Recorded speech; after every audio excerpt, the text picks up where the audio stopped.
Okay, hi everyone. Welcome to the Select Board meeting. Today is the 9th of July. And Ed, I'll have you read the preamble of sorts. Sure. Pursuant to Governor Baker's March 12, 2020 order suspending certain provisions of the open meeting law, General Laws, Chapter 30A, Section 18, and the Governor's March 15, 2020 and March 23rd order imposing strict limitations on the number of people that may gather in one place. This meeting of the Town of Southampton Select Board is being conducted via remote participation. No in-person attendance of members of the public will be permitted, but every effort will be made to ensure that the public can adequately access the proceedings as provided for in the order. A reminder that persons who would like to listen to view this meeting while in progress may do so by go to zoom.us/join, hit join a meeting in the top right of the screen, type in this meeting ID 878-8841-9140 and enter the password 587639. Hit join, and please be sure to mute your device when joining in. Note, to join in video meeting with cell phone, you will need to download the Zoom app from the App Store. The telephone call-in number for this meeting is 646-558-8656. Or by watching public access TV Charter, Spectrum Channel 191. In-person attendance and public comment at Select Board meetings will be suspended until further notice. If you email a written public comment before the scheduled Select Board meeting, it will be read at that Select Board meeting. If you email a written public comment after viewing something at a live televised Select Board meeting, it will be read at the next Select Board meeting. Please send your public comments via email to selectmen@townofsouthampton.org. Please note that all public comments must be within the requirements of the policy on public comments listed in the open time for the public on the Select Board agenda. Thank you, Ed. You're welcome. Okay, we'll begin with the Pledge of Allegiance. I pledge allegiance to the flag of the United States of America and to the republic for which it stands, one nation, under God, indivisible, with liberty and justice for all. I just wanted to mention that, that we had made a decision to actually make this meeting a couple days later in the hopes that we could handle all of the budget transfers. We also pared down the agenda so that we can spend time on the FY21 budget and also the articles, which were due to be submitted by the 30th of June. Before we begin, does anybody have any announcements or anything we'd like to say?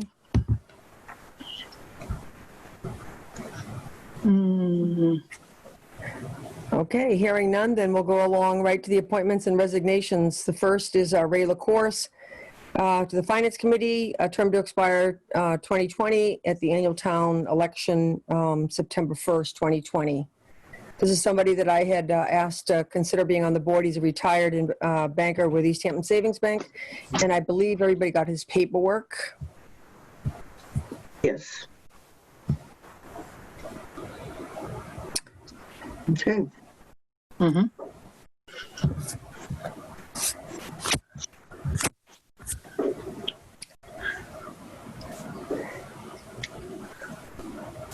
Would someone like to make a motion then to appoint Ray LaCourse for the Finance Committee? I'll move to appoint Ray LaCourse to the Finance Committee. Second. Okay, Francine and then Matt, any questions? No. Okay. I just wanted to mention, that brings us up to 4 now. Is that correct? Correct, and I think we actually have a 5th as well. Yes, we'll do under any other business. Okay, thank you. Which is great. So all those in favor, roll call vote. Fishman, aye. Fowles, aye. Roland, Martin, aye. And Groden, aye. Thank you. So the next appointment is William Waldron. So when the registrars were appointed by us, I believe at the last meeting or the meeting before, The Republican committee had put forth some names. As it turns out, the person that was elected, or appointed rather, declined. But then we also realized that as the chair of the committee, he's not eligible to be a registrar anyway. So therefore, the Republican committee has put forth William Walden, and I'm pretty sure this is the 2-year term, correct, Ed? Correct. And this is for William Waldron, the Board of Registrars, term to expire 6/30/2022. Okay. I move to approve his appointment. Is there a second? Second. Okay, Matt and then John, any discussion or questions? Just, if we appointed somebody else already, do we need to rescind that first? You don't need to, well, it doesn't have to be done first, but the next step of business should be to vote to rescind Mark Perez's appointment. Okay. Any other questions before we vote? All those in favor? Fishman, aye. Fowles eye. Roland, aye. Martin, aye. Groden, aye. Okay, then a motion then to rescind Mark Perez's appointment to the registrars? I So move to moved. rescind. Go ahead. I'll second it. Okay, I guess Francine and then Chris for a second. Any discussion? All those in favor? Fishman, aye. Fowles eye. Roland, aye. Martin, aye. Groden, aye. Did you get all that, Ed? Yes, I did. Thank you. Okay, so the next order of business is temporary emergency management director. So after last meeting, I did have a conversation, or Charlie had written or something, but I had, asked him, we're basically, people are in their general positions now up until possibly the election, and would he be interested in serving at least until, the FY21 budget? He had said originally that he wasn't interested in continuing unless there was a stipend attached. I had asked him, would he consider continuing on and then just going up against the other people that are, hoping for either positions or stipends or changes to the FY21 budget, and he said that he would be willing to do that he had not previously been asked. So, And therefore... And I did talk with Charlie, and he'd even be willing to serve or be appointed even without that connotation of just till the August 18th date. So it's at the select board's discretion. He said he didn't want to leave the board hanging, or the town hanging. Okay, so the town meeting is the 15th with the backup date of the 22nd. It's an appointment, so it's not an elected position, correct? Correct. So what he had originally told me was that, he wasn't going to sort of say that it has to be in lieu of a stipend, but I had said that, if he was interested in proposing, or now that PQB has kind of looked at the position, I don't know where we're going to stand or where we're going to land on the FY21 budget. It may be that, we have no new positions or new stipends or whatever. But that being said, he had agreed to go ahead and stay on at least he told me up until the point of the, finalizing the budget. So if he told you otherwise, then we I guess, can decide how long to have the term go till. Yeah, and like I say, it's the board's discretion. So the choices are the 18th of August, and what's the other choice? Could do it through June 30th, 2021. Anytime, if you wanted to leave anytime before that, or thought there was, someone else that was able to do it and could resign. But like I say, that's up to the board. But at what point does it become contingent on the stipend? After the 21st budget is dealt with?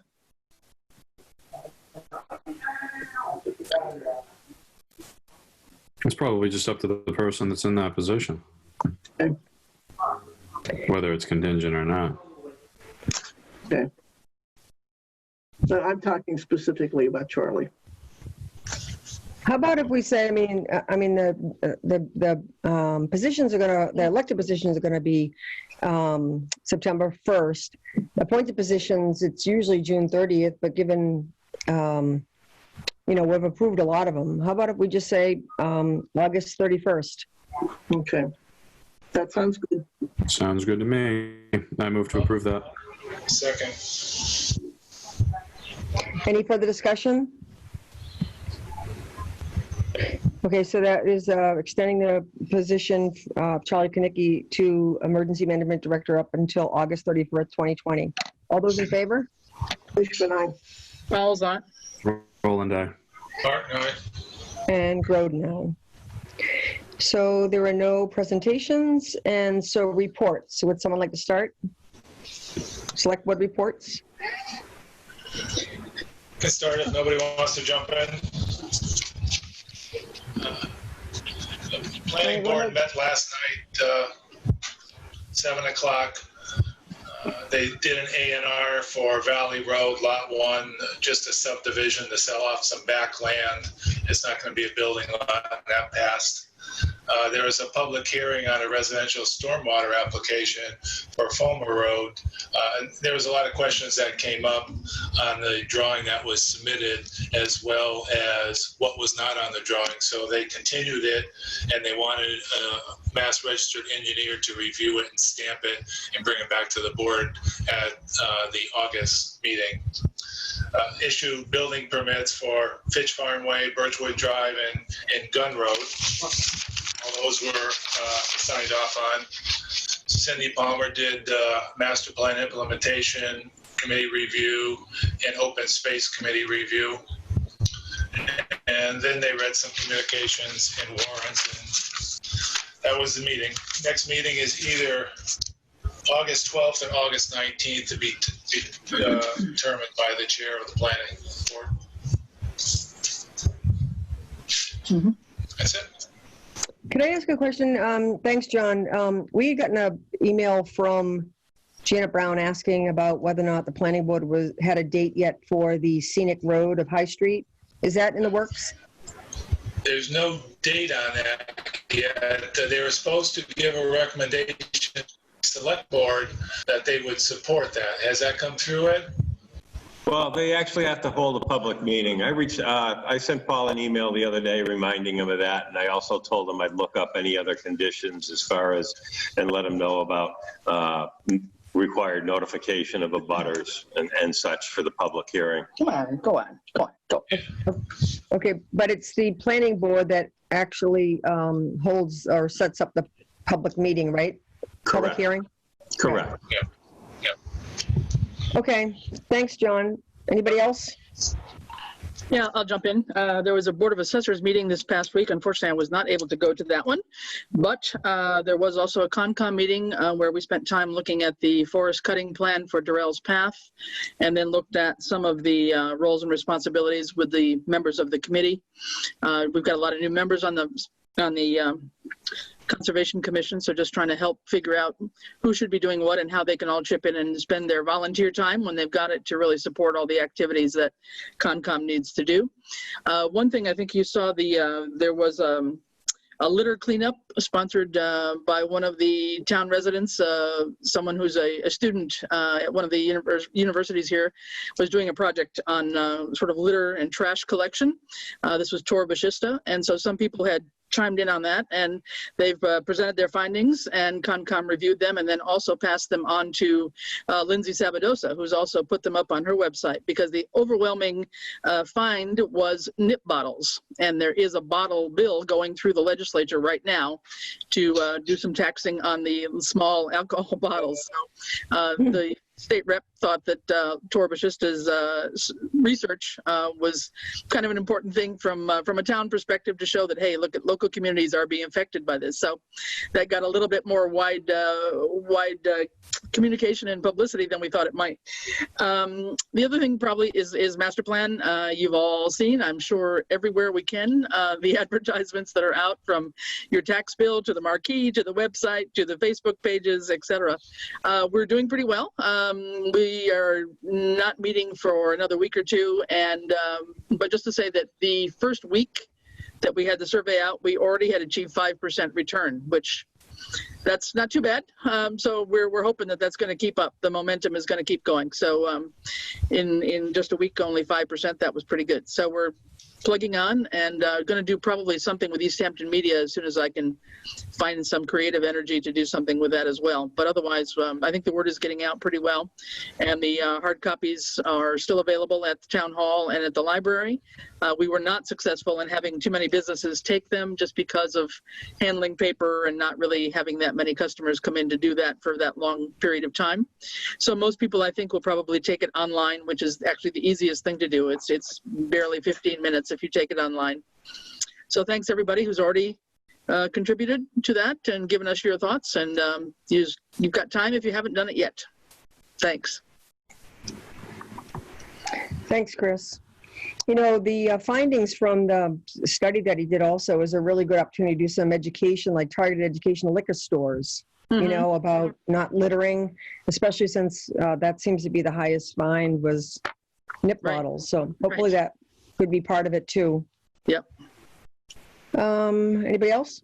Okay, yeah, Francine, the Hampshire Regional School Committee was scheduled to meet on July 6th, but postponed it till next Monday, July 13th at 6:30. And I'll be participating in that, joining that meeting, not participating. Okay. Matt, anything? Yeah, Ed, just a quick question. Have we heard back from the CARES Act? Nothing further, no. Okay. We got to schedule a capital committee meeting just to take up the Hampshire Regional HVAC component, and we were just waiting on CARES Act. And the one piece that was in there from the questions that they asked me, I'm 99 and 9/10% sure that they are not going to allow those portable radios. So I think we're safe to go on that assumption. Okay, so we'll schedule a meeting and we'll proceed under that assumption. So that'll be upcoming. I don't have any updates from PQB. School, they sent out a survey, I believe it was last week, about a week ago, some surveys to basically parents in the community with regard to opening plans, and that was after the state had issued its guidance, which, just to summarize the state's guidance, the state's expecting that schools open in full, 180 days of in-person learning. And that's what their expectation is at the start of the school year. With that being said, they want the schools to come up with a reasonable plan for making that first part happen. And then they want, in the event that things need to change or pivot from the start of the year forward, that they have a hybrid learning plan, which involves in-person learning and distance learning, and then also a plan for full distance learning if required. So the school put together a survey for parents to fill out to garner some opinions, and to also solicit parents that want to be involved more in the opening task force. That survey is still active through this weekend. It was sent out by Hampshire Regional and Aaron Osborne, number of different modalities. It's on Facebook. It was sent out via, I believe, the code red as well, if I'm not mistaken, and also parent email. So that's kind of where we're at. That's kind of where we're at there. Ed, just a note, Cindy Palmer's trying to get in on the meeting. Yeah.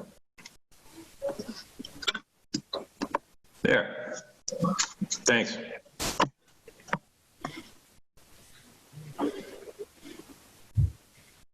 Thanks, Matt. As far as the committees I'm a part of, the Council on Aging does not meet in the month of July, so there's nothing to report there. The Board of Health did have a meeting. They're meeting on channel 191. It's like late afternoon, so it's very difficult to watch, and nothing is posted on our website. Ed, do you know anything about that? No, I don't. Okay, I double-checked Easthampton Media. I haven't seen any of the Board of Health meetings. I've seen everybody else's meetings, but I'll send an email to Shelley O'Connell then and find out why they're not posted, because I'm sure, I would hope they're being recorded. They're live broadcast, and they are being recorded. Okay, well, they're not up on our website. the last few ones that they've had have not been, they're not on our website at all. So I will send a note to Shelley, I guess, and ask about that. And it was the same night anyway as the Open Space Review Committee. And we do have an agenda item tonight about that. The majority of the meeting that was held on the 25th of June was to discuss about it being a standing committee. Other than that, there continues to be connection with landowners and looking at a map of Southampton and looking at prioritizing lands for conservation.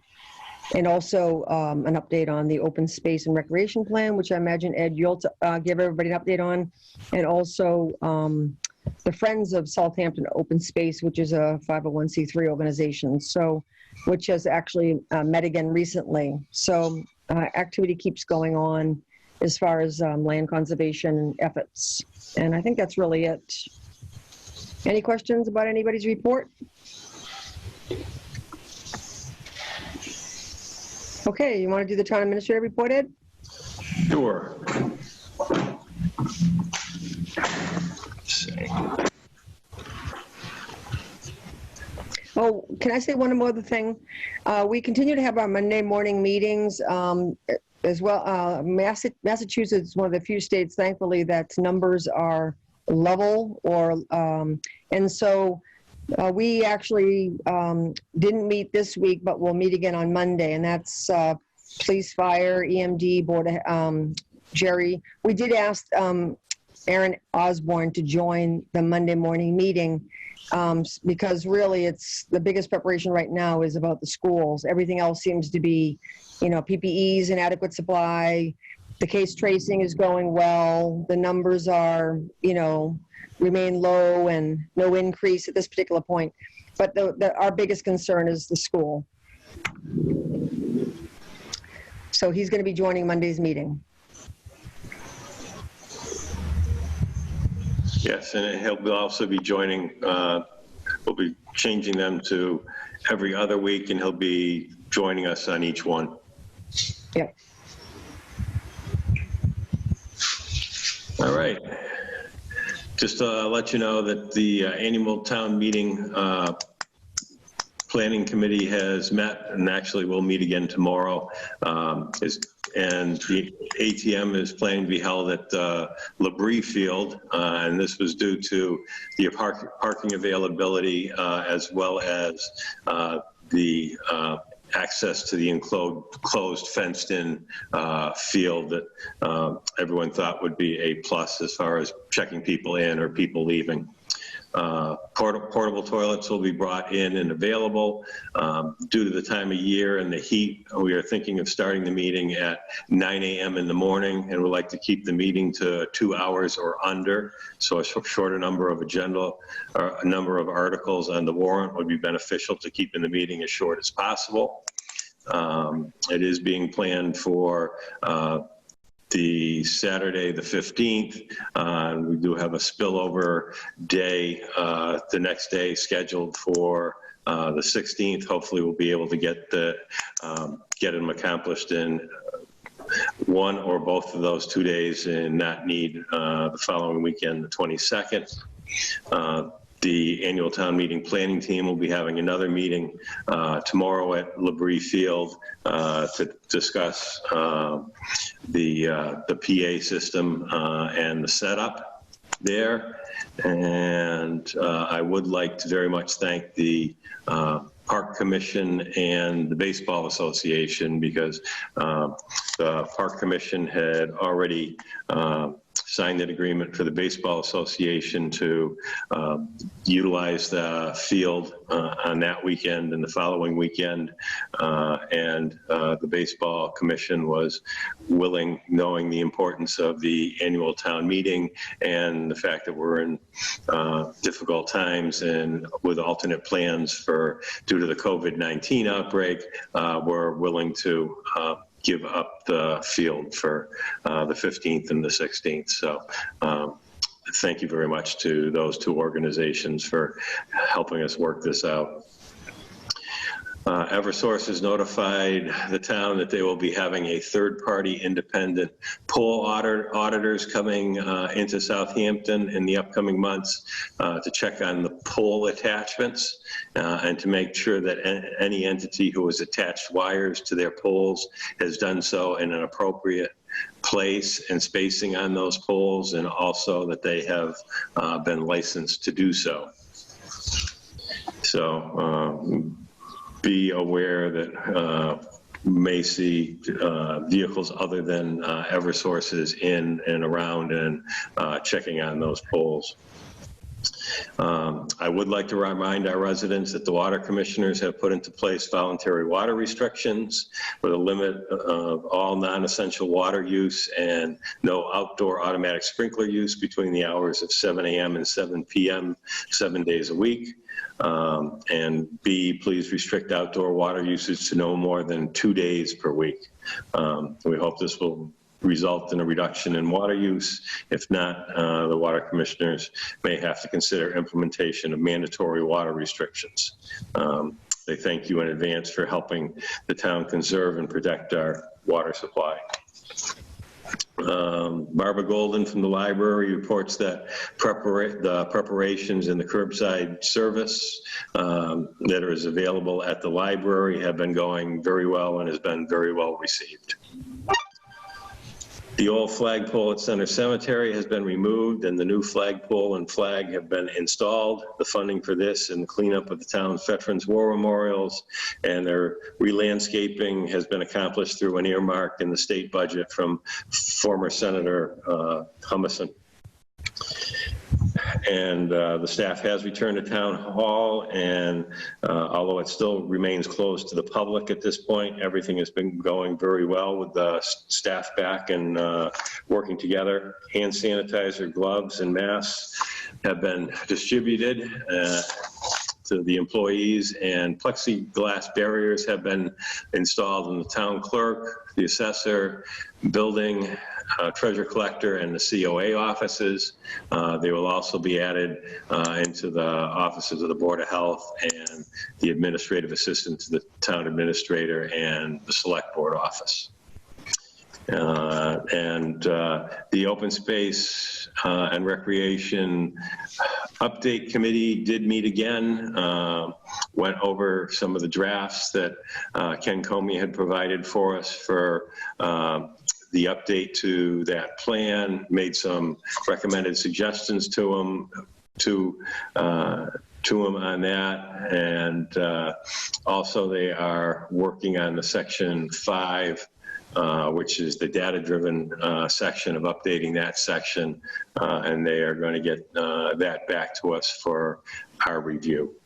And our contract with them was extended through the end of August, I believe it was, since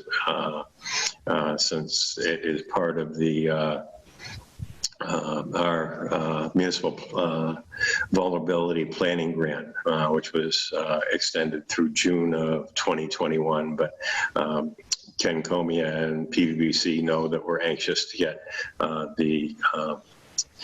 that particular portion of our plan updated and finalized, so we are eligible for grants going forward. And then upcoming select board meeting, July 21st, in August, the 4th and the 18th, and the annual town meeting, if the weather cooperates, will be on August 15th, a Saturday, starting at 9 a.m. And we do have it reserved also for the 16th for a spillover date, if needed. What are the Thanks, dates Ed. for the upcoming meetings? Say those again. July July 21st, 21. Good. and then August 4th and August 18th. July 21st, August 4th, August 18th. Yes. Thank you. Any questions for Ed?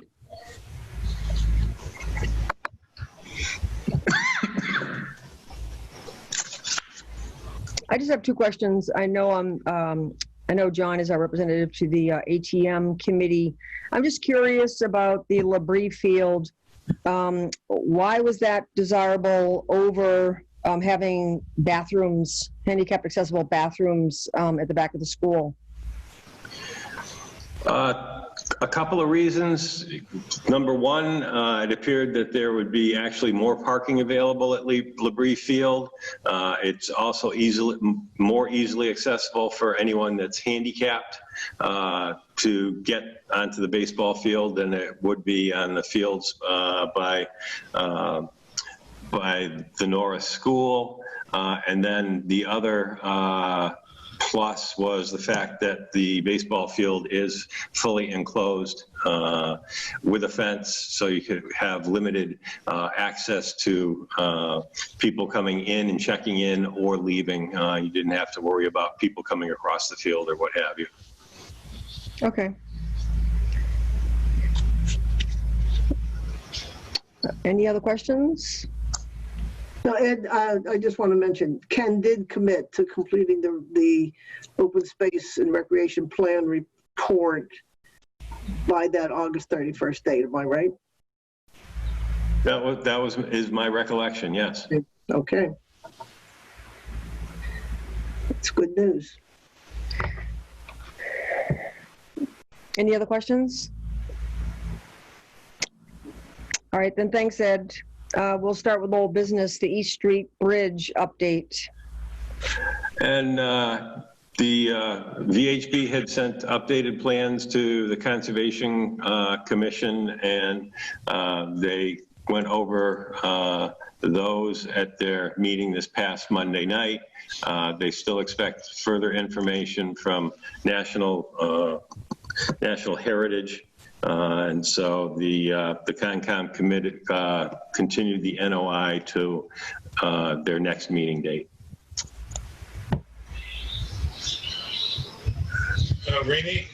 Yep.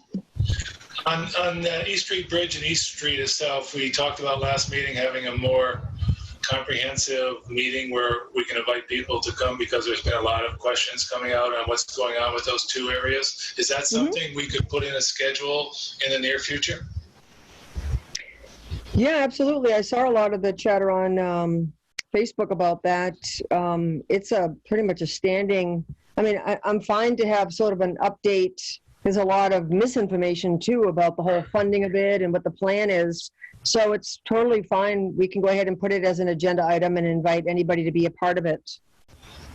But how about inviting the architect, engineer, or anybody involved with NetEnt, so if they ask questions, because like you said, a lot of the information going back and forth, and a lot of it's from people you'd think who would know better, but they're giving information that's not accurate.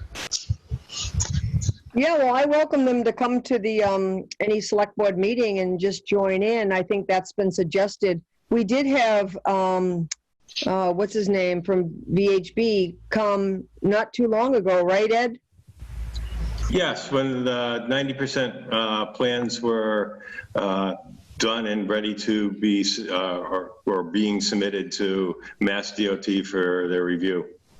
And I guess what I would suggest doing differently is maybe we go on those social networks and advertise at the next meeting we will be discussing this and direct them over. I don't know if some of these people actually look at the select board agendas. How do other people feel about that? I think it's a good idea to have people get as much information, accurate information as they can from the source. Mm-hmm. Chris or Matt? Yeah, no, I don't have any objection to the idea. I think it would be better to have, accurate information. So if people would want to attend the meeting and hear directly from VHB and others, that would probably be the best way to get the information corrected. Okay, so would it be the same person, you think, from VHB that would be coming? I would have to find out for you. I would guess that it would be John Furman again, but I'm not positive of that. Okay. Rini, this Yep. is Tammy. If you do put something out on Facebook or other social media, whether it be, Tammy, can I just ask you a question because I have problems with my Zoom? Do you have video access? yeah? Okay, thank you. I can't see your video, so I just want to be sure. Oh, Could okay. you just state where you live? 298 College Highway. All right, thanks, Tammy. What were you going to say? If you put it out on the Southampton News or on the Facebook, I would put on there, if they're going to ask a question, they need to be on with video, and specify that, because you're going to get people that are going to want to ask questions. Mm-hmm. And if you deny them, they're going to rip right through you guys. Yeah. Thanks. Are we And going to want to, are we going to want to have questions submitted ahead of the meeting so that, it can be a more orderly discussion rather than just having a free-for-all in open session? I don't think we can change the rules. I mean, if our rules are that, that people can, ask questions if they have video, then I don't know about changing them. But isn't the rule also you can submit them by email before the meeting? Yeah, if you can, want? yep. Yeah, Yeah. that's what I meant. Sorry, that's what I meant. Yeah. Would we want to I don't know if it's going to be as big of an issue, but would we want to entertain just a special meeting just for this and not try to Nope. tie it into a regular select board? Just I'm not crazy about, I'm not crazy about that idea. And there's only a certain degree that I'm going to, I think a press release with facts, and I think that having, an agenda item and really publicizing the agenda item, but to have a special one, I just think that Facebook is full of erroneous information, and people speak without having any background on what's happening sometimes. And I'm happy to go ahead and, I'm very happy to, provide facts, press release, put it up on our website, a public hearing, or rather an agenda item, and really publicizing the agenda item just to remove any kind of misinformation. But I personally am not willing to have a separate meeting about it. I think what worked well, remember when we had the updates on Glendale Road construction up on the town website? I think if we did something like that, East Street Bridge update, and then East Street Road, another topic altogether, because that paving issue is certainly a hot button one too. So I think if we could put something up as, a couple paragraphs up on our town website, which then could be copied essentially over onto the Facebook pages, that would at least be a good start to get some accurate information out ahead of the meeting. Yeah. And I think that the people, Tammy, you're one of them, who continue to encourage people to contact the town departments, I think, and/or attend the meetings. I think that's probably one of the more helpful things that is said on those forums. It's just a reminder. I mean, Randall gets a tremendous amount of, the highway department, is always sort of, that their work affects citizens a lot. And so, there's always a lot of information about, the sweeper or this or the transfer station, whatever. So I think the more people can be encouraged to contact the department heads is really helpful. So Ed, you want to start by talking to Mr. Furman and see if he's available to come to one of the upcoming meetings? Sure, I'll be happy to do that. Any other comments about that or anything else from Ed's report? Or rather the East Street Bridge? I think a lot of the comments are basically saying that East Street is a mess, and we know that it needs to be paved. And the East Street Bridge is, we ended up, spending, the town voted to raise additional funds because, what we were told, we're going to get $1 million, and we were told it was 1.5 over, and the town voted to pay the difference as opposed to lose the $1 million. And now we're sort of dealing with the long process of replacing the bridge. It had to go to a third-party reviewer because the person that was reviewing for the state, was involved with VHB. And so it's just, it's a long process. And the plan originally was to do the road from the bridge to Route 10 and then from the bridge to County Roads. And that's still part of the works, and we're still on the list for funding for that. I think it was under the TIP program. Correct. Right. Not the state, right. And so I know that Charlie had mentioned, John, that you are sort of an alternate or to the MPO. Right.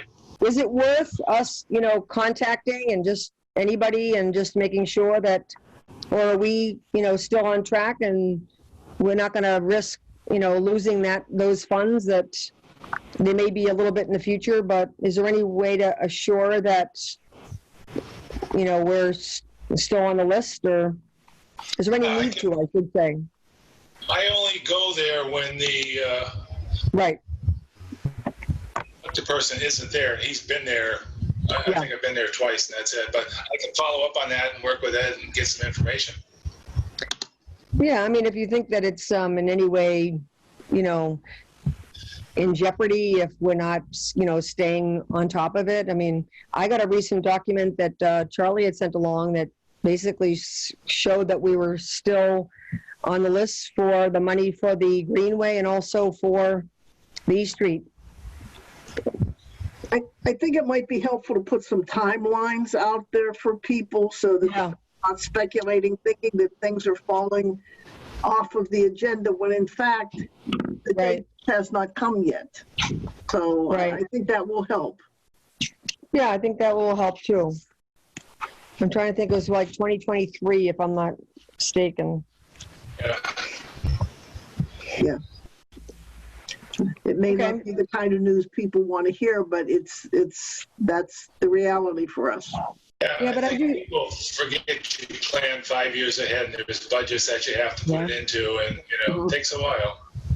Yeah, I do think though that anybody that goes on, I mean, it's a major corridor. Anybody that goes on that road, will wonder, why. I mean, if I might wonder why was Pomeroy Meadow just resurfaced and East Street's a mess. Like it's not that simple.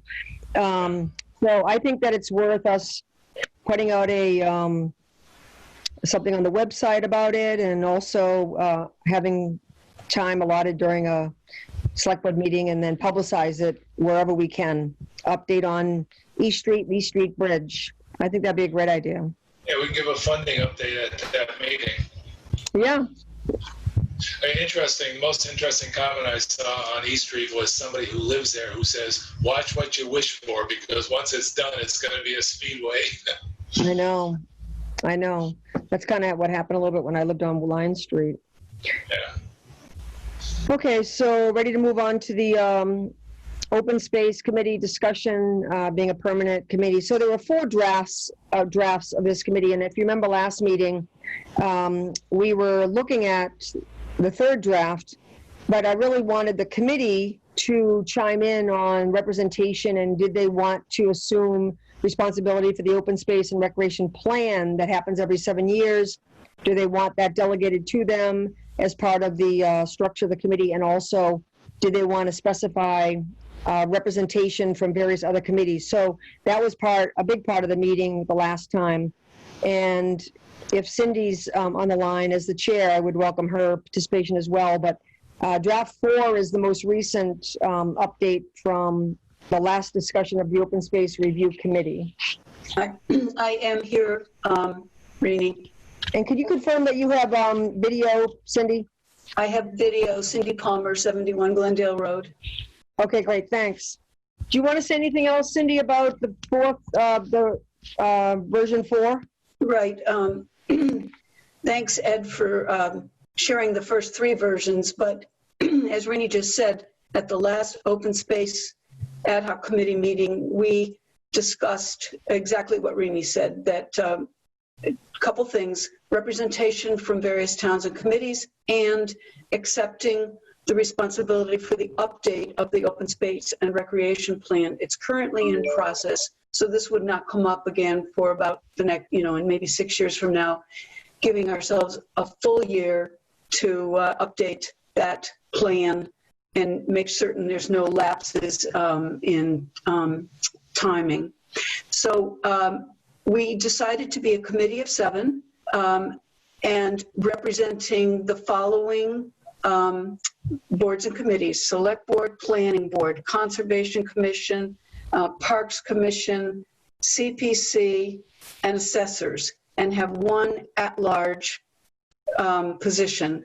The first 6, we think, should be appointed by those committees or boards. And the 7th, being the at-large, would be an appointment by the select board. And then when the committee needs to expand to 15, there would be an additional 8, and we assume that would be from other boards and committees, most likely water, most likely Council on Aging. We didn't specify specifically on that, and there would be some at-large members as well. But we did not make that too specific for when that committee is enlarged. And I think that's essentially it. The charge and the strategies are, as you have seen in the original drafts. So I think that's my report on that. And we hope the select board can agree with that 4th draft of the charge.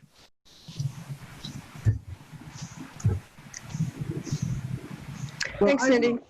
Yes, I really like the idea that it rolls into the people most involved in this process are intimately involved with developing the plan every 7 years. And I think that takes it, you know, so we don't find ourselves in a situation of having to cobble together a committee to do it at the last minute. It's something that will be, you know, on the radar screen for that group for their responsibility. And I think that will avoid us missing these submission dates in the future. I should add that the question came up, would we be able to get funding to bring in outside support?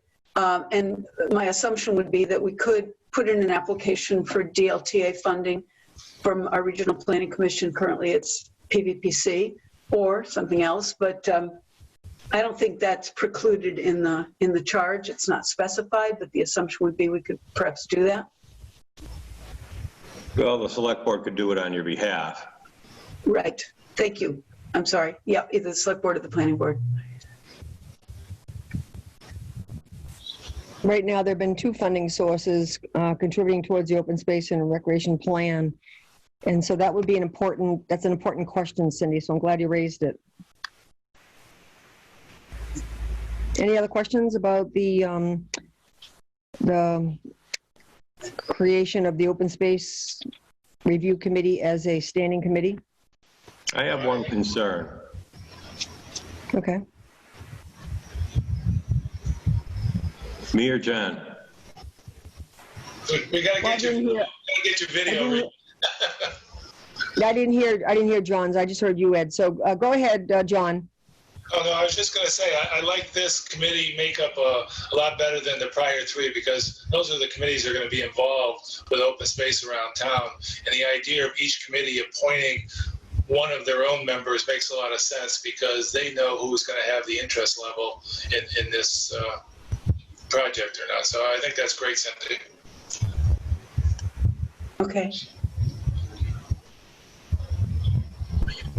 Ed, did you want to say something?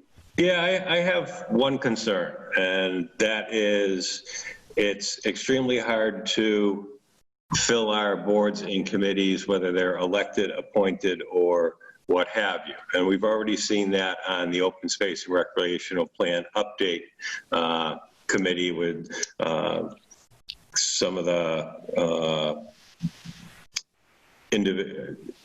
committees that it's pulled from, such as Parks, who is down, and I think they have at least 1 vacancy on it. So they haven't been really assigned or sending anybody to that committee. And, you know, Greenway has been somewhat the same.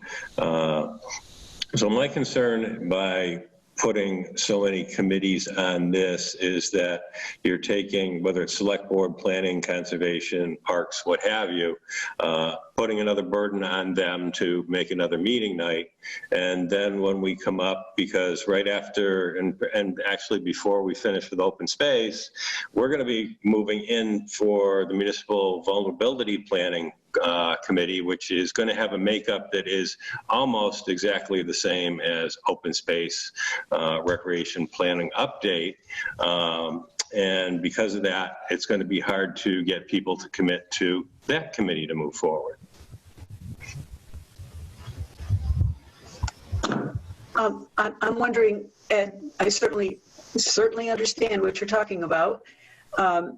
What would you think would be the best thing to do? Just have the charge written so that inviting representation or appointments from those committees, but if they cannot send somebody, have at-large members?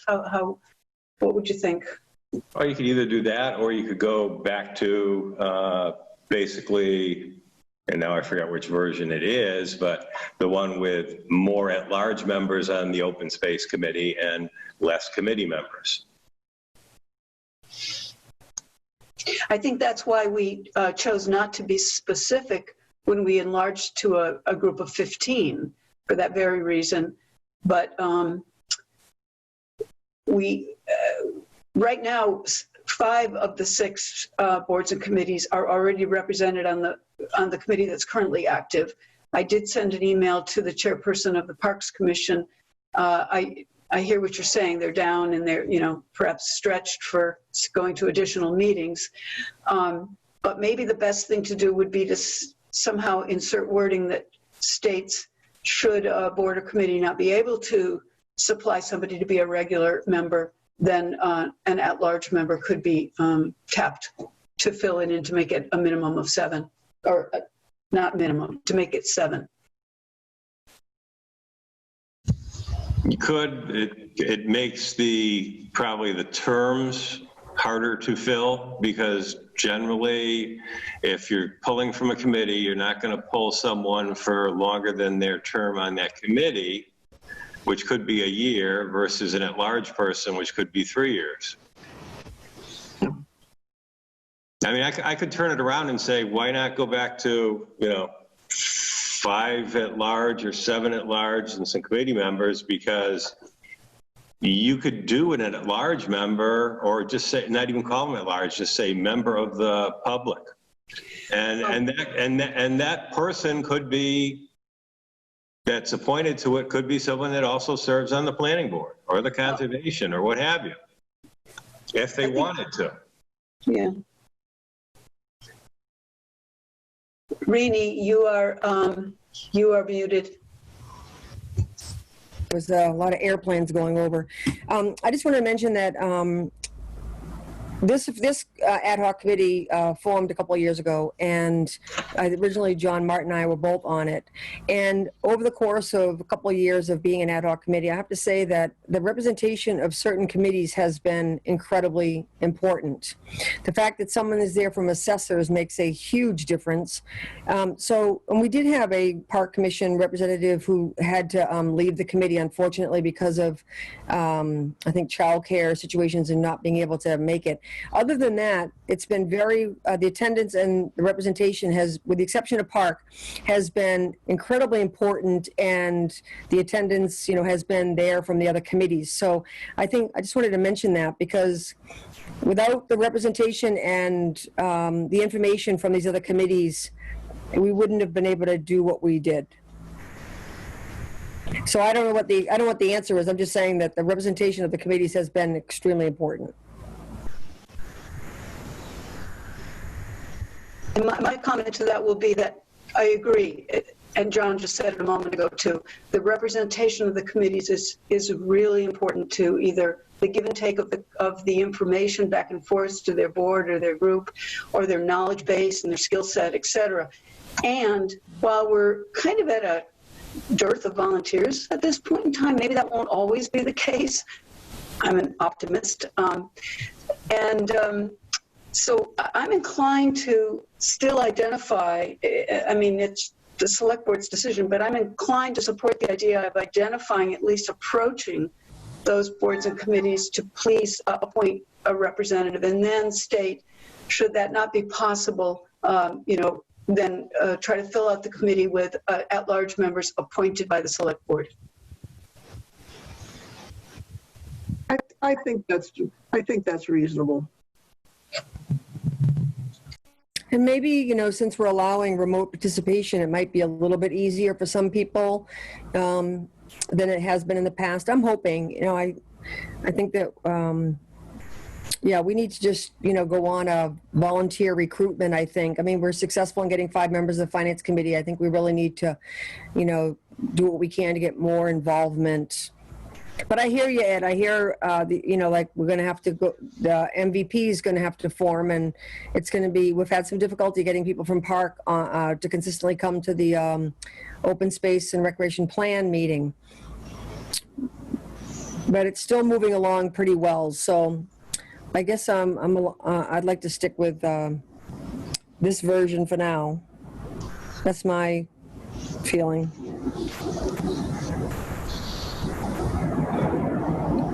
Anybody else?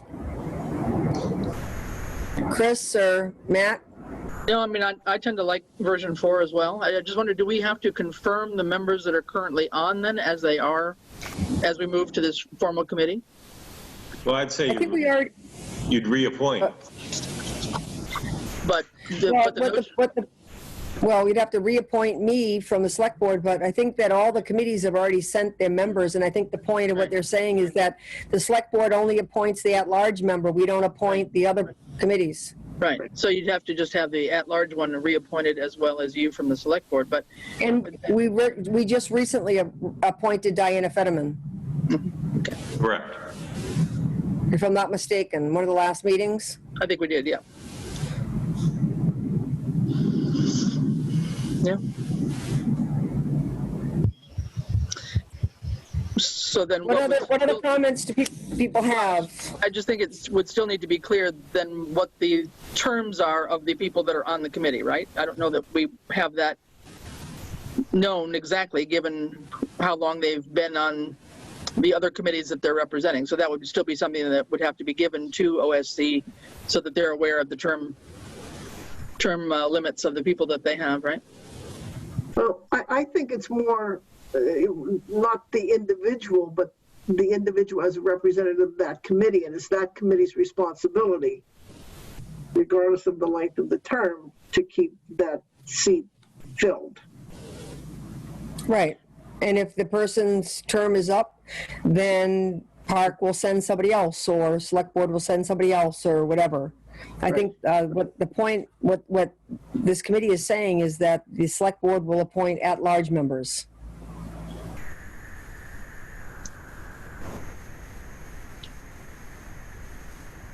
Does anyone have any concerns about the increase in the number of members to 15 and not specifying their representation, or are people okay with that?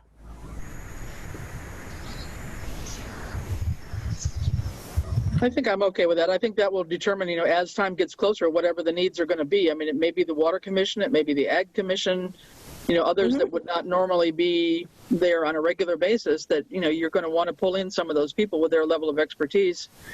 But I think you may not know that, who exactly you would want for a member until you get down to doing that exercise. So I'm okay with leaving that kind of generic, yeah. Mm-hmm. And I agree with Chris. If things change, you can change it next 3, 4, 5, 7 years, so you can update it as needed. Mm-hmm. Yeah. What other questions does anyone have?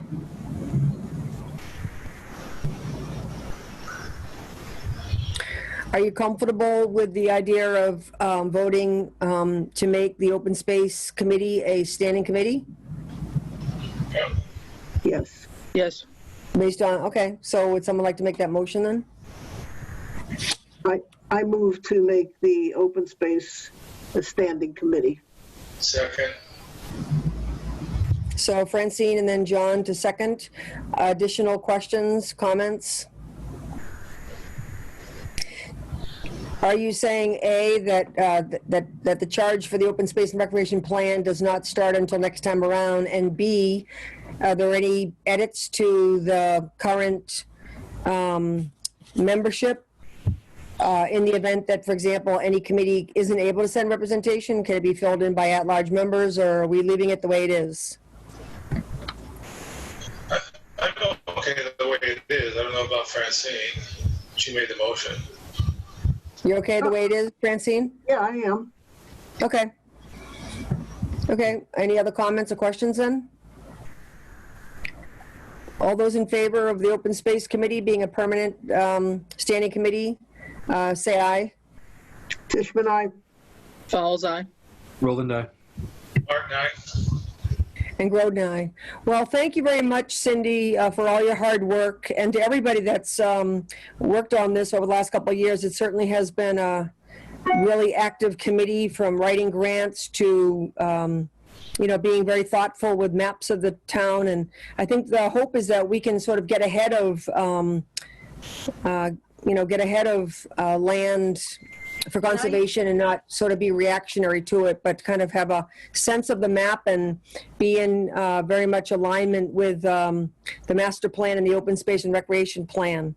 Can I give you a very brief update, because it has to do with land surrounding Tycomode Reservoir and connection with the city of Holyoke? Is it okay if I just give you a little update on that now, or would you rather? Is that okay with everybody? Sure. Yes. Just very brief. Yeah, Cindy, if you just make it really quick, because the whole point of tonight's meeting is to focus on budget and articles. So, but go ahead. Okay, it'll be like 1 minute. So Okay, good.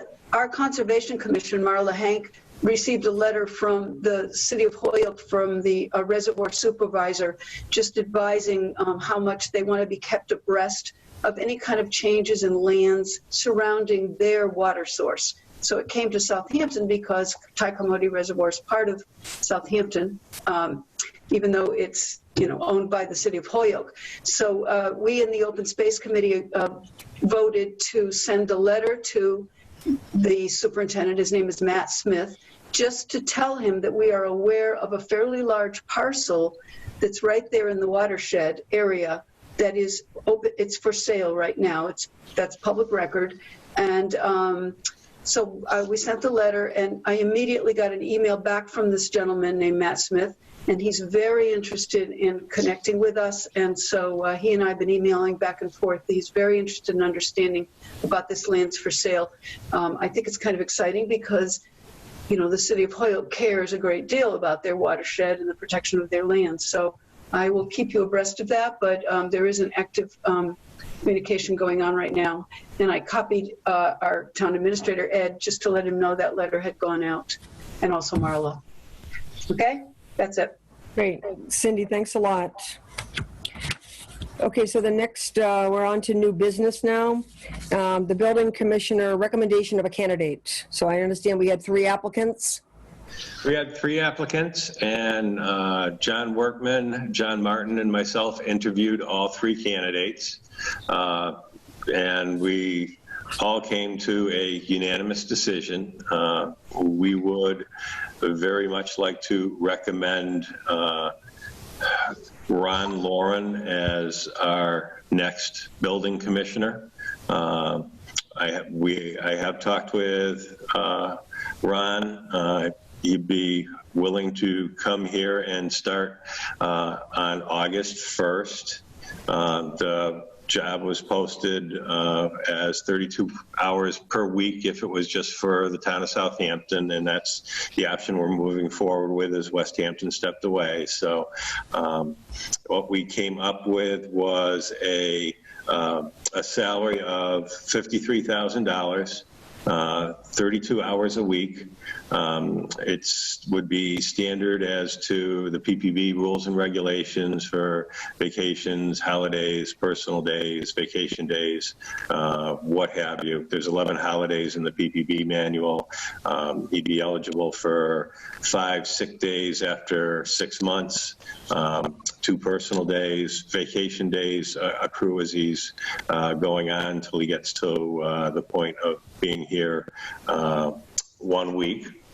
And then we'd recommend a couple of conditions that go along with this. One is that he is to garner his commissioner's certificate within 18 months of starting the position, and we can revisit that if this COVID-19 outbreak and the restrictions go on longer than we anticipate, only because of the fact that they aren't actually offering the testing that Mr. Lauren would need at this point in time, just because of the outbreak. In regular times, 18 months would be plenty, but I would probably say, if they haven't started opening up the testing again by probably December, the select board might want to think about extending that a little bit, just so he would have a fair amount of time to garner that building commissioner's certification. Let's say. Oh, and the other piece is because he'd be coming in as a conditional building inspector, much like when the town hired Tom Quinlan. They discount the pay scale is, or our rating is based on being a building commissioner. In this case, he'd be a conditional building inspector. So we discounted the rate by 5%, which was the same as was done for Tom. So we'd also like to make a strong recommendation that at the point that Mr. Lauren actually does receive his commissioner's certification, that the pay rate be reinstated, and then he get a 5% increase, so that he would be back on the building commissioner's pay scale. Rini, mind if I just add some clarity to a point there? Yes, absolutely. Go ahead, John. Okay, as Ed and I learned during the process, you can be an inspector, you can be what they call a local, and then you can be a building commissioner. Ron is a local, which means that if he steps into a town as ours and he's the only person in the department, he automatically becomes a provisional building commissioner. So he can do all the functions that a regular building commissioner can't do, except that provisional part means that within 18 months of him taking that position, he has to complete his classes and become a permanent building commissioner. So as a local coming into us, he'd be provisional, so we wouldn't need to have coverage from a commissioner from another town. So we would be all set from day one. It wouldn't cost us any extra at that point. Mm-hmm. That's great. Yeah. Okay. Just out of curiosity, who were the other two candidates? I don't think I heard any names earlier. Yeah, we can't say. It was an executive session. Okay. All right.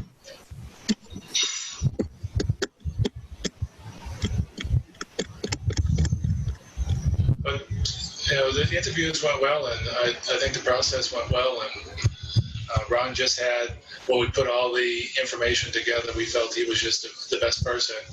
And a plus is that he lives right down the road from the town hall.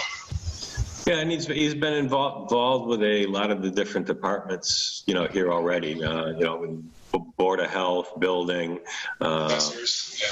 So he is familiar with the town, the different departments, the people who work here. So, and he's familiar with the outlay of the town too. So we thought that was a big plus. And I guess from my point of view, one of the things I really liked is, we had a set list of questions that we asked all the candidates to be fair to everybody. And his responses to me on how he would handle issues in town with people that were local or vendors that were local, I felt ethically and morally he's in the right spot to be that. There was no qualms. If he's not going to do anybody any favors, but he's willing to work with you under the law to get the work done, because obviously each job is a little different, he says, but he would treat everybody the same way rather than any kind of favorites. So I was impressed by the interview. I think Ron is a good choice. He's one of our alternate building inspectors. He also was the health agent in the Board of Health for a period of time. He also lives in town. He's been in the construction business. So I think he actually has a great background for this. And I have a question. So in our compensation study, he's grade level 5. That's at least a full commissioner is. Could you explain what you came up with in terms of the 53? John or Ed? I'm gonna let Ed go with that one. Thanks. But basically, and let's see, I probably don't have it in front of me, but we had advertised up to $58,000. So took the compensation study, took a look at where the midpoint on that might be and fall as far as a full commissioner went, and then took a look at discounting it the 5%, and then we actually sat down and had a conversation with Mr. Lauren, and we had probably a little bit of a couple of $1,000 range in there that we were talking about, and probably started a little bit lower than this, but this was the midpoint that seemed to fit our needs, fit the range in the pay scale, and also seemed to be a fair compensation for Mr. Lauren from his experience and and where that range fell, and it was acceptable to him for this amount. He's also coming off a position that is different than this and has a different pay range. I don't want to throw any numbers out that we discussed. So it's not as, if we checked what a couple of the local towns were, so we're not paying him high in the pay range by any means. We figured it was a reasonable amount that he was willing to accept, and you know, Ed, Ron, and I felt it was a reasonable compensation. And what we have in the budget now is, I think we were paying Tom 61, 62, if I remember correctly. Between, yeah, just below 61. Okay. But the hours were more than 32, weren't they? They were 35. Yeah. Yeah. So we took that into account too. Yeah, we factored it back into an hourly. No, that sounds great. I think that's great. What other questions does anybody have? Could you just mention, because it was recommended that Art Lawrence be considered on the committee, he did decline, correct? That is correct. Actually, Art was very honest and open, and said that he felt that it might be a conflict of interest because he had expressed who he thought would be our best choice to a couple of the select board members. So he wanted to stay away from the interview process due to that. Okay. And he's right there front and center because he volunteers almost full time in the building commissioner's office. So anyway, I just want to mention that because it was recommended, and since it wasn't mentioned that he wasn't part of it, there was a reason for that. Yeah, So, it was offered to him. okay, And good. And just so, just as a clarification, make sure nobody comes back, is I know I didn't, and I'm sure Ed did. We didn't take that into consideration other than it was another reference. We didn't say, well, since Art is in the building commissioner, we didn't consider that as part of the reason. It was just another reference that we used. Yep. Great. So I believe we have do we have a motion yet to appoint? I'd like to make a motion that we hire Ron Lauren as the next building commissioner. Okay, John, is there a second? I'll second. Okay, John and Francine, any further questions or discussion? All those in favor? Tishman, aye. Fowles eye. Roland, aye. Martin, aye. And Groden, aye. And John, thanks for all your help with this whole process of looking, you know, Easthampton, Westhampton, and being part of the interview process. It was a big help, so thank you. You're welcome. And thank you, Ed, also. Oh, you're very welcome. Okay, so good news, next item, if you want to talk about that, Ed, the Norris School lighting upgrade. Sure. And it was, oh God, I think it was last Thursday that we were able to go over and do a walkthrough through Norris School, and we've been, for probably about a little over a year, we've been trying to get to a plan that makes sense with one of the Eversource authorized vendors that they will give incentives to change out lighting. And they had come back previously with one, and it did have a cost to the town after the incentives were in it, which meant that we would have to put together an energy savings graph, submit it to DOER, and actually have them go through it and approve the project. This still has great energy savings to it, but the individual from Advanced Energy, Kyle, actually worked with some different alternatives and actually changed the program. He was submitting this into Eversource and came back with a plan that will change most of the lighting in the Norris School from the existing lighting to LED.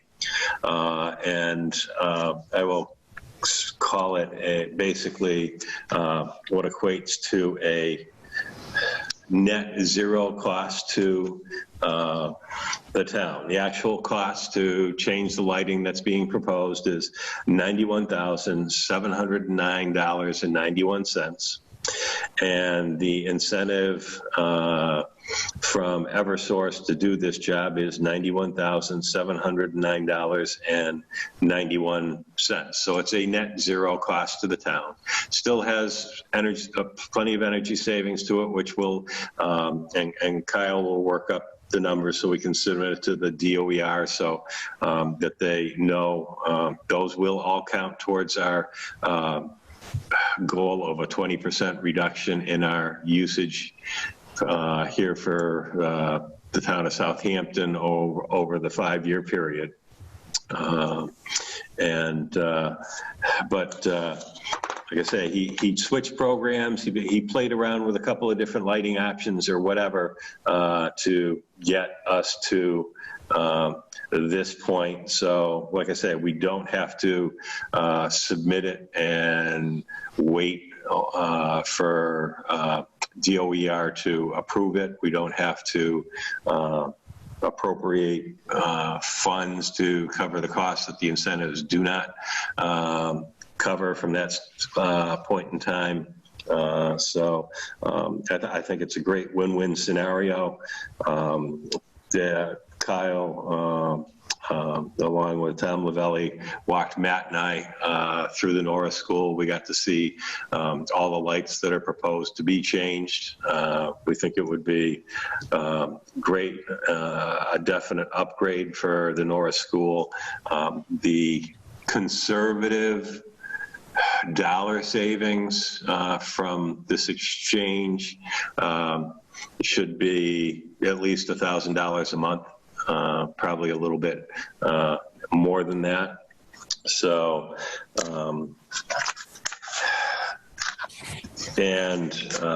they would be able to get into Norris School in about 4 weeks from when these documents are approved and signed. I'll have to get them back to him so that he can submit them to Eversource to move forward. But that would mean that the lighting installation exchange itself would happen before school opens up in September.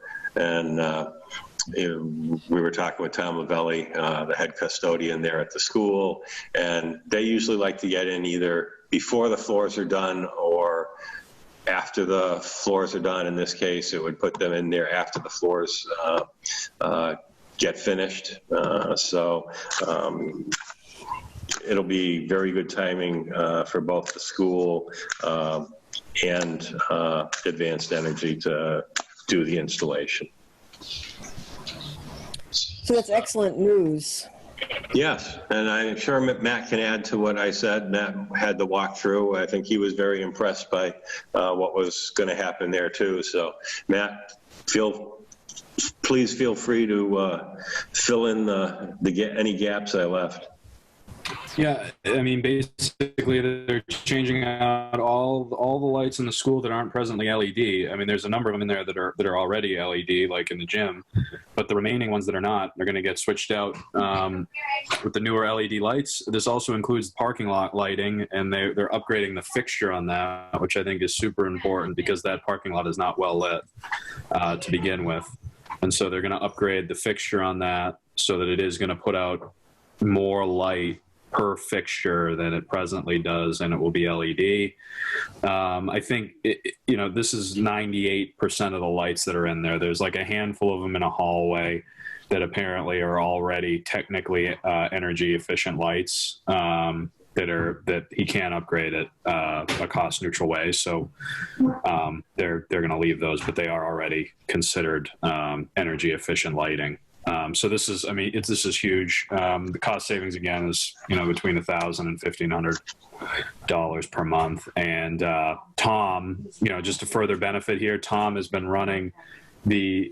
used up all of the fluorescent light bulbs that the school had in its stock. We either do this or he's going to have to order a bunch of new bulbs, fluorescent bulbs, and he's going to have to order, and I'm going to blank on the word for this, but the transformer that goes into these lights, the existing lights, blows all the time. And the ballast. The ballast. Yep. And so there's a ton of lights that the ballast is blown. So even if you replace the bulb, the fixture doesn't work. Mm-hmm. And he's been holding off on doing any of these in the hopes that we can get this done. So at the end of the day, it's more than $91,000 if you account for the fact that we're going to have to purchase a ton of bulbs to solve this and a ton more ballast if we don't do it. And at the end of the day, this is a great offer. Yeah, really. This is really great. It's very good. One just quick question. You mentioned that the gym already had the upgraded lighting. Does the cafeteria as well, or? No, so that will be done. So that we were. This is funny that you mentioned this because we kept going back and forth on the terminology on this during the walkthrough. The cafeteria is the cafetorium.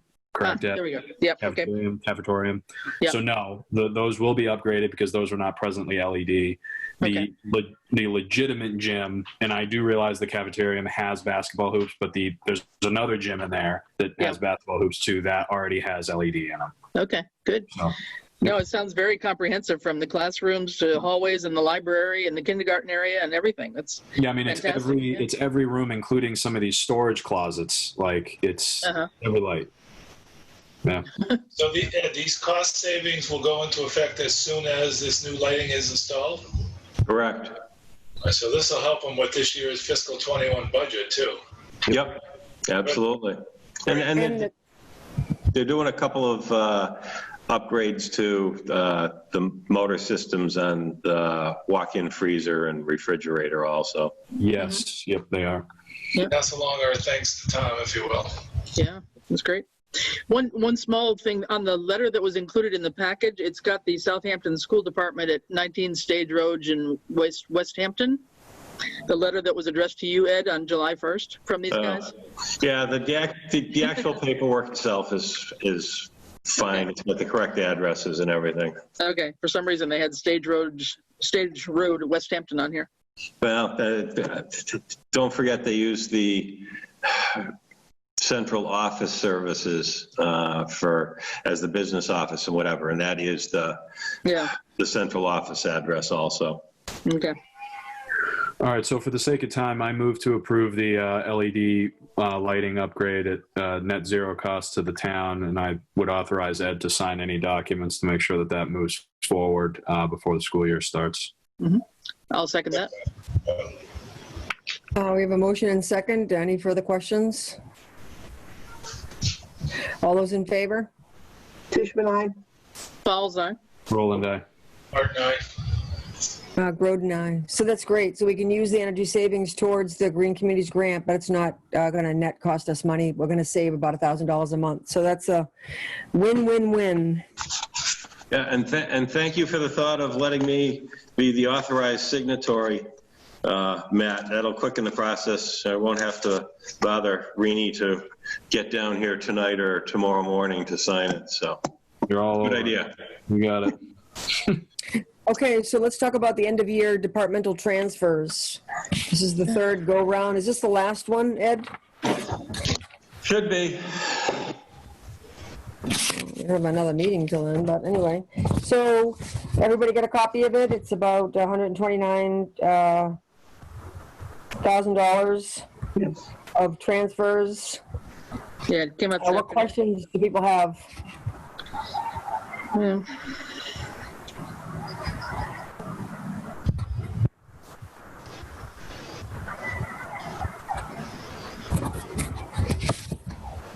I think one big question is, why is school choice tuition and charter tuition so much higher than we anticipated?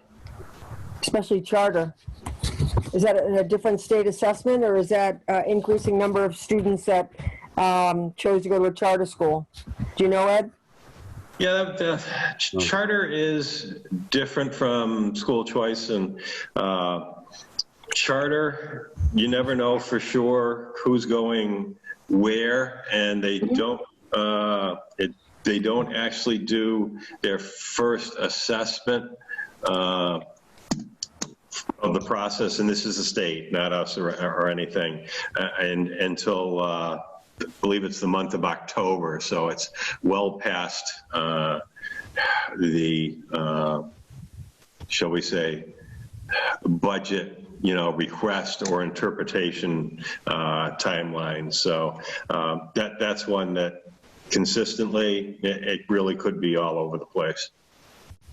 Do you know, do you have any idea how many students are involved in this? No, I don't. Okay. And this is an increase in the assessment, so do you know what the total line item for that, for the charter school tuition is? Hang on a second.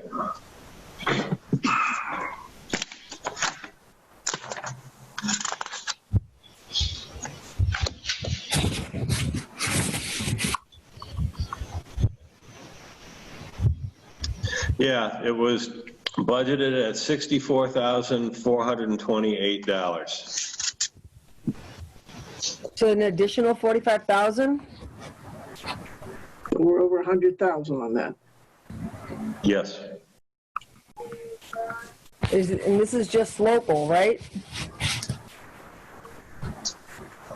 Well, it would be basically, any of our residential students that chose to go to a charter school. So yeah, it's just local. And charter school tuitions are based on the receiving school's tuition. It's not like $5,000 for a school choice. Correct. Right. So Yes. Yeah. it could be 2 kids, it could be 5 kids, we're not sure. Mm-hmm. Yeah, you Yeah, have I mean, to this pay is- whatever this the is the- tuition is at the charter school as opposed to what the state has set for school choice as the maximum. Right, yeah, the school choice have set it to 5,000. The charter is Whatever they want. whatever it happens to be. It's one of those bones of contentions that a lot of school districts and a lot of local districts have had with the state for a number of years. Yeah, this is something that Lindsay Sabadosa is heavily fighting against.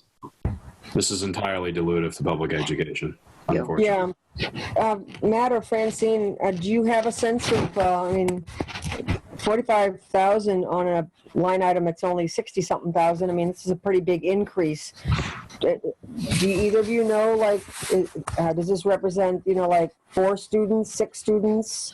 Is it That was just all right. That's the question. I don't. These would all be students coming out of Norris, or is this both Norris and the high school?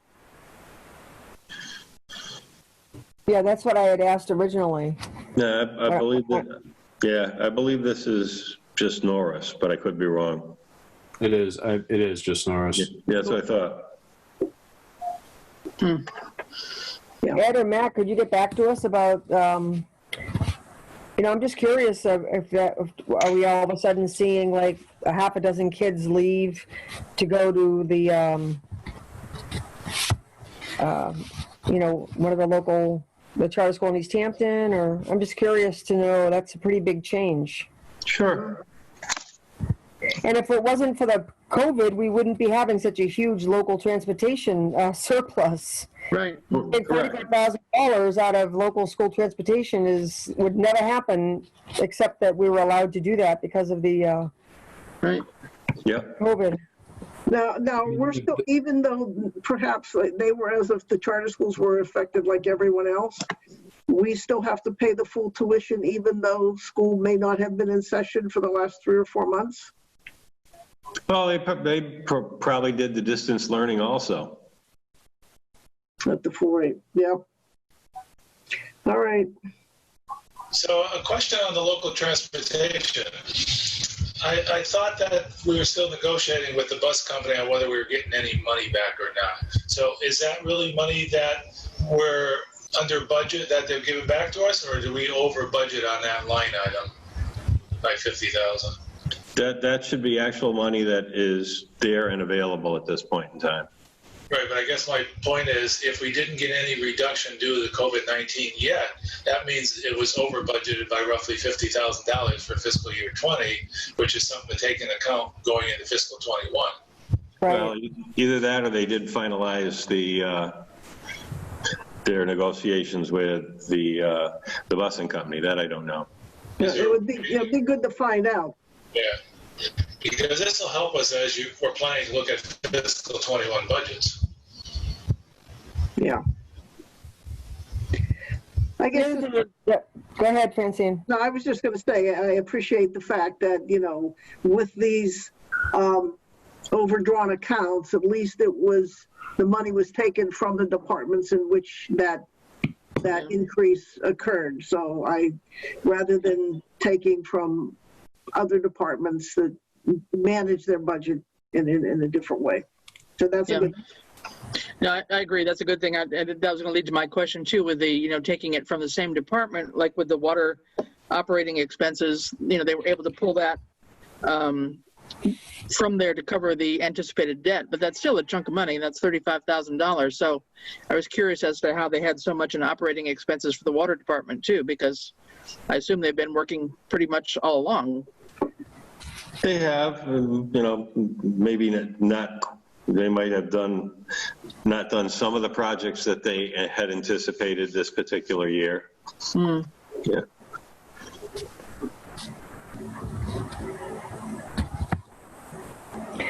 I think it would be maybe after the town meeting when we're, or at some point later on, it would be great to have the water department come in and really explain their budget, because I think there's always a lot of questions about the water department. I know it's an enterprise fund, but that doesn't sort of just remove it from, we're constantly asked to address water department issues, and I just think that it'd be helpful to have more information.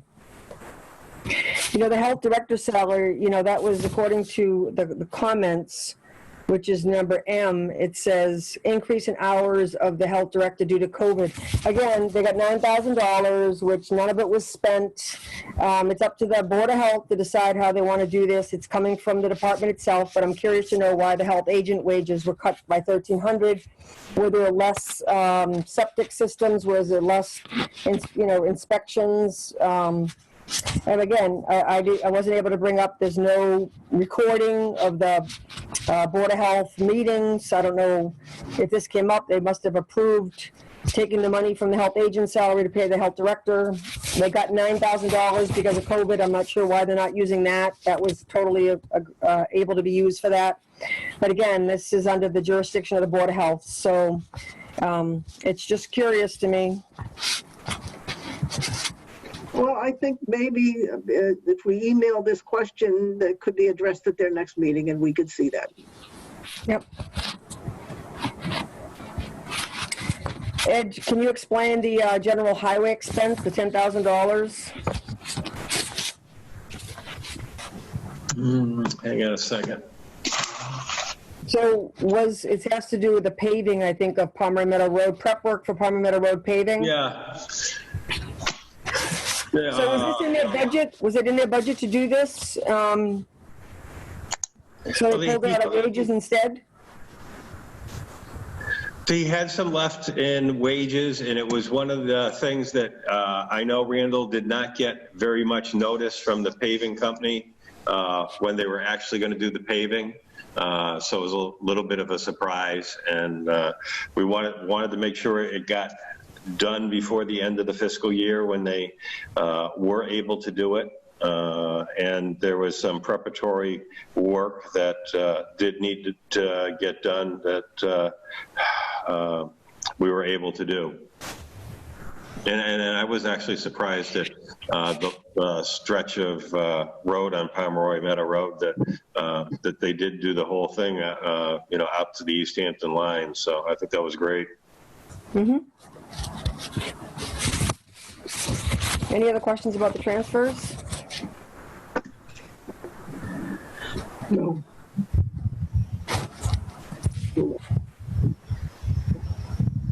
So would someone like to make a motion then to approve the transfers?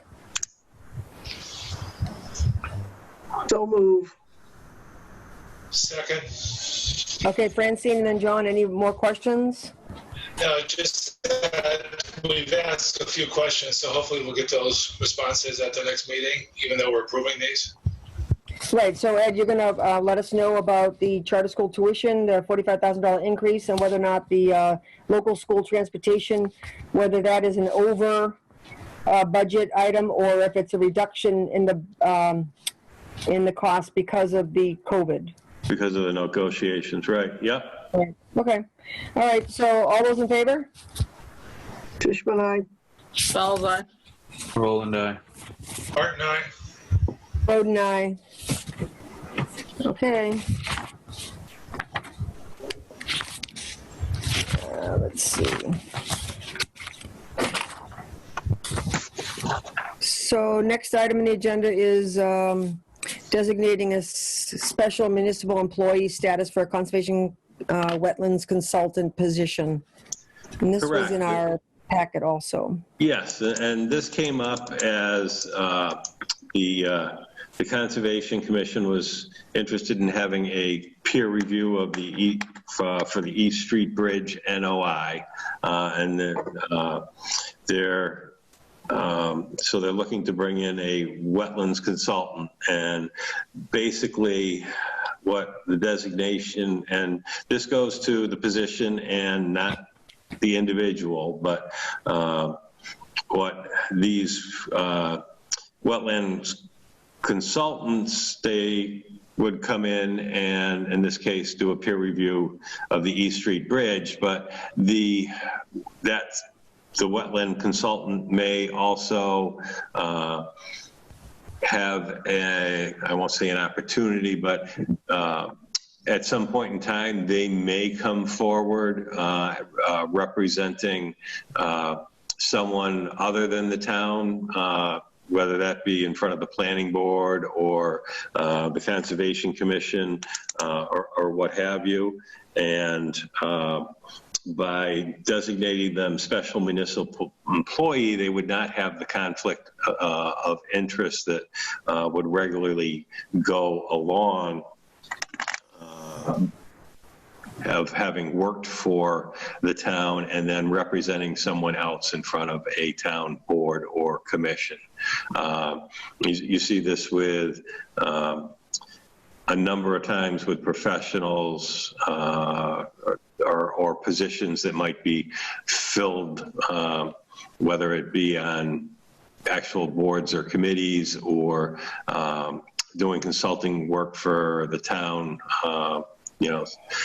perhaps in this case as a wetlands consultant, as an engineer. Let's say if there's any other, an attorney that might represent the town and maybe some case or a board or committee and may represent someone else like a resident in front of a board or committee.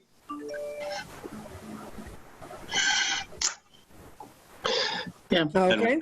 And once this is, the position's designated, it's designated. And, I've only got a 2.5-year experience here. Neither Marla or I could find any records that would say that the select board had previously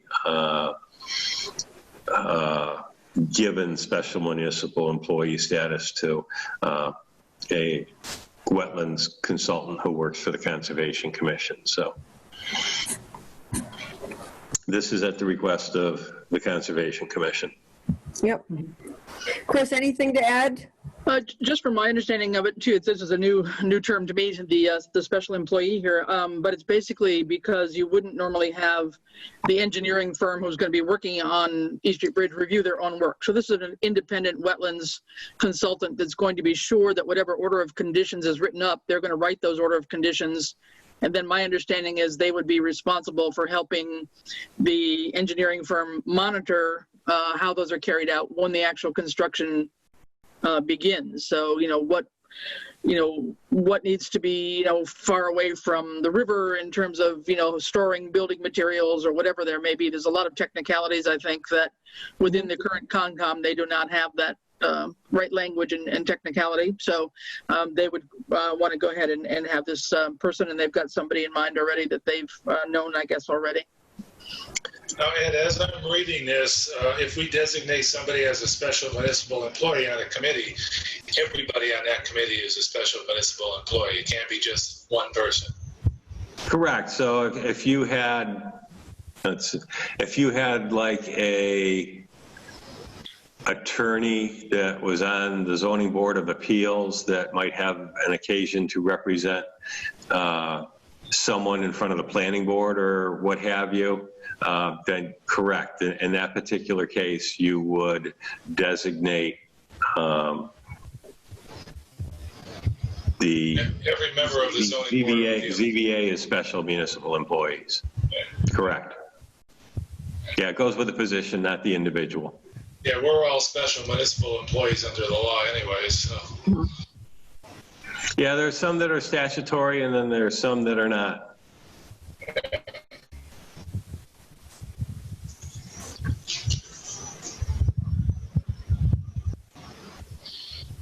All right, so anybody would like to, any other discussion, or would like to make a motion to appoint a consultant position for Conservation Commission, a wetlands consultant? Well, again, if he's on the Conservation Commission, we have to appoint the whole. No, this isn't on the commission. This is an independent third-party person. It's a wetlands consultant. Okay, so just bringing him or her in for this. For this task, yeah. Or anyone that fills that wetlands consultant role. And this person's duties are determined by the Conservation Commission, and any compensation is paid for by the Conservation Commission? Is that true? Well, in this particular case, the wetlands consultant for this peer review will end up getting paid by the town as part of that East Street Bridge project. So in general, we happen to be the applicant. If they brought in a wetlands consultant to review a project that a resident brought in, that resident would be paying for that third-party review. Okay, so it's not going to be a separate line item from the East Bridge project, right? No. But the Conservation Commission is the one that hires the consultant, but the town, being the recipient of the bridge or whatever, will be the one that appoints them. Okay. So we're just approving the consultant position as a special municipal employee, but the Conservation Commission is hiring this person, and it's paid for out of the funds designated towards East Street Bridge. Correct. Yeah. Okay. Let me ask another question if I can. I'm reading one of the paragraphs. It says it's the municipal position that's designated as having special status. So it sounds like it's got to be a municipal position to start with. So is a consultant a municipal position? Yes. Yeah. Okay, so that meets the criteria? Yeah. Okay. Yes, it does.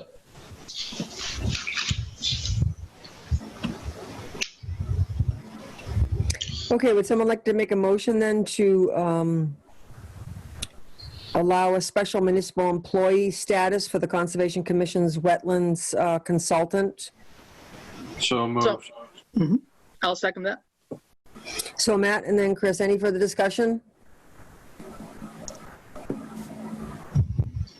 All those in favor? Fishman, aye. Fowles, aye. Roland, aye. Martin, aye. And Groden, aye. Okay, the next item is vacation carryover request. Chief Ian Illingsworth had hoped to be able to use the 5 days that, and wasn't able to, so he's asking for a carryover of 3 days or 24 hours. We approved a number of these in the past. PQB approved a number of them with the police chief. It's under our the contract with us. So anything, Ed, you want to add about that? No, and in fact, even at our last meeting, when it was coming up, I had not heard anything from Ian, so I had texted him when we were doing the other ones, and even at that point, he was hopeful that he would use up all his time. So, and I know he's another one that's been very busy due to the COVID-19 outbreak. So he used all but 3 days or 24 hours, and he has requested to carry over that time, and I would encourage the select board to approve that. And it is within the parameters of his contract. I move to approve Ian Illingsworth vacation carryover. Second.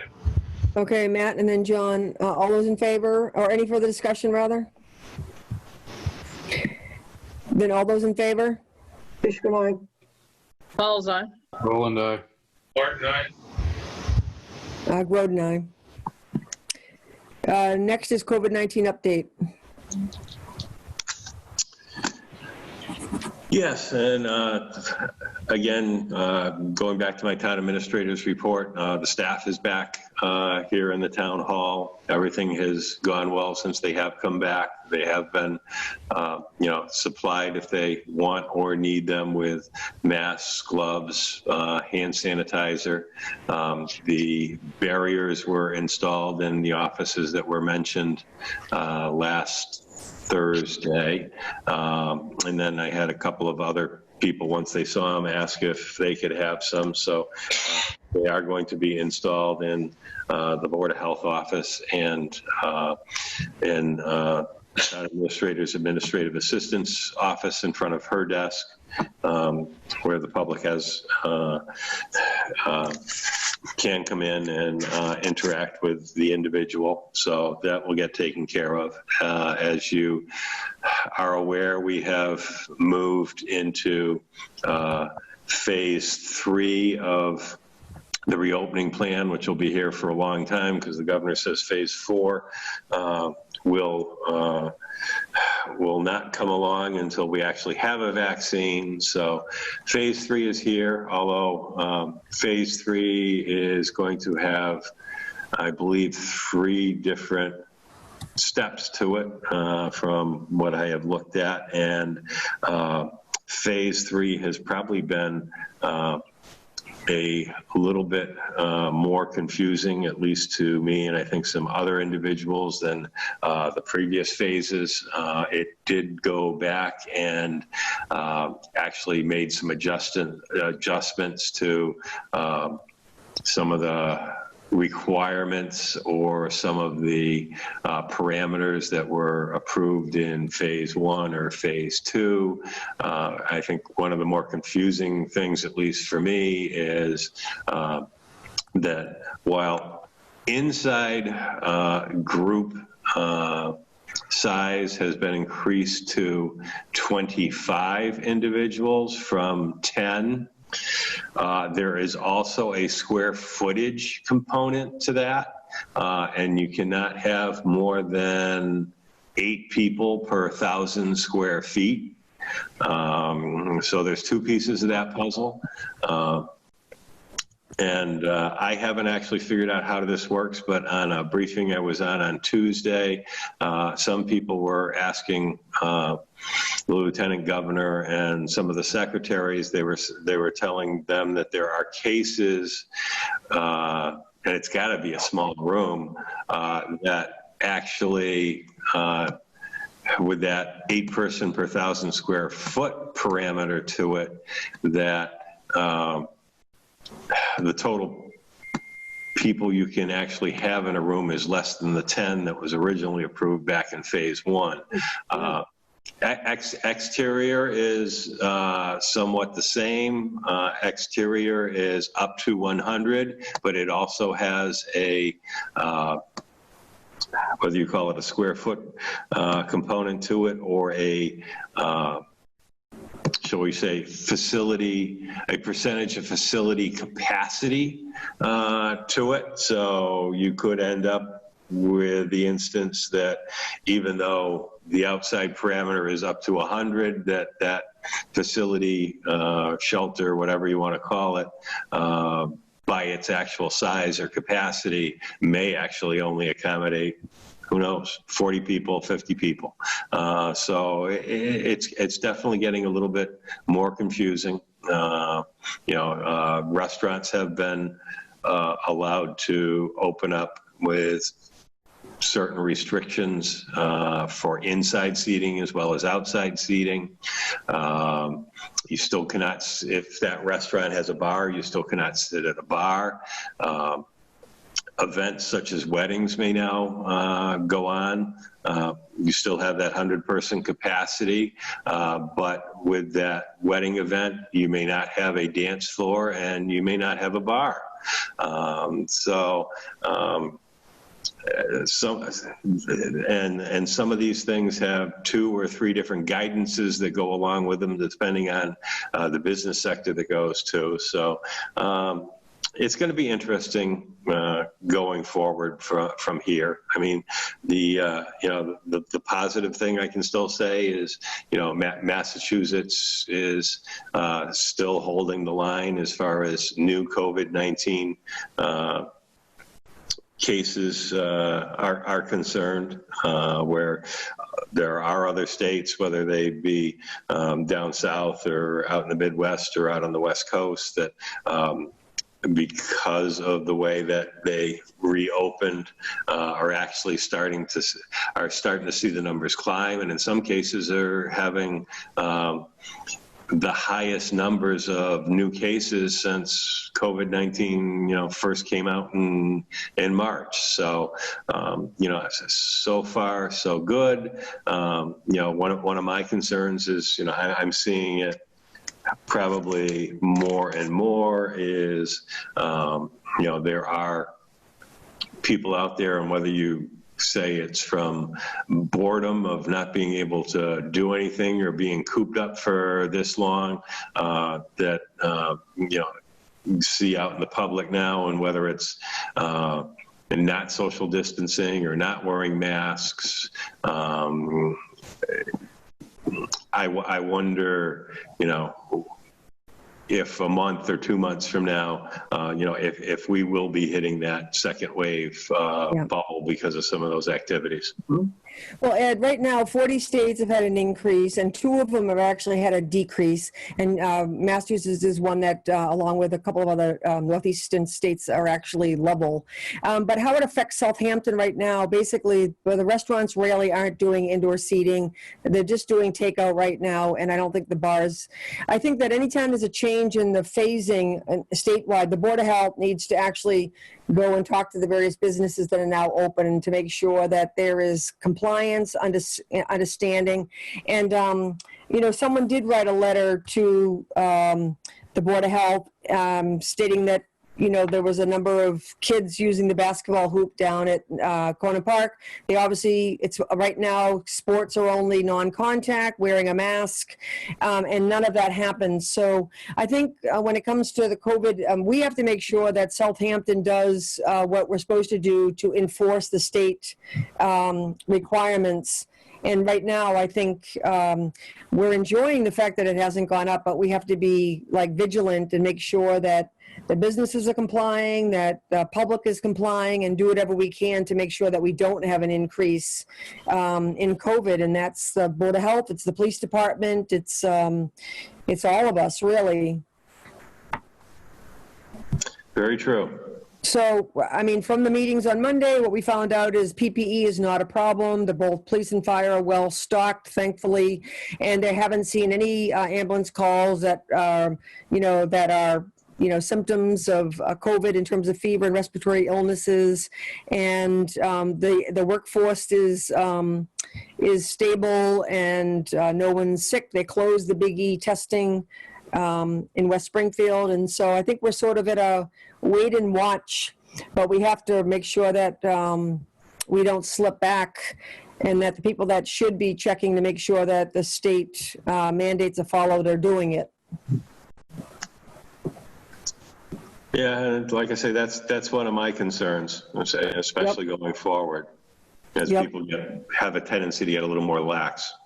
Yep. And like I said, we asked that Aaron Osborne, our superintendent, join the Monday morning call starting this coming Monday, because of particular concern right now is the school. But also, has this select board, I know that Easthampton City Council recently voted to keep the town offices closed through August. Has this board put a date to the town closure as of right now? No, it has not. Okay. Does anybody feel a need to do that, or do we just continue to wait and watch and see what happens? I think we talked about it at last meeting. We were unsure where to put a date, but I'm comfortable with just waiting a while and monitoring. Okay. Yeah, That sounds good. My personal feeling is, with everything that's going on out there, that town hall wouldn't open any before August 1st, and probably I'm thinking closer to September 1st at this point in time. Okay. So I guess, Ed, the same question I've asked before is, are we getting any complaints from residents that they can't access services, or is everything going fairly smoothly? Everything seems to be going fairly smoothly. The departments seem to be, accommodating wherever need be. If somebody can't get what they need, whether it be by telephone call, email, mail, utilizing our Dropbox if they need, some personal information or some documents signed or whatever, the departments are, cooperating and helping with that. They may be, taking the documents out and meeting them in the parking lot or what have you, or if someone, needs something signed, they'll meet them in the parking lot, bring the documents in, sign them, bring them out to them again. So. Is there thinking behind when town hall opens? Obviously, you're not going to open the doors and do business as we did in the past. There are going to have to be some planning and some limitations and capacity that apply, and protective equipment, perhaps, that visitors might be required to wear. Is that in the works, that kind of planning? Well, those masks that we handed out to the employees or for their protection, if someone were to come in and was not going to social distance, they can be offered to the individuals coming in also. At this point in time, the treasurer collector's office will probably be using that outside window for protection. Some of the other offices, that's exactly why we put up the the plexiglass barriers.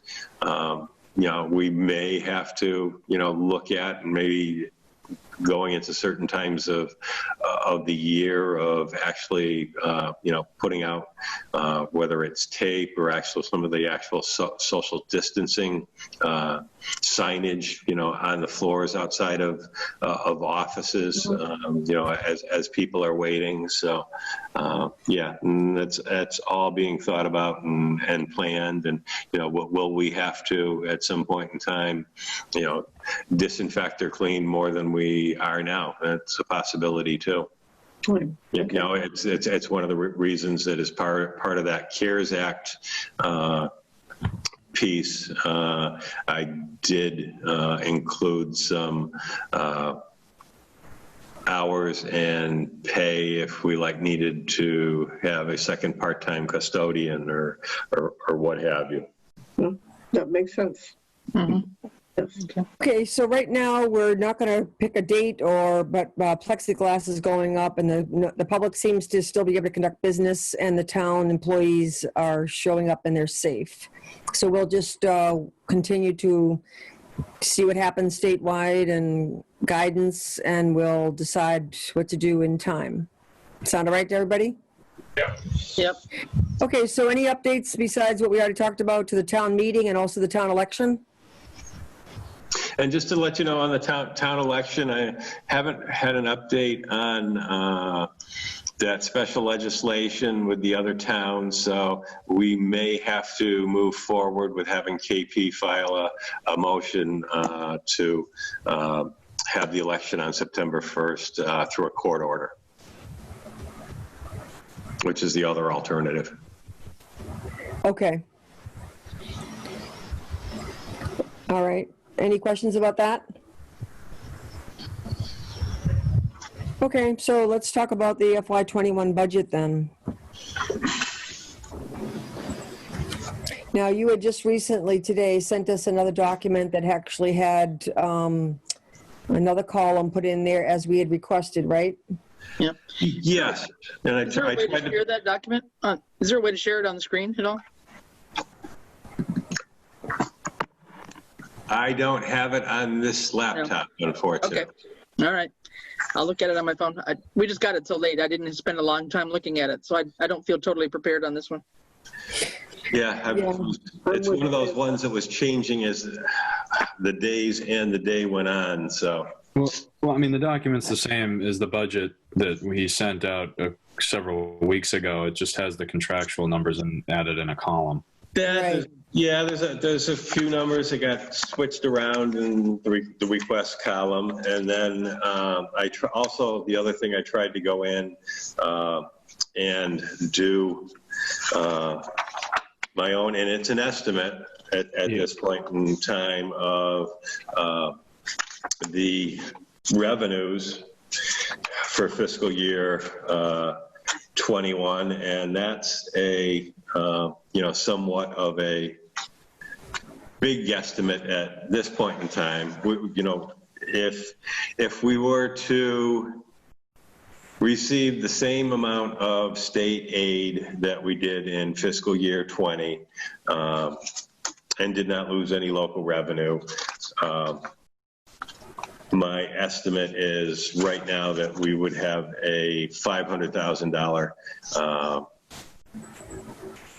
deficit between the requests and our actual revenues. If you believe, like I do, that we're going to have reduced state aid, and of course, that's a big, while I think we will have a reduction in state aid for fiscal year 21, the amounts you could guesstimate all over the place. So I have you picked out on the conservative side, I utilized a 3% reduction to Chapter 70 school aid because traditionally, if you look back at past downturns, usually the state has held Chapter 70 funding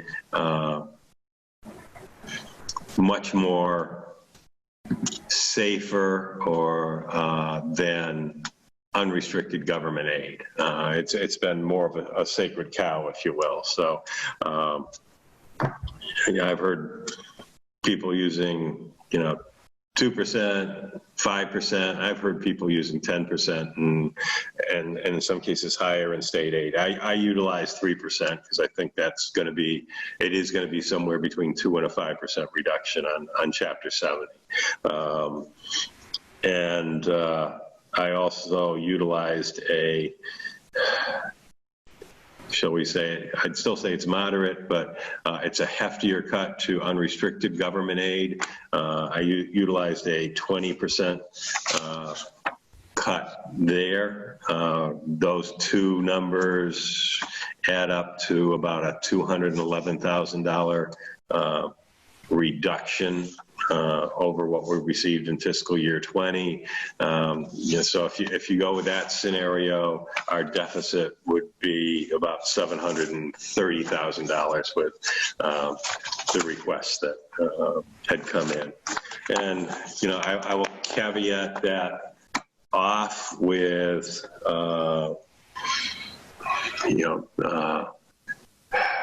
could look at a Proposition 2.5 override for some amount. I don't know really how well that would go over in this environment.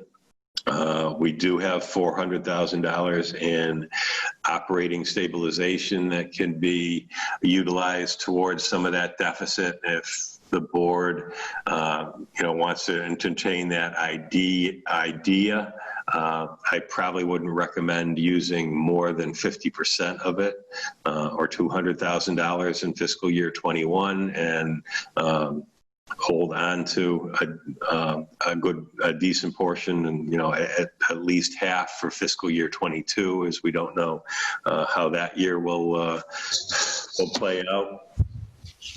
And then, the other side is, okay, these are the requests, and in some cases they could be justified, but they have a significant increase over what may have been requested for fiscal year 20. So we can take a look at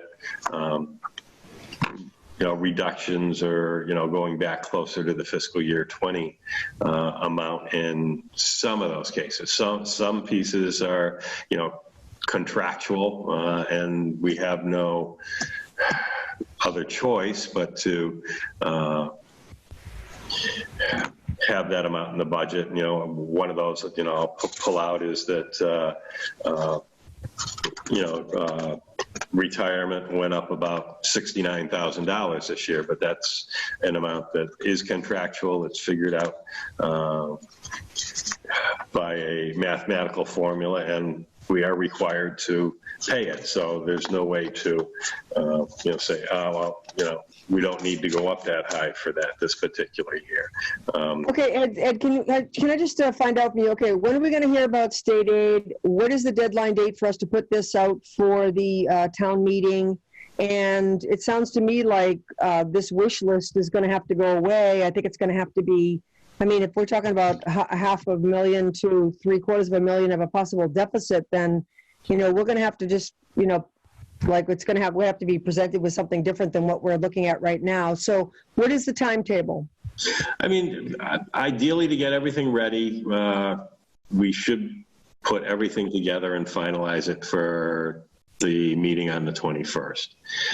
Are we going to hear about state aid by then? I have my doubts. So I think from that particular perspective, we're going to fly blind, just like anybody else that has already put their budget together or already had their town meeting at this point in time. So it's just a best guesstimate. Like I say, I believe we will see a reduction in state aid for fiscal year 21. After that, it's best guess as to what those amounts may be. I think that going into it and planning for a reduction or some reduction in that state aid is more prudent than not, and then having to adjust the budget, after the middle of the year and making, reductions or mandatory cuts at that point in time. And, even if we do say, okay, we're going to plan for some reductions in state aid for the upcoming fiscal year, we could underestimate what those reductions are and still have to do some cuts during the midpoint of the year. But at least at that point in time, it would be, shall we say, less hurtful or harmful than not planning for any and having to adjust. Okay, so what do people want to do? I have an overarching question here that I can't back into the math on this. So Ed, you sent out a spreadsheet a couple of weeks ago with the budget, and then you sent out a revised one with the contractual increases plus your math off of Chapter 70 and then 20% unrestricted government aid. Yeah. You know, I'd like to know what number you're using for the Chapter 70. I do have that number in front of me. Okay. So if you don't have that immediately, then that's fine. But then I also kind of, the other number that I don't know is the number that you're using for, you're coming up with a 20% number for unrestricted government aid. I'm wondering how much do we receive in so I need to know what the basis of that number is. Well, like I say, at that point in time, I'm doing my best guess at what the reduction might be. Sure, no, I get it. But you're using a base number, and you're taking 20% of it out. So I just need to know what the base number is that you're using for the formula.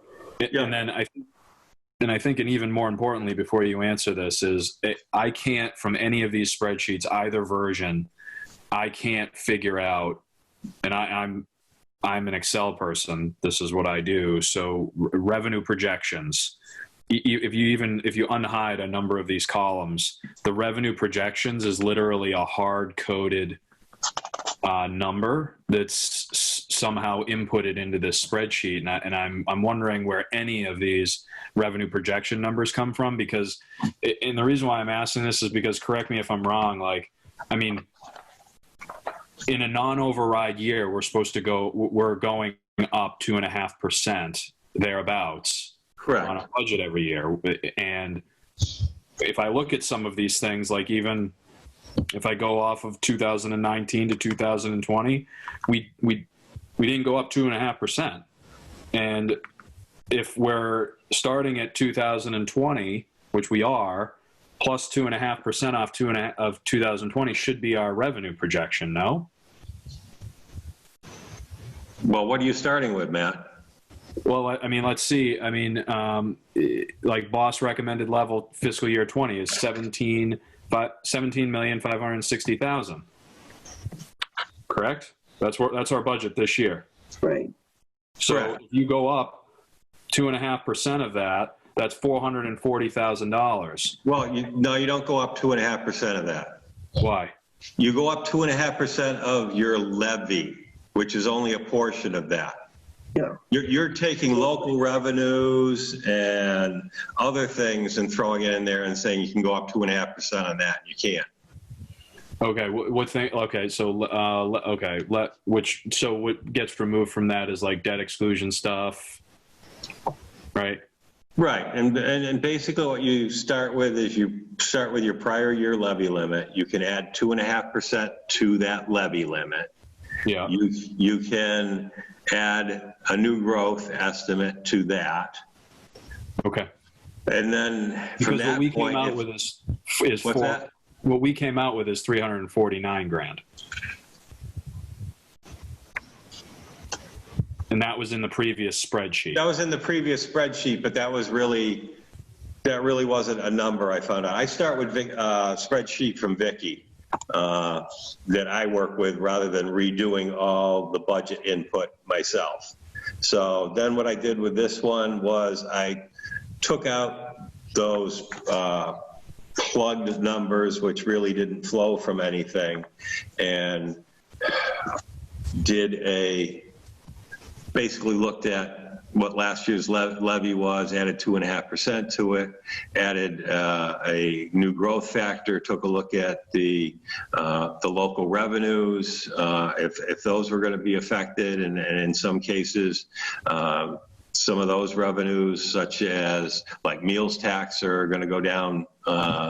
This particular year, we have one less food establishment in town, plus the fact that food service will be down for a good portion of the year. Our own Board of Selectmen, like liquor licenses, will be down. We have one less establishment bringing that in. So taking a look at those, that was like about an $18,000 reduction to the local revenues. Sure. I guess what I'm trying to get at, just for the sake of brevity here, is that for some reason the math for me isn't working, because when I look at the original spreadsheet, and whether this number was an estimate at the time or not, it showed, in the absence of the math that you did with the Chapter 70 and the unrestricted government aid, it shows that net new revenues in next year is going to be, call it round numbers, $350,000. Okay? That's how much more revenue we're going to take in next year versus the year that we're in, or the year that we just finished. So if we call that $350,000, but then we're looking at the latest spreadsheet that you sent out today, when I look at that, I see, I mean, it looks like actually we're in the negative, and I'm just wondering where this is, because like the 211,000, if you back that out, you'd still be revenue positive. The 211 grand, which is the Chapter 70 and the unrestricted government aid. If you were factoring in net new revenues of 350, you'd still be net positive on this. But I'm saying that 350 wasn't real. Okay, well then what is the revenue projection estimate? The revenue, it's right there on the spreadsheet. It's I see, but minus $17,482,245. Yes, which is a difference compared to last year. It's negative. So what you're basically like, what the number that I'm really trying to figure out here, Ed, is, I mean, that's showing, call it, that's an 80, what is it? It's an $80,000 decrease from revenues last year. So not only have we, and that's taking into account the $211,000 loss in state revenue, which is made up of the 3% Chapter 70 and the 20% unrestricted aid. But yeah, then it also wipes out any new projected revenue. I mean, the swing on this is very large. I mean, if our net new revenues are, generally speaking, between $300,000 and $400,000 a year, which I believe, if I'm not mistaken, that's what it's been since I've been on this board, we're wiping out, I mean, my gosh, we're wiping out, if even on the conservative side, if our net new revenues are 300 grand, and we're actually decreasing, I mean, the swing on it is just a lot for me. That's why I think he's saying $500,000 to 700-something thousand. Yeah, and Matt, one of the things that you aren't factoring in is the $270,000 decrease from the debt exclusion. Thank you. Okay, thank you. You're welcome. Yep, that helps. I'm just like, the math on this isn't computing, but now, okay, now you're getting closer. Okay. So can I ask you something? It says fixed costs, agreements, contracts of 109,000. That's a reduction? And that is part of Vicky's spreadsheet, so I didn't even take a close look at that. Hang on. Yeah.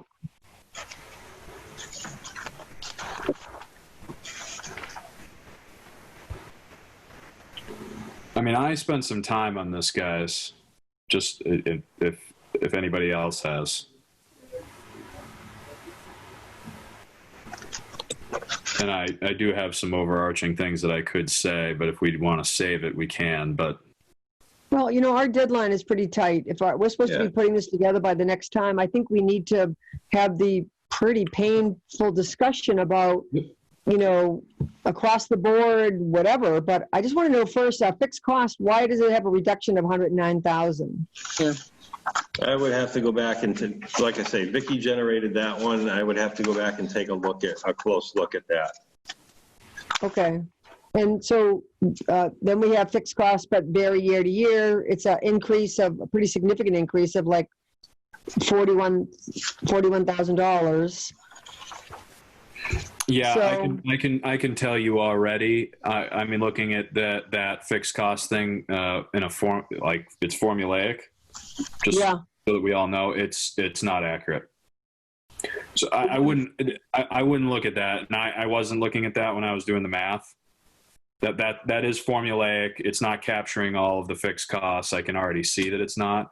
And so those things down there for me, and I don't, if they are significant to you, Rini, that's great. But those are just itemizations of the lines up above, and the math Okay. work on. Well, okay, well, they should be accurate is my opinion, but anyway. So I guess, you know, we're talking, if we're talking about such a huge reduction in state aid and we have to put our best guess forward, my guess is that it's going to be, you know, pretty much level funded or negative funded. Yep. Yeah, no, it's going to be, I mean, just to put it bluntly on the math on this. Yeah. And I have gone through this. I mean, right off the rip, I mean, I personally can find 300 grand relatively easily. Mm-hmm. The rest gets extremely painful. And Yes. there is actually no way to do the math on this without significant cuts, like very significant cuts. Well, do we start by saying level except for contractual, and then each department or whatever takes a certain, you know, hit, or how do we start? I think that's got to be the way that it is. I mean, the one caveat to that is we got to be careful of net school spending. Right. So we're gonna have to be careful of that. And certification of the library. I mean, we've been in this boat before. Yeah. And the library is also, you can't dip below or else you lose your They lose certification, right?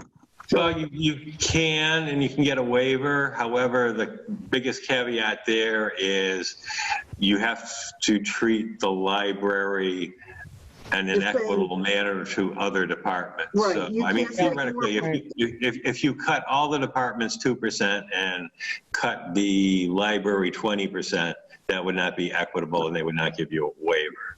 Right. But if it's treated the same as everyone else, then the likelihood of us getting a waiver for the accreditation will be okay. Right. The thing is, for those who have done budgets over the years, when you say, let's go across the board level funding or everybody gets a 3% cut, as we talked about, contractual and statutory requirements just make that so impossible and lopsided. Yeah.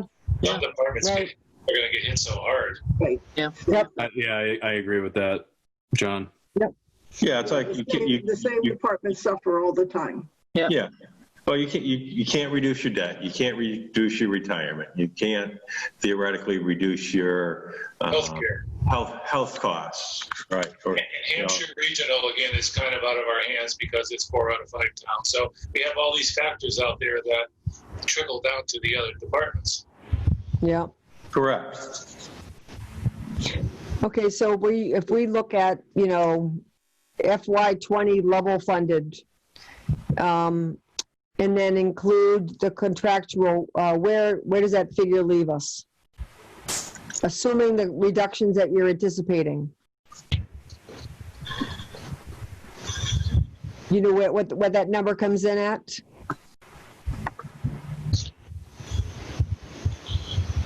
Well, it shows up level funded. Yeah, I don't know if we have that. So Basically, like level funding everything except for contractual increases. Right. Right.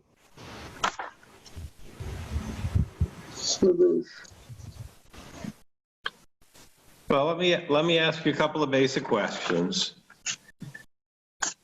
Do you feel that a Proposition 2.5 override is acceptable or not acceptable? I think before we go there, we need to do this other exercise. Well, no, here's the deal. I mean, Francine, I totally agree, but at the end of the day, you got to present two budgets. Right. One is under the is within the Proposition 2.5 restriction, and the other one that's not. So for me, I mean, we're going to have to do the work regardless. Like we can't roll with the expectation that we're gonna override the budget, of course. So like we got to do the work regardless. Yep. I'm not personally opposed to it. I don't think that it's going to. There's part of me that doesn't think that it would garner the support that it did the last time, though. I don't really think there's just too many people out of work. I mean, I just feel like it's the wrong time, and that we have to really, you know, I just think that we have to be tighter than we've been in a very long time, even more so than the 2.5, because I just feel like it's just I don't think it's the right thing to do at this Yeah, particular. no, I don't disagree. I don't disagree with that Yeah. either. Yeah, I don't I disagree don't with think that. But at the end of the day, this is going to mean we're going to be cutting. Yeah. What other questions do you have, Ed? The other one is, are you acceptable or non-acceptable to utilizing any of the operating stabilization fund? You mean the 400,000? Yeah. So personally on that, I'm not, because I think we're going to run into some serious stuff next year, and we're going to need that. And so I'm not in support of using that to prop up our budget next year. If that's what you're asking, like if you're asking, are we going to balance our budget off of a portion of that? I would not support that, because I think we're going to need it. I'd like to see where the number. When the cuts are bigger than we anticipate. Yeah. Yeah. I'd like to see where the numbers come in, like if it ends up being level funded plus contractual, where is our gap based on what we think will be the projections, and then decide. I wouldn't be opposed to taking half of it. Okay. If we have to. I mean, if we're absolutely looking at these things and we say we can't possibly cut any more, then I think that I'd support it at that particular point, but not until we know where the numbers come in. Yeah, what the numbers are first. Okay. A question, maybe Matt, you know more about, we say level funded, but you have Norris who needs to open up under the COVID conditions, and how much more is that going to cost them? So that's got to be factored back into it too. Yeah, I mean, yes, this is going to be tricky, guys, because I mean, at the end of the day, like Norris is going to have to open up full tilt here, and then if you look at Ed's estimate of 3% Chapter 70 loss, which respectfully, Ed, I personally think it's going to be more than that, and so, I mean, that's why I want to try to do that. I'd personally like to balance. I'd like to figure this out without using op stabilization, because there's part of me that thinks that a lot of this op stabilization is going to have to go to prop that school up. Our school's already been, I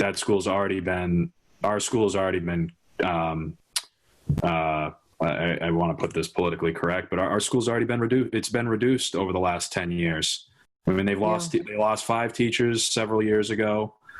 It's disheartening, and a lot of it has to do with this Hampshire regional agreement that we've been kind of hammering, and I think that work is slowly being done. It's just not being done quick enough, and we're getting there towards making that a little bit more of a fair scenario and updating a 1970 agreement, but we're not there yet. And as John, as you've already pointed out, we don't have any control over the Hampshire regional one, so a lot of this just trickles down, and at the end of the day, Norris takes the brunt of this.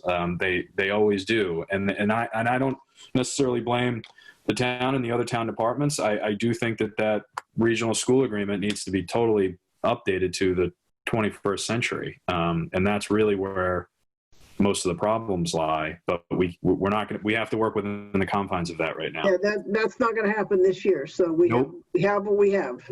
Yeah, we have what we have.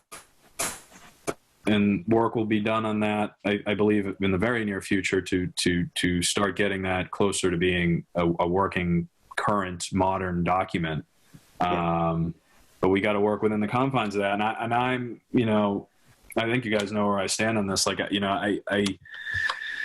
I'm close to that school, and they run on a shoestring budget. But you know what? Everybody seems to in our town. I mean, everybody. Yeah, I know this is where we've been a lot when it comes to Norris School, Matt. So a lot of things haven't changed. I think there's been a lot more scrutiny of the Hampshire regional budget, thanks to the current school committee and other people that have been trying very hard to actually have them work within a reasonable increase, annually. Yep. So I just want to come back to, where do we go now? We have a short amount of time to really try to look at the various departments, the various lines. Are we in agreement that we start by looking at level funds plus contractual and see what number we come out to, and just say no new positions, no new expenses per department, or at least no more increases in departmental? What do you think? Well, Ed, do you want me? I can do this right now in Excel if you prefer. I mean, do you feel confident that you wrote contractual numbers in another column? Like, Was that like, are those, did you capture all of them? Are those all right? Because if they are, I can do this right now. Well, I mean, some of them I put in there because some people had not requested anything and trusted that whether the select board decide that a COLA was 1%, 1.5%, or 2%, you know, that's what they would get. Other people, you know, because of the conversation about the compensation classification piece, requested more money. So I went back in as far as salaries went and said, okay, contractually, where are these individuals, you know, currently before any, you know, that are not on a union contract before they receive any COLA, if they are to receive any COLA. And then there were some other ones that I went in and, you know, understood that, you know, like retirement and whatever, those are contractual numbers and we really can't get away from them. So, well, So the salaries right now represent, go ahead, Matt. Sorry, the reason why I'm asking this is because, I mean, it looked like you did a great job putting in the contractual increases, but there's some big glaring things in here that where you didn't, and I don't know what to think about it. So, like, for instance, we negotiated a police contract. Well, the police department for wage line is asking for 54 grand. Yeah, that should be included in their calculation. Well, you didn't put that as as contractual next to it. Do you know what I'm saying? Like, you didn't. Yes, is it? It's a request. I don't know if it look, honestly, 54 grand is very nearly a 10% increase. I have a hard time believing that what we approved created a 10% increase in their pay overall. I mean, 54 grand additional, their original budget was 588,000. That's close to 10% increase. And I mean, the same thing goes into highway. That doesn't include the funding that we added mid-year to it once we settled the collective bargaining agreement. That's what I'm referring to. Right.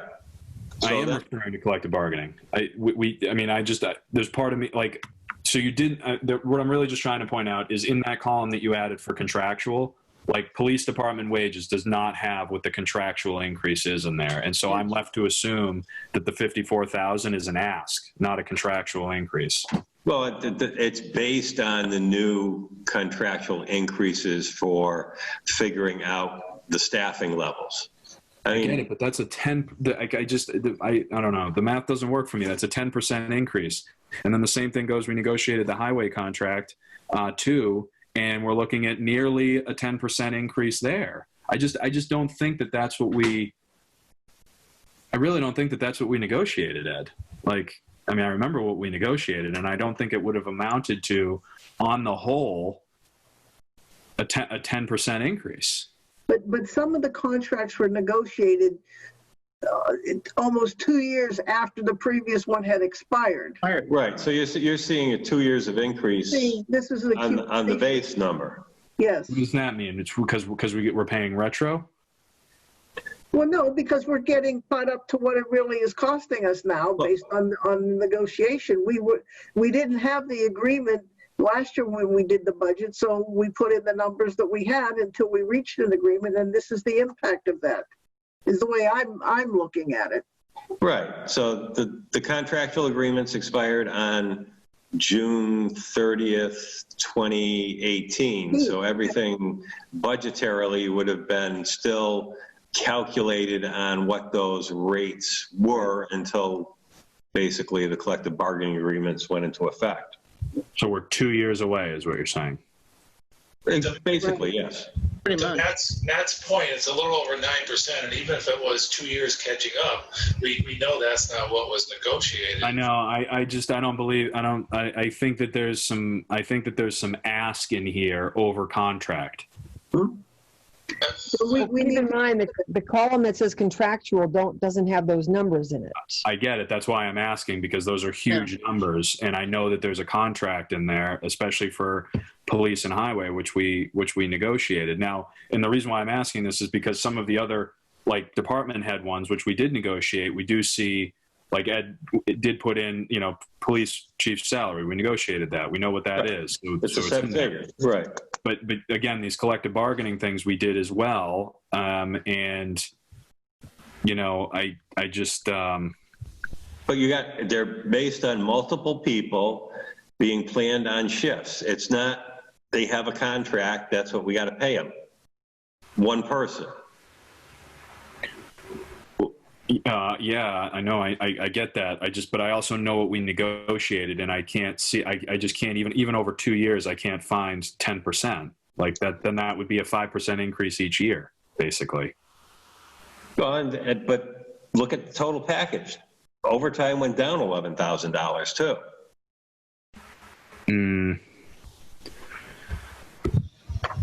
So what is the total of the contractual column? There is no total there now. Right. Yeah. No, I didn't put a total there because it didn't have all the figures in it. Yeah, I was just going to say. I think we need to start with the first column. Now it says FY20 level funded plus 2%. It doesn't look like That's our budget. That's our budget. That's the current fiscal year 20 budget, correct? Which was done at a level funded plus giving the non-union employees 2%. So that's an accurate number.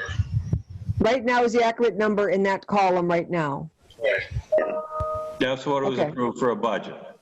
So I think we need to plug in the contractual numbers into that particular column and see where we are. Can we do a column after the fiscal 20 column and just take the contractual and move them over, have a third column so it'll be fiscal 20 level funded plus contractual?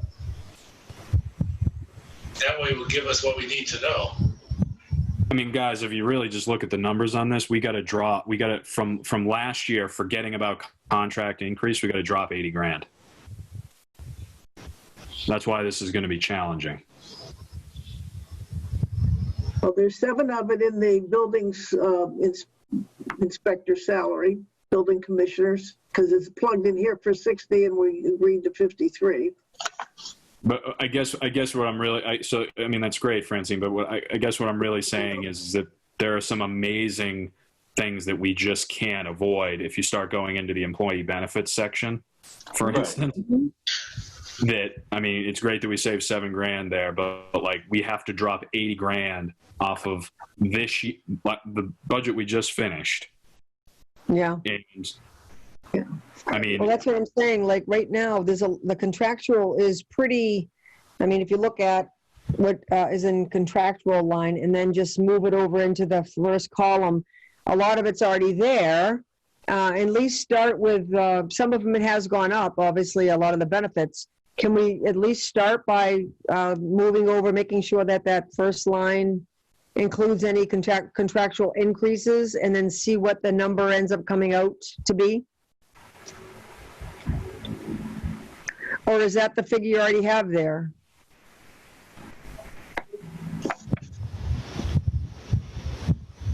I personally think if we're going to do this, I think our contractual increase number needs to be the stuff that like literally we can't do anything about, meaning it doesn't involve people and layoffs and furloughs and cuts. Like it's got to be things like the retirement account, the insurances. If we can't get out of those things, you can't.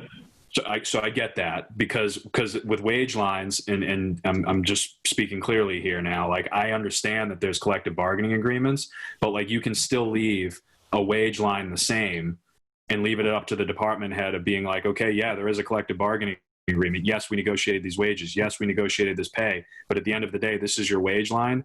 You've got to figure that out. And if that means you've got to cut somebody or you got to furlough somebody, then that's going to be up to the department head to do it. So for me, those are not considered contractual increases. And I think we need to be doing that hard math now because there are contractual increases that we can't get out of. Retirement, insurance, those ones that are like forced and fixed that a department head can't manage out of, if that makes sense. So if we're going to do this and we have limited time to do it, the contract increases are not wage line items. That's the department head's going to have to solve that. Right.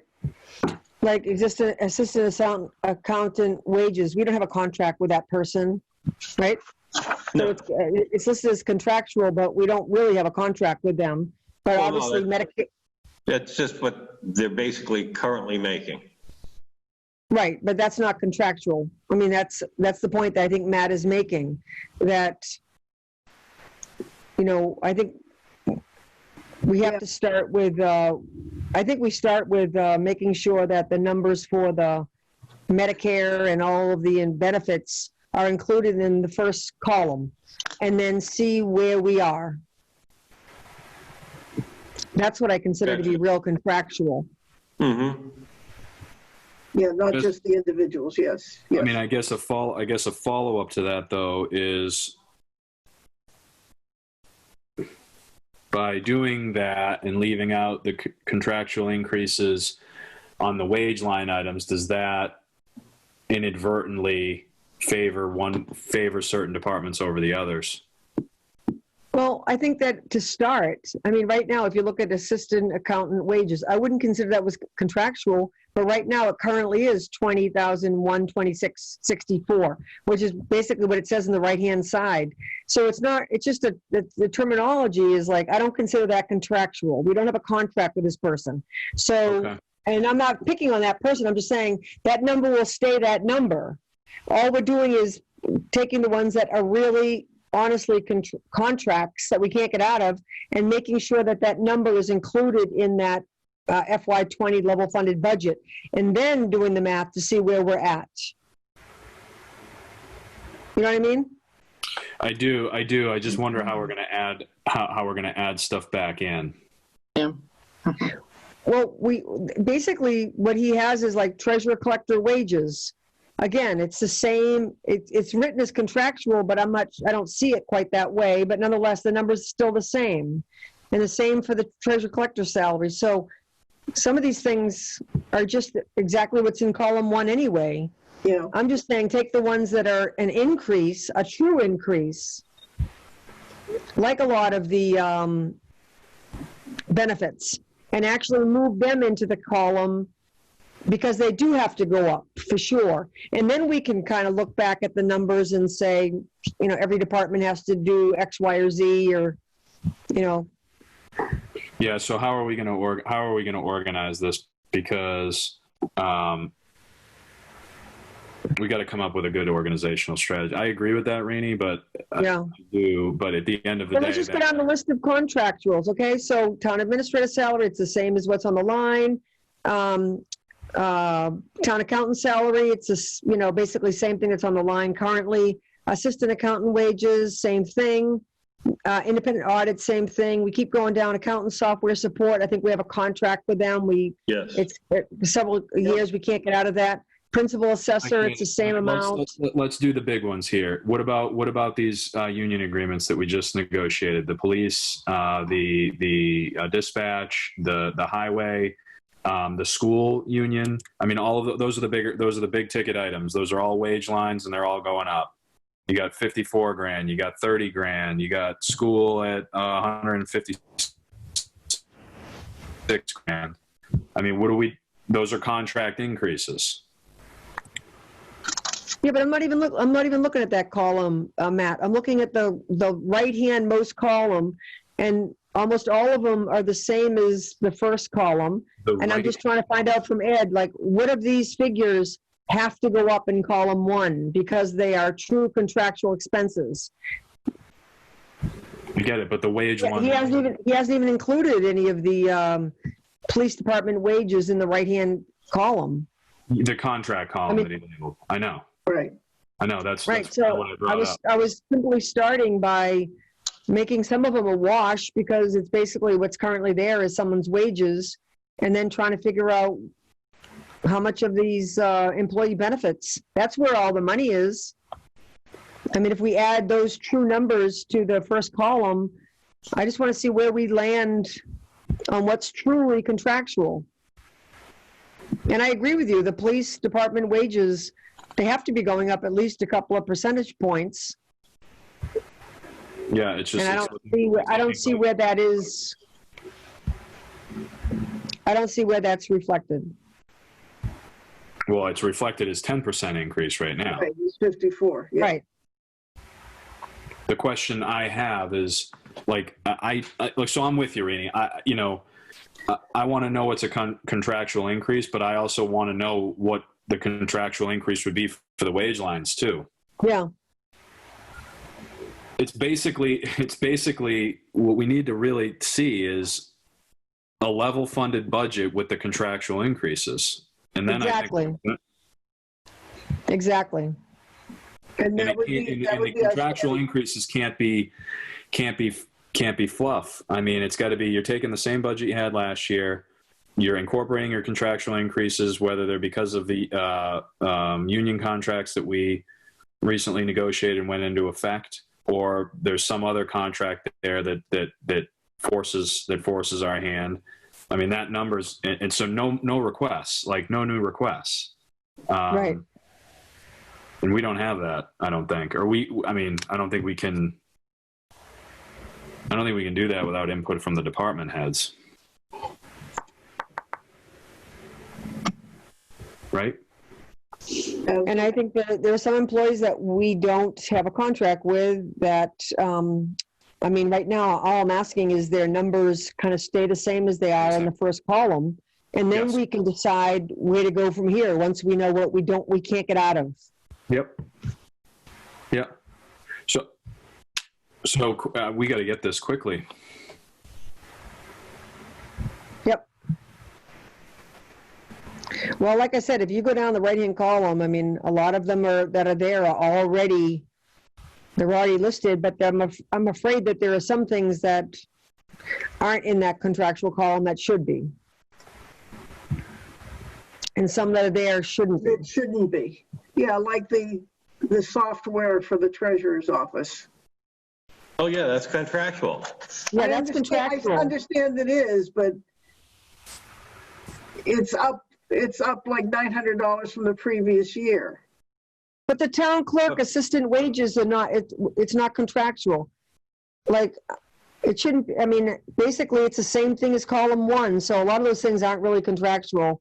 And if the town clerk's office takes a 2% cut, they can work it out whether or not they give a 2%, like, I just feel like some of these things that it just reflects what they're currently at, which is exactly what's in column 1, and it's not based on any contract. Do you want to just go through this? We can do this quickly. Because I can do this in Probably the Excel best way. if you want to do it real quick. I'm happy to do it. You want me to do it? Sure. Yeah. All right. So I'm gonna make a new column here because I don't want to change column 1, but I'm gonna make a new column and we'll make some calls right now. So Can you share your screen? Can you over the share? whole- Yeah. Sure. That would be helpful. Yep. Where am I? Share my screen.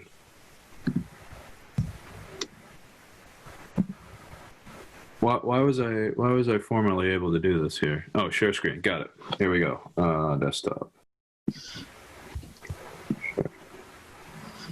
Perfect. You can see it? Okay. Yep. So I don't see it yet. It looks like it's trying to do something. Yep, I got it. Good. You can make it Okay. bigger, Matt. make it bigger? Can you make it bigger? Yep. Those of us with glasses, which is probably all of us but you. How's that? Yeah. Okay. So here's what I did. So contract obligation. Okay, so we'll do that. Here's what I found. So all I did is this is column 1, which is our budget right now. Yep. Okay. I just copied the whole thing and pasted it over here. Okay. So all we're deciding on are these numbers going down as to whether or not we're considering them to be contract or not, Okay. or just staying the same. Okay.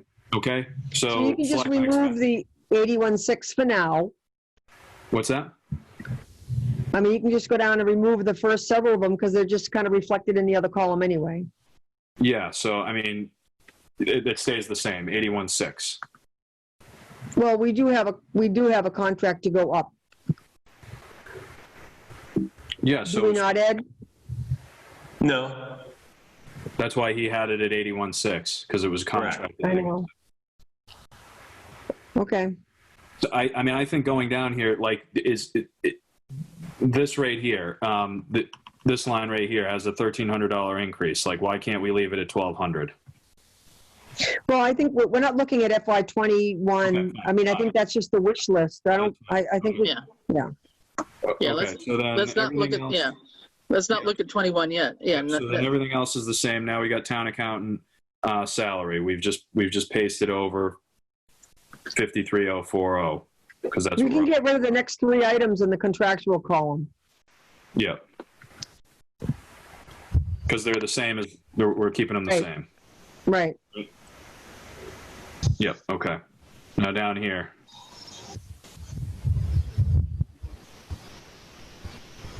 This Same one. thing. It's the same. That's the same. This is the same. Same. This Same. is the same. Same. What about this? What about this one here? That's an Yeah. increase. Or no? This is an increase. It says contractual though is even below Right. what we funded last year. Mm-hmm. That's contractual. That's I know, software but- support. Well, yes, I know, You but don't pay the support, you don't get the software. it But is is it gonna- contractual. But I think what you did here is I think this was a clerical error because you copied the increase amount over into Yeah. this column when I think what you should have copied was the 10,000. Right. Probably, yeah. So do you feel like we are contractually obliged from going from 6,600 to 10,000 on this? Correct. Okay, so I should be putting 10 grand in here. Yep. Is there a reason that it went up like 40, 50%, 40% or so? That's a big jump. We're at the mercy of the software companies. I'm just Yeah, going it should be 10,000 something, yep. Plus, they've got their new software, so I'm sure that has something to do with it.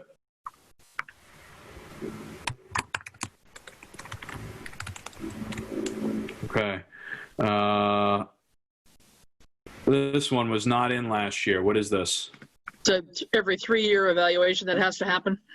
Yep. And we have to do it. Yep. Yeah. Okay.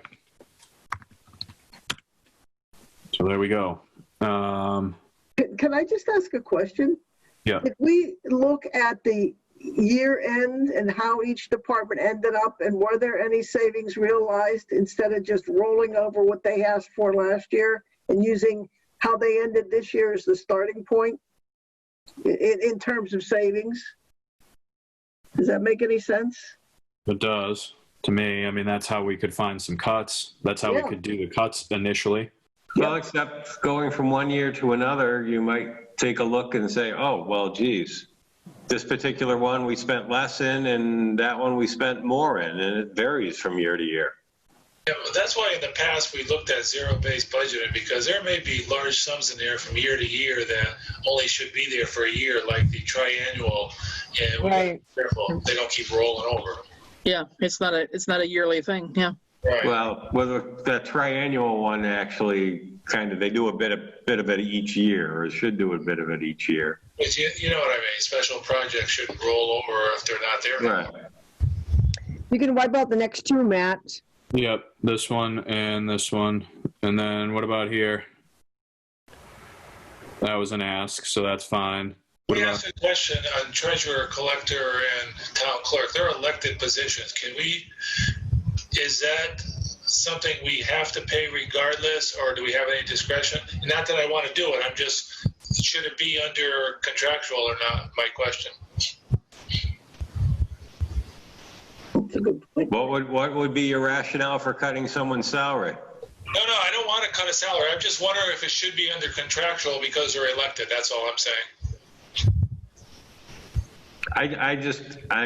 I'm sorry, I just look at that as, there's the individual, that's what they're currently making. Yeah, okay. And okay, that's the starting point. From there, okay, if you want to say, hey, we don't want this person or this position anymore, then you cut it. yeah. But if you're gonna have that person and the same amount of hours, Yeah. I think you at least start at that point. That's not what I'm saying. I just wonder if it should be under contractual versus not, that's all. Okay. I don't think it meets the definition of contractual that we're currently coming up with this category on. But it's what we're So paying. let's just keep going down. So then, there was a question about treasurer software support. Is that a contract that we have to go up by that much? Yes. Okay. All right, then it should be 12,13359. Yep. Okay. You want to This- highlight, or you just, okay, you're leaving them, okay. Yeah, I mean, we change this. I can highlight that. Okay. Then you can take out the contractual column, no? Yeah, I can. Yeah. What about this one? Doesn't change. Yeah, the next ones are the same, next two.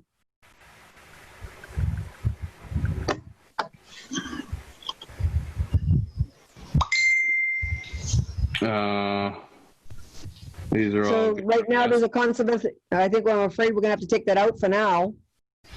Well, I mean, look, like we should be putting in these reductions, no?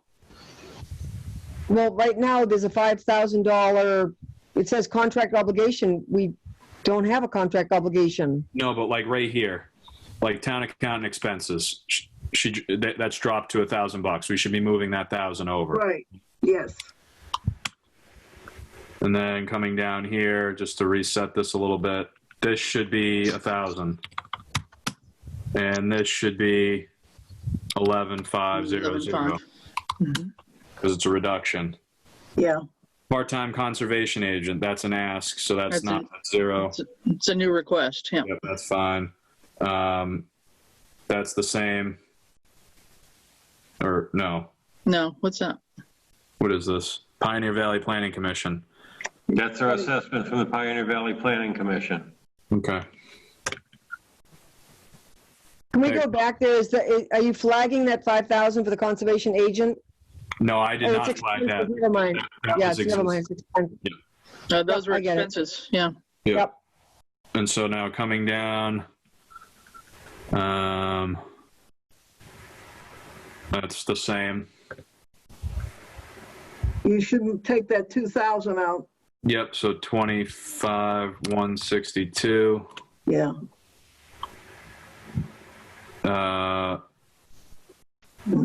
No, you're okay. 21,987. Yep, that's the same, that's the same.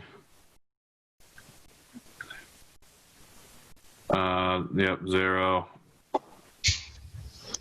Okay, so we're done there.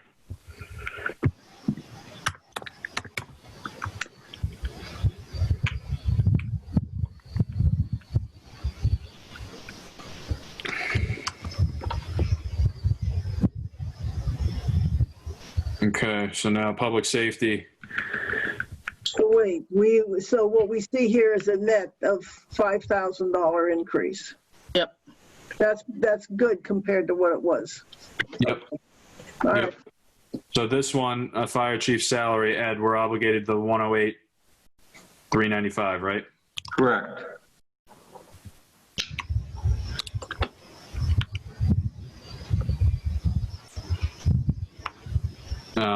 This right here. So this is the wild card factor for me. This is a 10% increase. You know, if we level fund this, I don't know how much of this is contract that we renegotiated and how much of it's not. And I don't know how you want to handle it, guys. I'd say that's what the chief calculated on based on the new rates of staffing the shifts. So if you reduce that, you probably won't have a full shift, which means you're going to have to bring somebody in at overtime and pay more. Or cut the shift entirely, just to be clear. And not- You're gonna cut a shift out of coverage for town out of police? Ed, if the cuts are deep enough, the answer to that, just on factual basis, is yes. Okay, so how many teachers are gonna cut at Norris? It's the same answer, Ed. Like if you I think cut, we if can't you get make the dragged cuts down on deep these enough kind of in any department- discussions, everybody. Can we just keep going down the list the way we, yeah, we can't get caught, snagged up in these kind of discussions because we don't want to pit department against department. If we could just No. do this academic exercise of trying to come up with what is exactly on the left-hand side unless it's contractual. If we don't have the values, let's just start with what we have. Yeah. If that's the figure that the chief gave us, why don't we just star it? Let's leave the figure that he gave us, but star it and know that we've got to come back and verify it. So leave the 642. Well, I would, just to work around it for now, just so that we know we've got to come back and re-verify it. I would leave it in that contractual column that we're trying to get rid of and leave the 588 there. Yeah. Leave what, the 642 in here? Yeah. Or do you want to put in this column that we're trying to do you want to put the 642 and then just write a note saying That's what I would do. That's what I would do, saying that yeah, I would put it in there now with a note saying we've got to come back and re-verify those figures and understand how it got to be that amount. What do you all think? It all depends on what we want the exercise to show. I think we should be consistent with what we're doing for the other departments.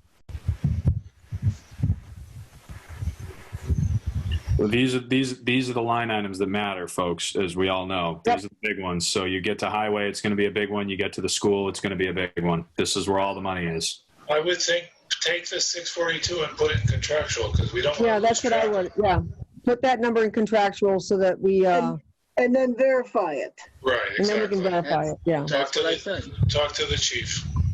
That's what I said. Mhm. You're going to reduce the overtime, right?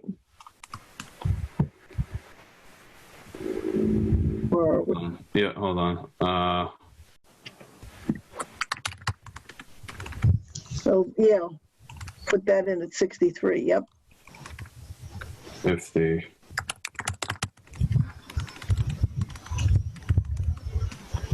So I just put in here, I don't know if you can see this, verify with police chief if the requested amount is contractual. Yeah. Yep. That's right. Okay, and then here, Same. Hey, Same. Matt, since we're looking at line by line, can you make this any bigger at all? yeah, you can't see it?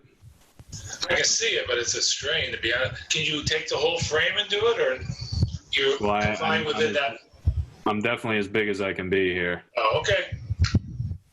I can probably zoom in more though. There you That's go. good. That's good. Thank you. That's better. Yeah. Actually, that just ruined, well, that just messed it up for me.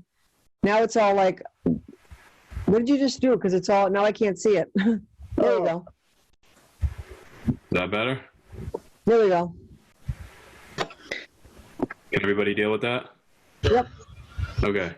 So what do you want to do? What do you want to do here? Have the same 37 question here?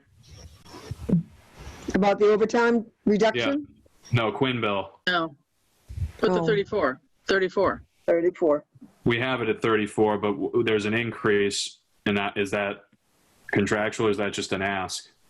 It should be calculated off the salaries and contractual. Yeah. Well, it wasn't in the contractual column, so it's hard to know. So we should put it here and ask, With the same note to verify with the police chief. Correct. Yeah. and to verify it with the police chief, right? Yep.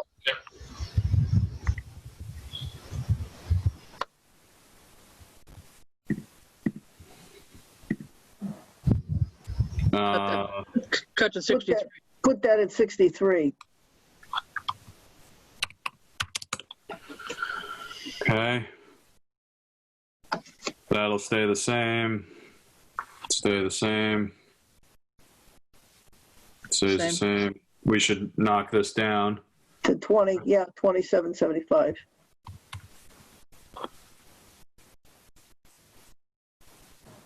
You That's can get rid of the 5502 also. all right. The wages, 29 grand increase. Yeah. I think we've got to do like what we did up above with the police, no? Yeah, Because they have a contract also. they do. Yes. Yeah. So put 240, 250. And who would we would verify that with the police chief, correct? Yep. Yep. Okay. Okay. Communication expenses is not, okay. Fire chief. We just want to leave that at the 86.7 because we're not, this is pending negotiations, right? Yep.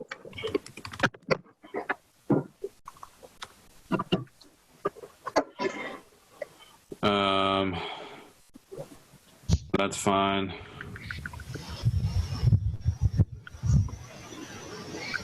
That's fine. We should Well, I think that- yeah, right. we should why add this one here? Oh, because we just agreed to a new number. Yeah, so Yeah. it should be, yeah.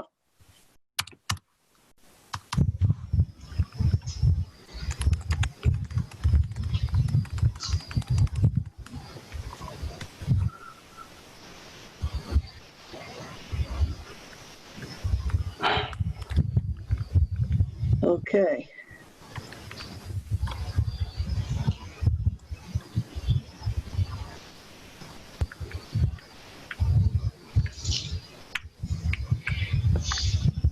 We were getting an Excel lesson on top of it. That's where we're at, but that's not taking into account those big salary numbers. Right. This is a bit of a wild card one. This is a wild card that shows, the differences. 19,000 less. Yeah, Yes, we saved money. Yeah, depending on the contractuals, like they said. Yeah. yeah. Right.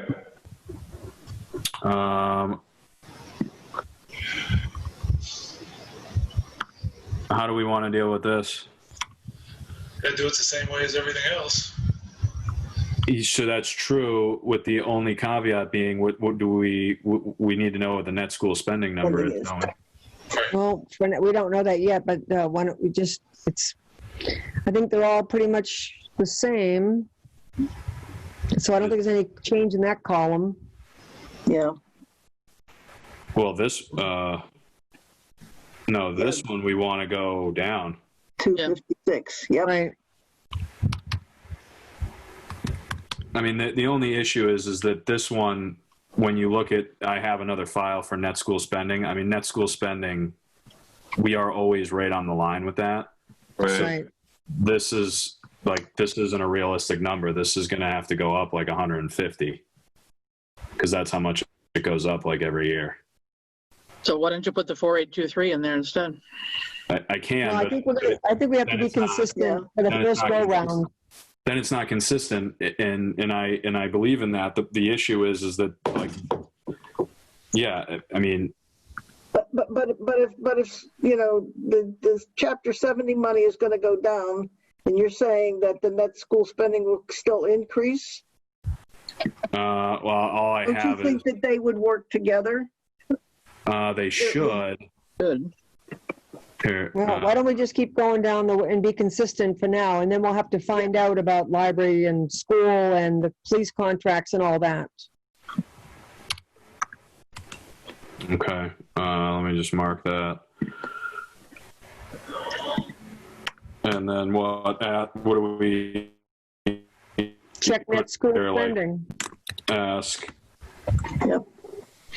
Check net school spending.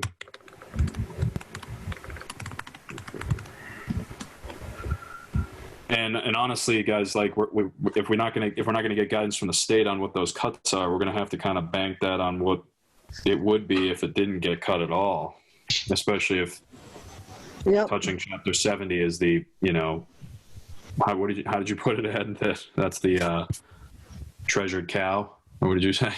What's that? So, I agree, Kyle. Yeah. So- Matt, you want to sum those up? Well, this one's 256. Well, you already did the transportation down, so if you could just add those up, the rest of them are the same. Yeah. Well, sure, but I mean, we got to ask about these, don't we? These increases, vocational school tuition.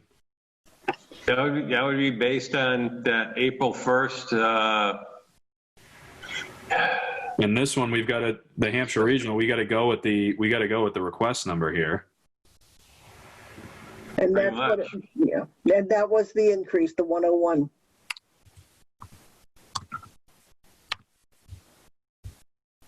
And can we realistically reduce the local school transportation, given that that was a strange year this year? And can we predict that it would be that low really next year?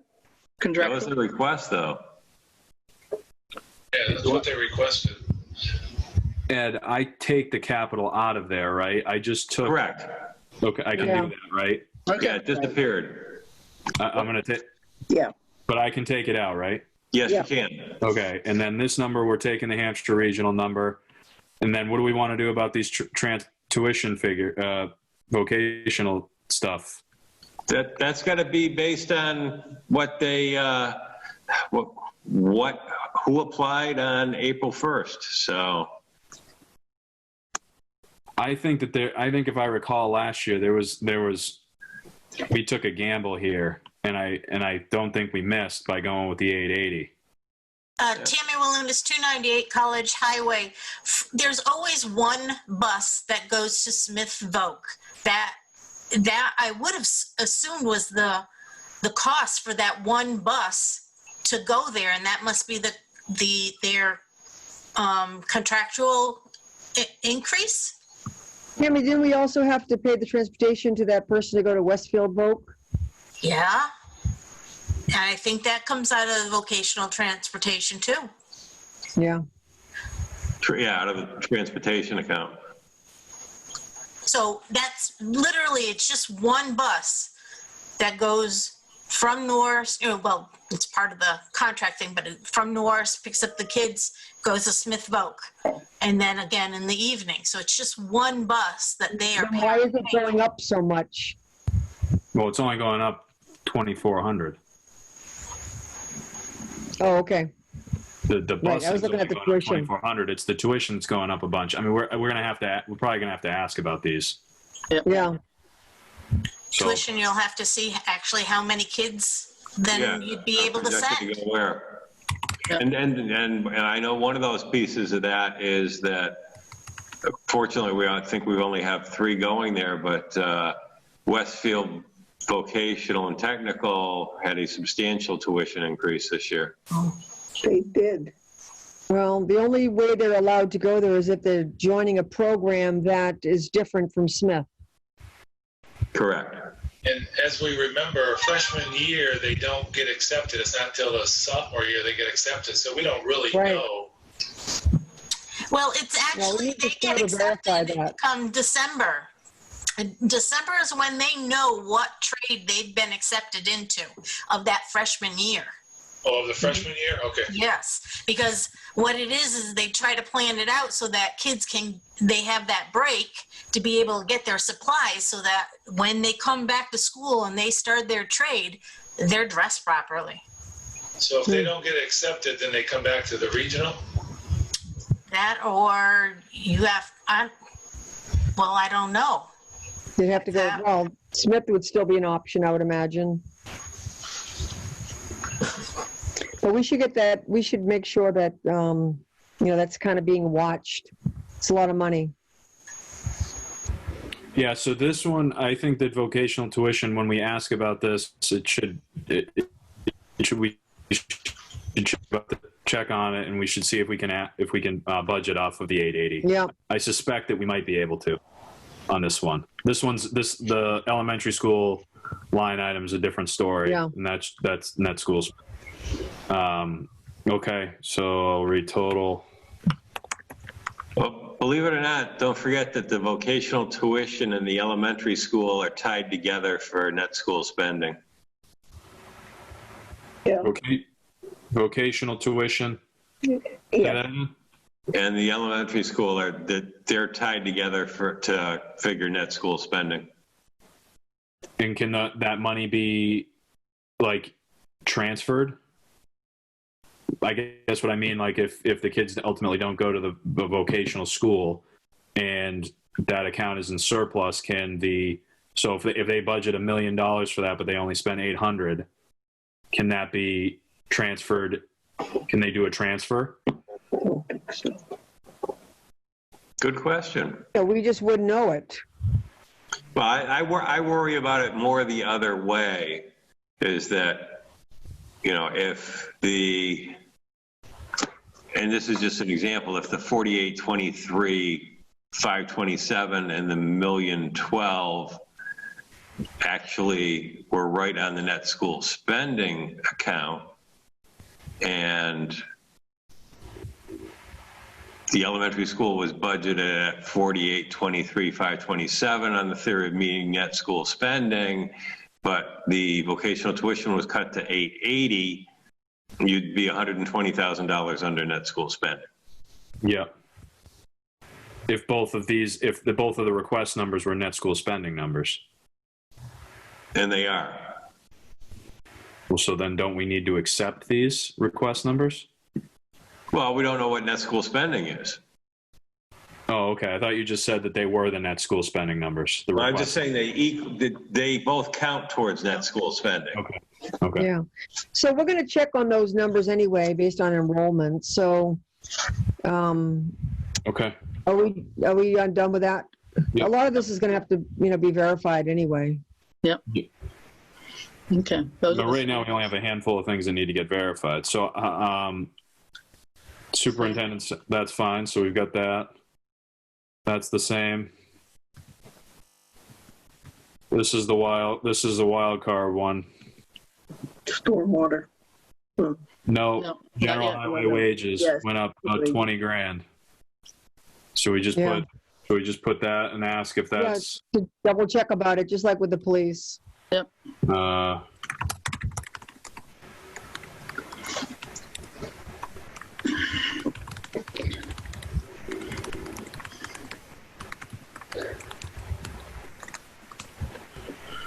okay.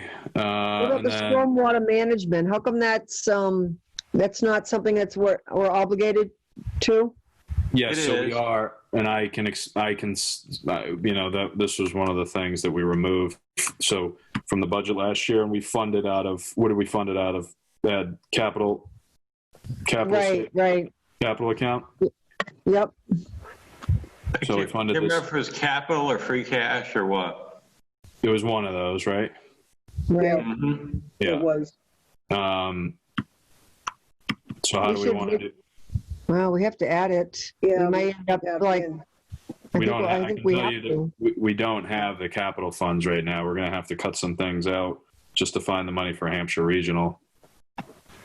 Plus, don't forget, we're trying to keep the meeting at 2 hours or under, so we're better off with items in the budget rather than separate articles. Got it. I think Highway we're gonna have expense. to add that 22,944. We may decide to fund things otherwise or other ways, but for now, I think that's an obligation. Does anybody agree? I do. Okay. I think the rest of it's the same, Matt.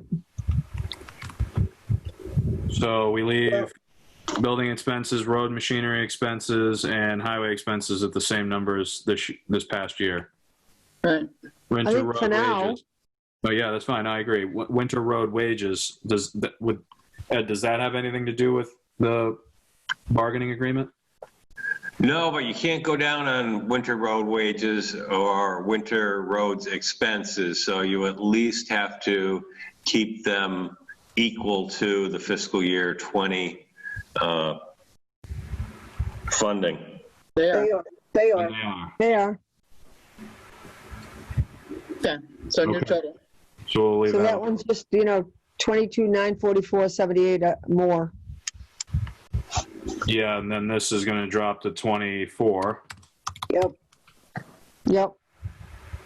and then the rest is the same. So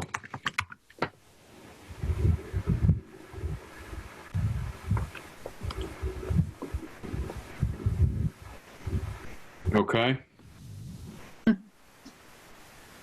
And then we come down here. Okay. So you can look there.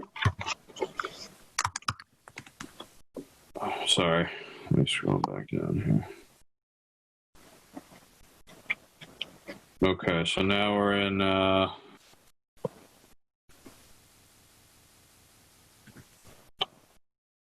clear. Okay, what are we doing here?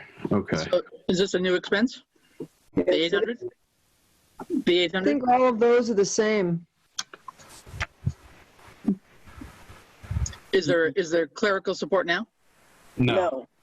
So that's 0. Yeah, so that's 0. This should be not 55,816 and not this number, but this number right here, which is this is the number that I had passed along to you, right? yes. Do you all agree with this? This is the pay equity number. Okay. Okay, so I put that in there.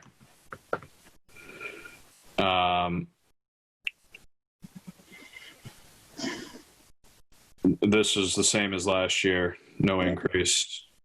Same as last year, same as last year, then zeros down on all this ask. Animal inspector is all the same. Well, don't forget, we joined the mosquito program. What is Yeah. that, for 3 years? It was just as an article last year. Right. We did join it? 5,000. We did? Yeah, We did. So now we got to do it? I would say so. It was a multiple year commitment, wasn't it? Yeah. I thought so. Okay, so I put that in. Animal inspector salary stays the same. All right, and then down here, Ed, Yeah. this goes up $300.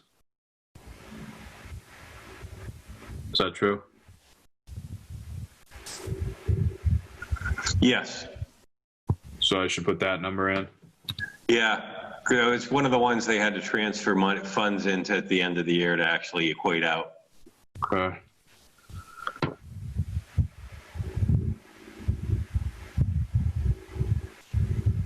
That's fine.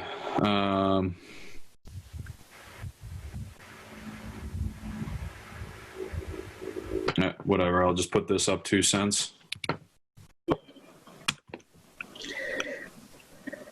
And the veterans benefits, this is our portion of it because they pay 75%. Is that correct? No. Don't get confused with that. We pay that out. We would receive a 75% Back reimbursement the following fiscal year. of the 25. Okay. Thank you. Or of whatever we spent to the 25. Right. Sorry. There we go. You're making me dizzy. I know, I'm sorry. I'm trying to make this easier for you to read, Ed, when I send it back to you. I appreciate that. All right. One. So that went up. I mean, that went up. 21 grand. Yep. But it Okay. came down from the request. Why did it go up that much though? We only added 5, right? No, we added health director salary. Ah, sorry, Yeah. missed it. Yep, got it. Sorry. Library wages. We're fine with the original number. This, we should take the new number. Yeah. This, we should take the new one. Why is that going up? It's not going up, it's going down. Oh, right.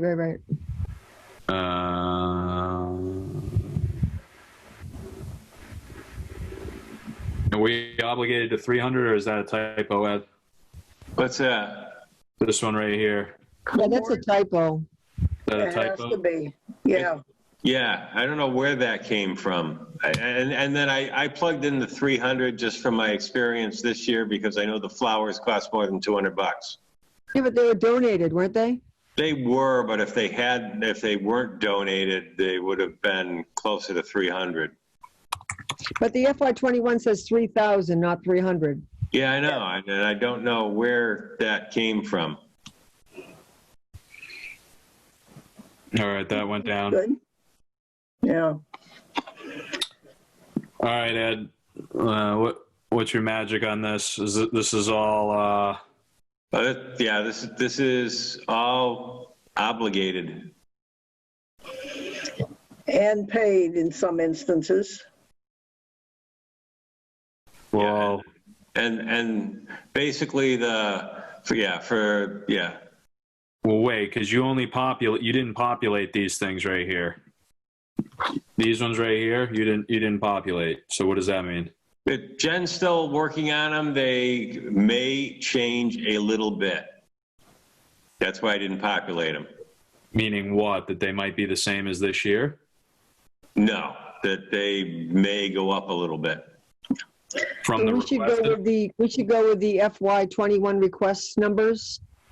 The Yeah, retirement, you can, for now, you can go with the FY21 request numbers are the better bet. Exactly. the retirement was already a Paid. done deal. It's paid It's paid. at 880, yeah. Yep.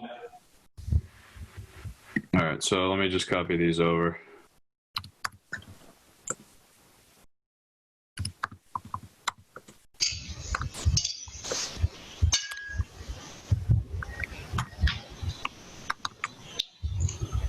If anybody's looking for me, I'm still here. I'm just taking a little nourishment off screen. Okay.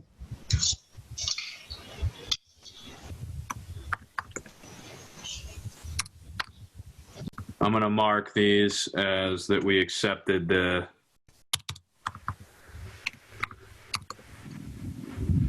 21 request. Wow. Some of these are huge jumps. Wow. Yeah.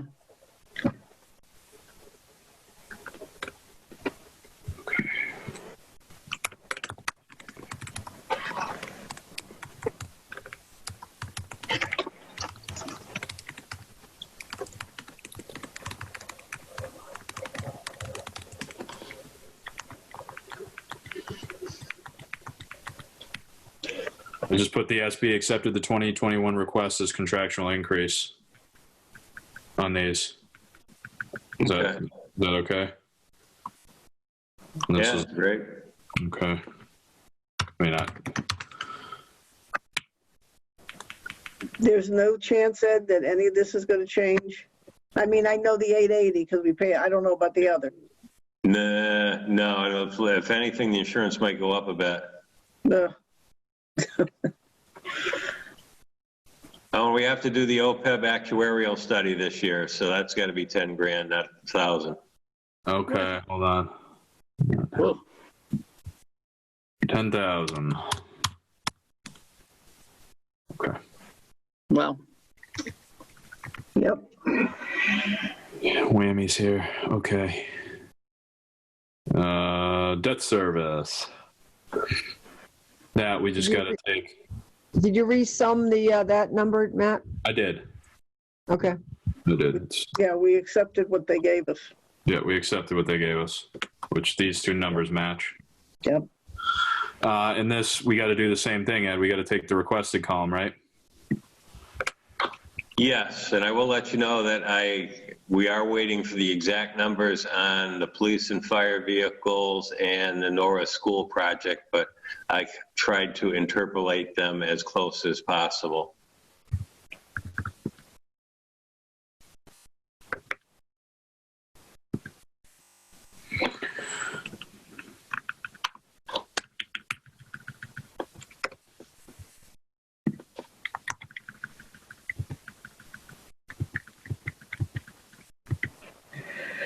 Did I get it right? yep. Yeah, sure looks Looks it.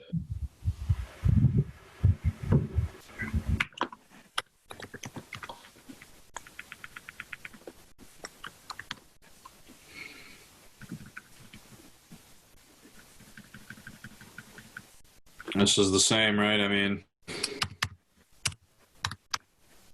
Yep. Those are the actual numbers.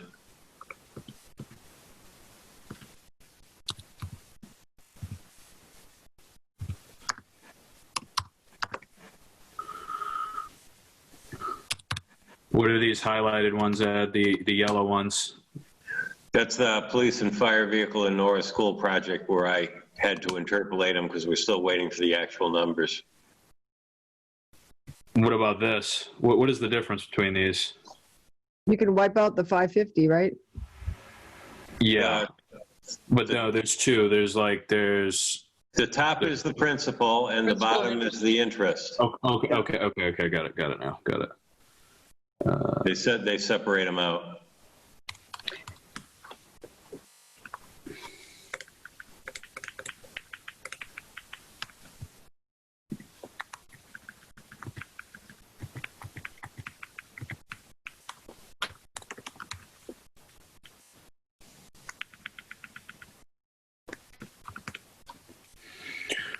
Okay. You want me to total it?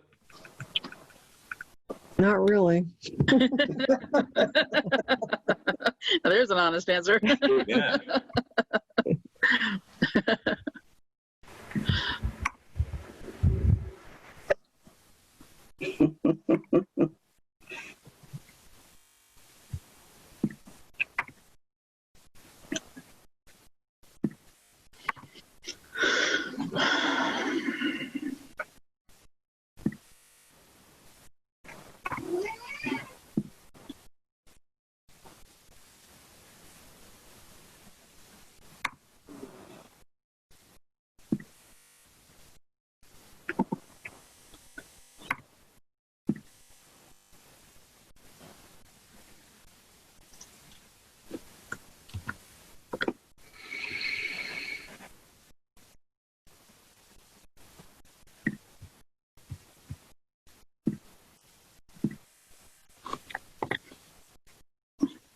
Well, that's cool.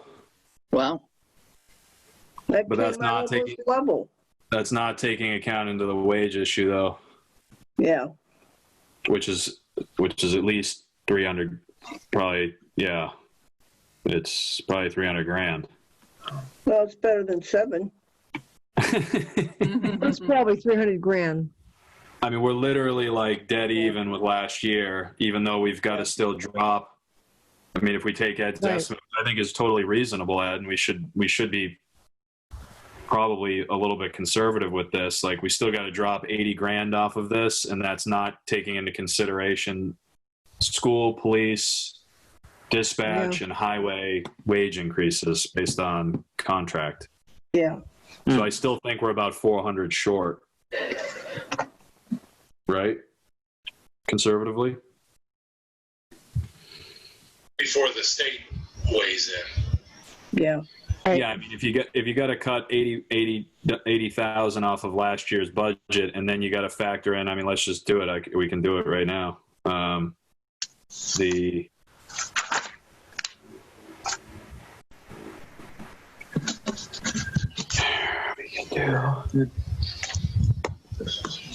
This is the increase amount.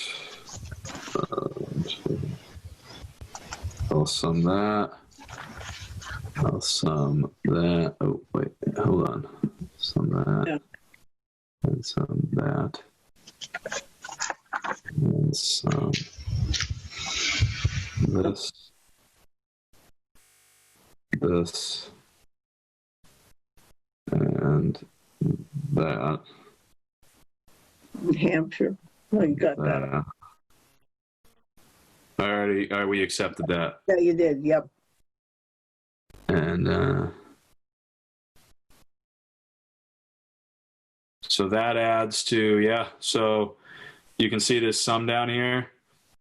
Those things that we haven't accounted for add up to basically 400 grand plus the $80,000 that we need to get on. So we're at a $480,000 problem if those numbers that we've got to check into confirm to be contract increases. Okay. We got a $480,000 problem. Okay. You know what I mean? Yep. It's still a pretty big problem. That's still a pretty big problem. Yep. When are we going to hear about the school aid? I don't expect to hear anything out of Boston for at least 2 or 3 more weeks. And we're going to be, we'll have approval for August budget, right? We'll have to do Right. the 1/12. Yeah, for the next meeting, I'll have to do another 1/12 budget for August. Yep. And you said that time-wise, we're going to need to have this figured out by the next meeting? Right. Well, that's going to be a tough one. I mean, unless you think that, we get the answers to all the questions that were raised tonight, and then we just go line by line, which, the unfortunate thing is, we've heard all year long, we should go, the PQB study, we should start somewhere. Unfortunately, I think the message across the board is going to have to be, this has been a pandemic year, and this is not going to be the year to make gains. Whether it's a conservation agent or if it's trying to raise people up within their category, I just don't think this is going to be able to be the year that we're going to be able to do anything. Yeah. Certainly looks that way, unfortunately. We're going to be lucky not to have to do any, maybe not Yeah. elimination of positions, but reduction in hours. Yep.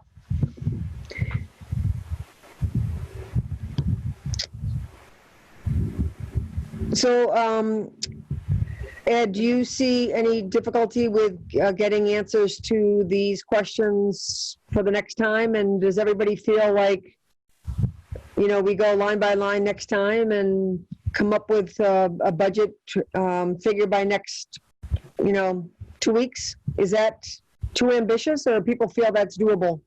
I think it's doable, but I think that philosophically we should come up with a thought process here. I mean, Ed, we're not going to have information from the state as to what the loss in Chapter 70 and unrestricted government aid is before we have to make these decisions, correct?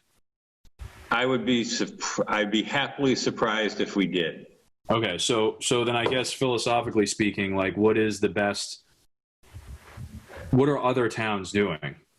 Like, what is the best course of action here? Should we go with your estimates and that this is what we need to achieve, and we need to achieve what effectively amounts to an $80,000 reduction off of last year's spend?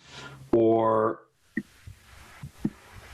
just to put it bluntly, do we just throw caution to the wind and hope that everything stays the same? I mean, what's the best way to plan for this? Most of the towns that I talked to were planning that they would be receiving cuts in state aid. And they're basing their budget on it, right? Right, exactly. And then in the fall meeting, if we end up finding that we're more fortunate than we thought, then at that point we can go back to reallocate funds, right? Right. Yeah. Oh, so we can do that if the state aid increases.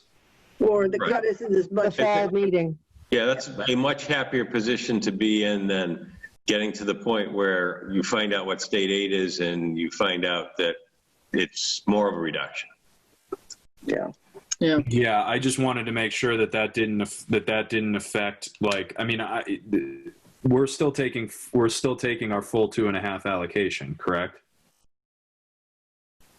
Yes, this would be based on taking the full 2.5 allocation.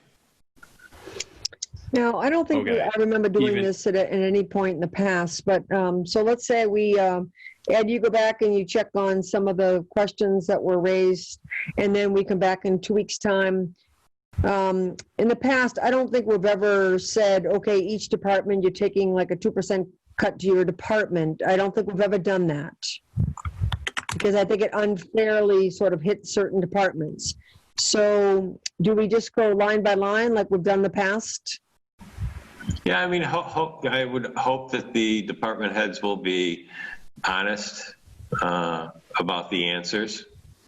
Okay. And then go from there, and then, yeah, go line by line.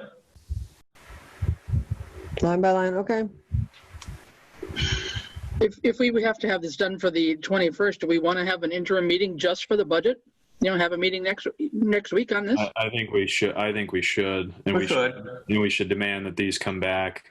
No, I mean, just focus on this only for next meeting. I agree with that, Chris. And I think we've got to kind of stipulate and demand that I mean, there's not many questions here, Ed, like, well, this we accepted.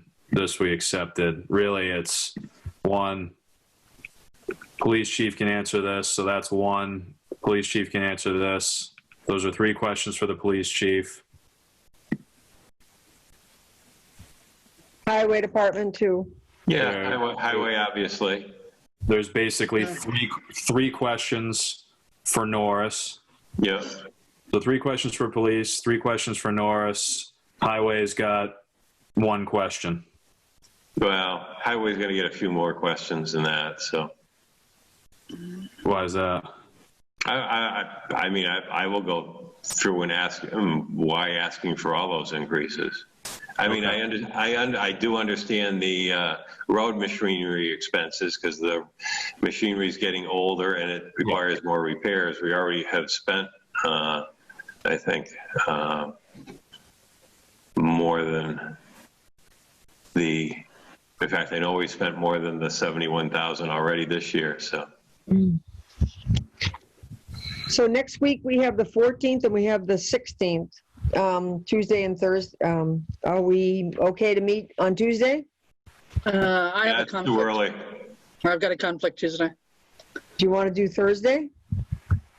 Thursday's It's good. only a few days before the 21st. That's okay, though. Yes. I think we need a dedicated meeting for this. Be a dedicated. Okay, meeting. 6 o'clock on the 16th?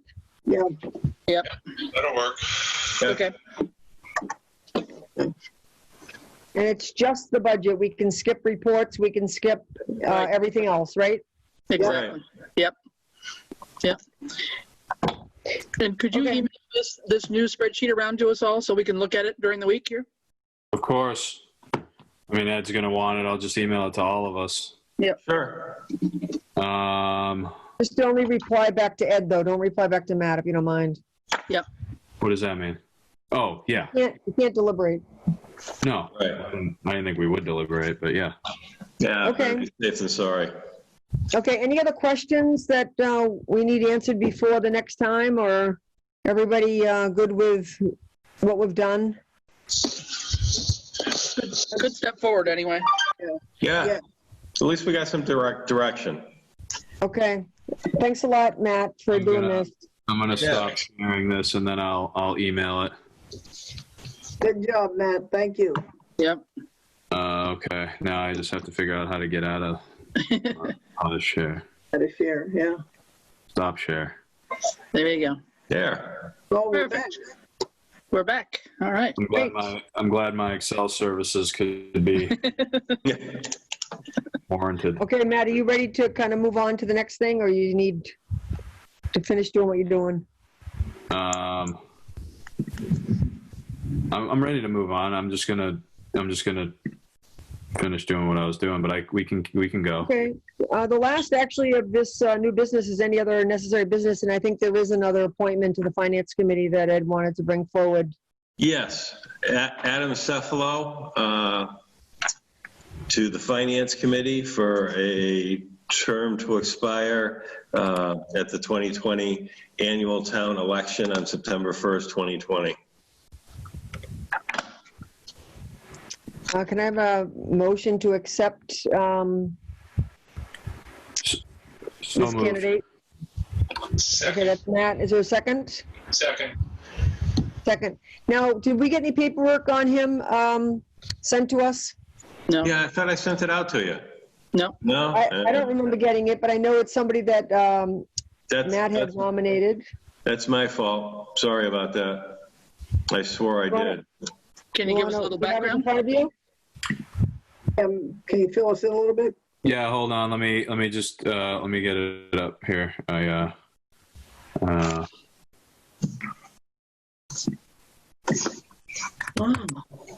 5 people, that's terrific. All right, here we go. So Adam, I'm just gonna read it. He lives over on Kevin Drive. He's got a BA in economics from Williams, a master's in cybersecurity, governance and policy, He's a holder of he's a chartered financial analyst, CFA designation. He's got, multiple governance, risk, and compliance certificates. He's been a resident of Southampton for 12 years, a father of 3 boys under the age of 12. I spoke with him about our needs for the town, and he's more than willing to step up. And, if he was more dialed in, he said that he probably would have stepped up previously, but he's not as dialed in as some people are with the goings on of the town. But I think he's more than qualified, and he's willing to fill the gap here until the election. And I think if he enjoys it, he'll run. Yeah, that'd be great. I'm hoping that some of the people that stepped up will consider going on from here. So thank you, Matt, for nominating him and for reading that. And was there a second? Yeah, John seconded it. Okay, any further questions, comments? Just a comment, Ed, if you can set up a finance committee meeting, that would be great if we could get everybody together. Yeah. Yeah, they could. That'd be awesome. Yeah. And do you want to share this spreadsheet with them, or is it too soon?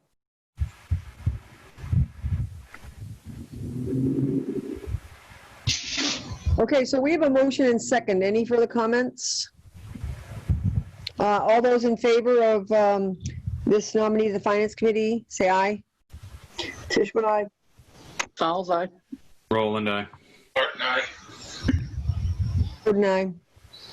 Excellent. So good to have a Finance Committee. Yeah, great. Yeah. Yeah, I think it'd be great if you can organize them together and hopefully encourage them to, stay with it. And John, you're a representative of the Finance Committee, right? Correct. Yeah, that's why I asked for the meeting. Yeah, wonderful. Okay, we have no PCFs, and we have one license permit, 1 day wine and malt, Claire Martin, Kona Park Pavilion, August 1st, 2 p.m. to 10 p.m., conditional upon the pavilion opening and the group size allowed. So I think all the paperwork was there for that. Yes. I couldn't read some of it. One of the pages, it didn't come out very clearly. But is it all together, Ed? Yes, it is.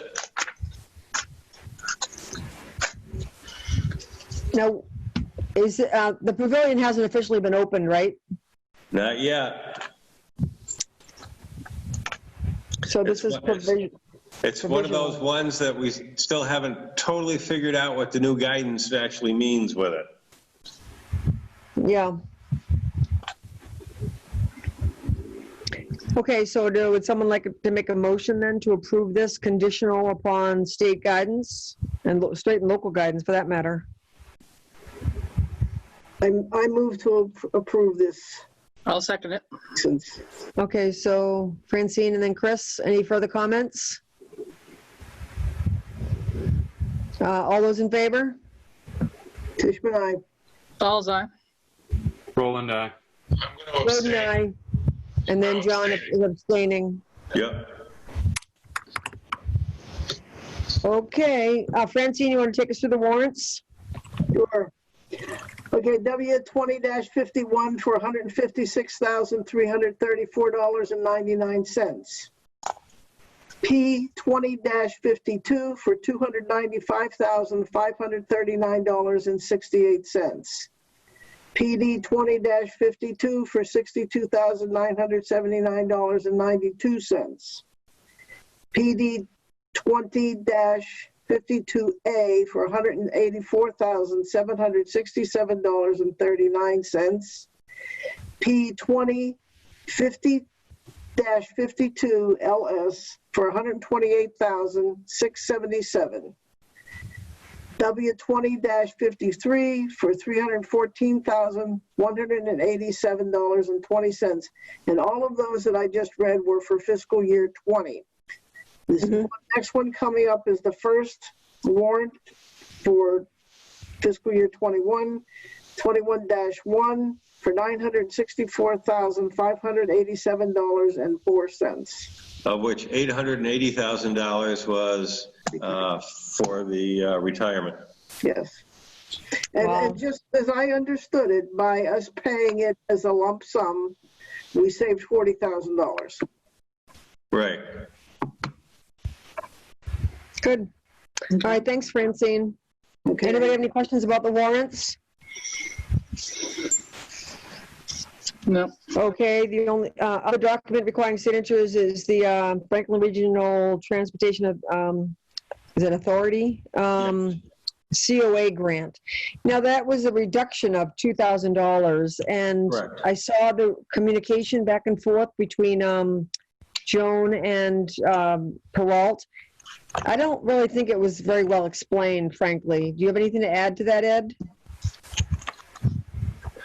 I would say that they are guesstimating what their budget is going to be for next year, and basically calculating in that they are going to get a reduction from the state, and Yeah. that was part of the calculation. Okay, well, we're already into July, and I'm sure that there's been a reduction in the usage of the van, people going out and about, but, I mean, not this past year, but the year before, if you remember correctly, they had to change the availability of the van to close a gap. And the numbers of people over the age of 65 is only growing in this town. So I'm hoping that $2,000 reduction is simply because of COVID and state funding and not like the direction it's going in. I don't think that he explained it as well as I would have wanted to. Like, are all the other towns experiencing the same reduction in their contract? Do you know that? I don't know for sure, to be honest with you. Yeah. Okay. My assumption would be yes, but I don't know for sure. Okay. All right, so I guess we'll just sign it for now, but I'm hoping that we get an answer to that, because I think we did have a higher demand, and I just hope it's just because of state funds. So minutes, we have 3 sets of minutes to approve. Did everybody get a chance to look at them? Yep. All right, so let's start with the first one. It was the 5-town advisory committee, HMAC.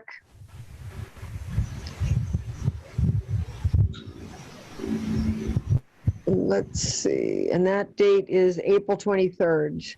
Yeah, 2019. Oh, 2019. Yeah, it did seem like a while ago.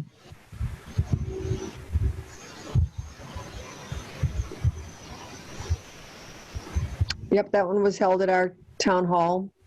Would Yes. someone like to make a motion to approve, or do you want to do them all together? No, I'll have to abstain from that one. I wasn't even on the board at the time.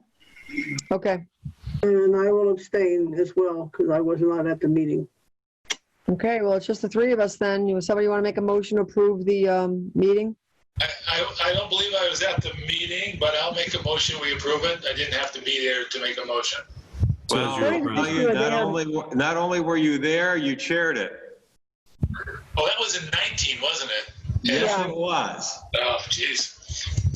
I don't have a memory that goes back that far. I'm sorry. Well, I had to review the video for a couple of reasons. It's the only reason I remember. Okay, so I will make the motion, we approve. Second it?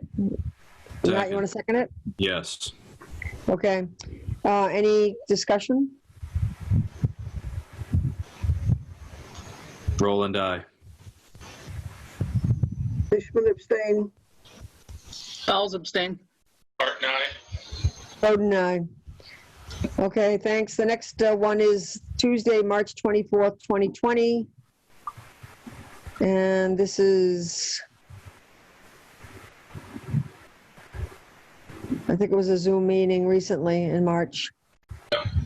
Yep. I'll make the motion, we accept it. Okay, John, is there a second? I'll second it. Okay, any comments?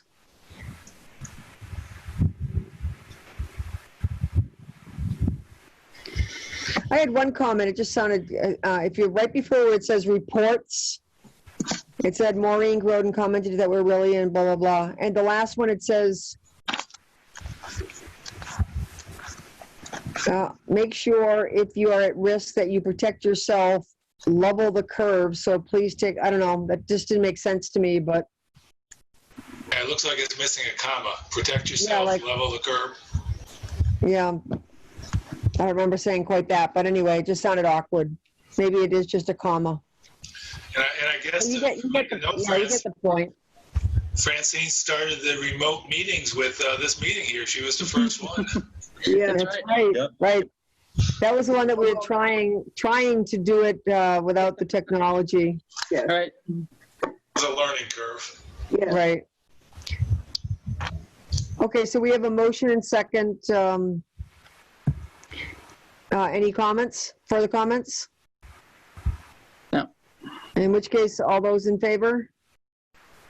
Dishwood, aye. Fowles eye. Roland, aye. Groden, aye. John, did you say aye? I did. Okay. All right, so the last one's on March 31st. Move to approve. Second. Is there a second? I'll second it. Okay, Matt and then John. Any comments?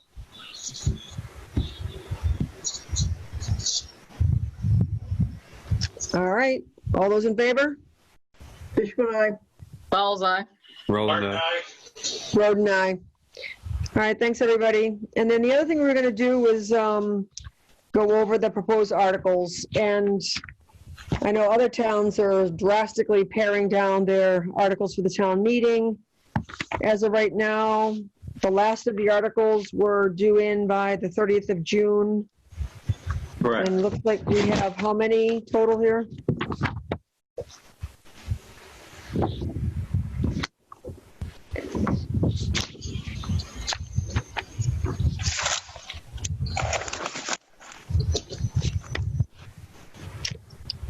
Matt, does this represent the current capital? Yeah, so it is current. There's probably gonna be some minor deletions from it, and then obviously you hope we're gonna do one addition for Hampshire Regional, but there's gonna be some moving around. But I have to say that I really do not want to remove the capital request this year. These are things that are all very much needed. We don't know where things are. We know that we have the funds for this now. I think we should be taking care of some of these things. Some of these things can and will get worse and compound over time, whether it's a repair issue or it's just an issue where these things are cyclical and they're on a cycle in terms of being replaced. It's just going to compound later. And so I strongly feel that we need to keep these capital requests in there this year. Okay, but the what you just said was, we know we have the funds. I'm not really sure that's entirely true, but. Well, we have these things are, well, sure. I mean, a lot of these things are being funded out of the capital account. But sure, if you're what you're referring to is debt exclusion items, which I'm sure that's what you're referring to. Right. And what I might do is try to group a bunch of these together that are like all being, instead of having separate articles for each one that is being asked to be approved out of the capital stabilization fund, I might group all of them that are asked to being funded out of the capital stabilization account. So you could have 4 or 5 different items in there and let them pick them apart rather than actually have separate items or separate articles on it. What do you think of that, Robert? I'm against it, actually. I don't think it's Robert Floyd, 166 College Highway. I don't think it's fair to the voters. And as a moderator, I've always divided the question.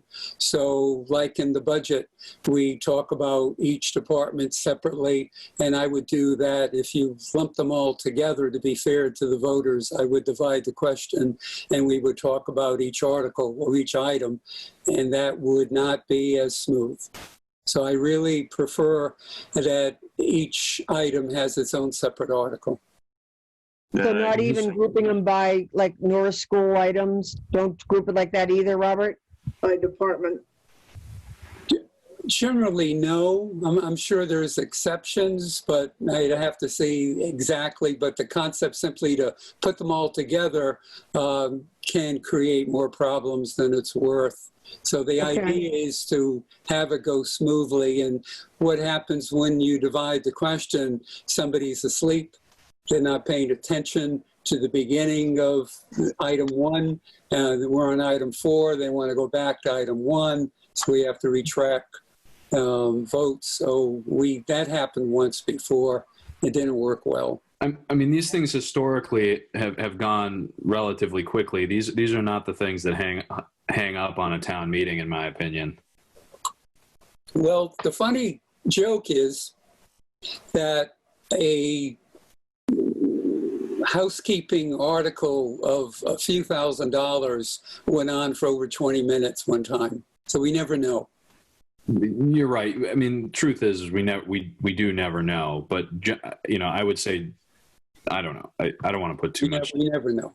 Look, I know. And these conditions out in the field in the morning, Ed's voting for 2 hours, no more than 2 hours. I'm looking at 1 hour. It's hot. People are going to be outside.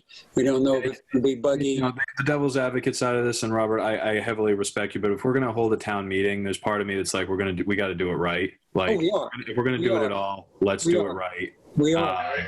And there has been a significant amount of work already done on these capital projects, both by the department heads, by the employees that go through it, not to mention the capital committee, which we can discount that. They're unpaid people. But at the end of the day, we did a ton of work on this. I'm on that committee. We've got piles and piles of documents that Charlie printed off, and we went through them in methodical fashion, reviewed them. Charlie bound them all up. It was well presented. And these things were determined by that committee over deliberations that these things are important to put to the voters, and each of them are. Yeah, but are the emergencies? We're in the middle of a pandemic. I'm totally against going and having this meeting on Sunday. I think it would be the absolute wrong thing to do in the middle of a pandemic is to carry this meeting over. So we have to look at which of these things are an emergency. I mean, most of the towns. Why would we carry it over? We're having the meeting at 9 a.m. on Saturday. Why would we carry it over? And we're also talking about people that are in their 70s and 80s that are coming to this. Like, I really think that we have to do what has been recommended. And like, I know that you're on this committee, and I know that all of these things are very, very important to you. We do have another town meeting in the fall. What is an emergency? What of these things cannot wait? Do we need tasers? Do we need 3 taser units right this minute? Look, I understand that. And to a certain degree, Rainey, some of these items are certainly, and a lot of this has to do with our uptake of the Hampshire Regional HVAC system. Obviously, the tasers will be talked about. You're going to see some adjustments here, but unfortunately, I can't support the generalization of, in the event that the capital committee approves an item, I personally wouldn't support the select board removing that item if the capital committee wants to put it forward. Those wouldn't be the items that I would remove from town meeting. I don't think that they generally take up a lot of time. I also think that the people that are ultimately, and I respect you for saying that we'll have people in their 70s and 80s. I think that the people that end up showing up for this town meeting are going to be, are unfortunately or fortunately, depending on how you want to look at it, the people that feel like they're going to be capable of sitting out in a field for a town meeting. Otherwise, they're not going to come, right? I don't want to. It's unfortunate, but if I didn't feel like I was capable. Listen to me. I don't want to characterize any age group. So I don't either. Go with it, okay?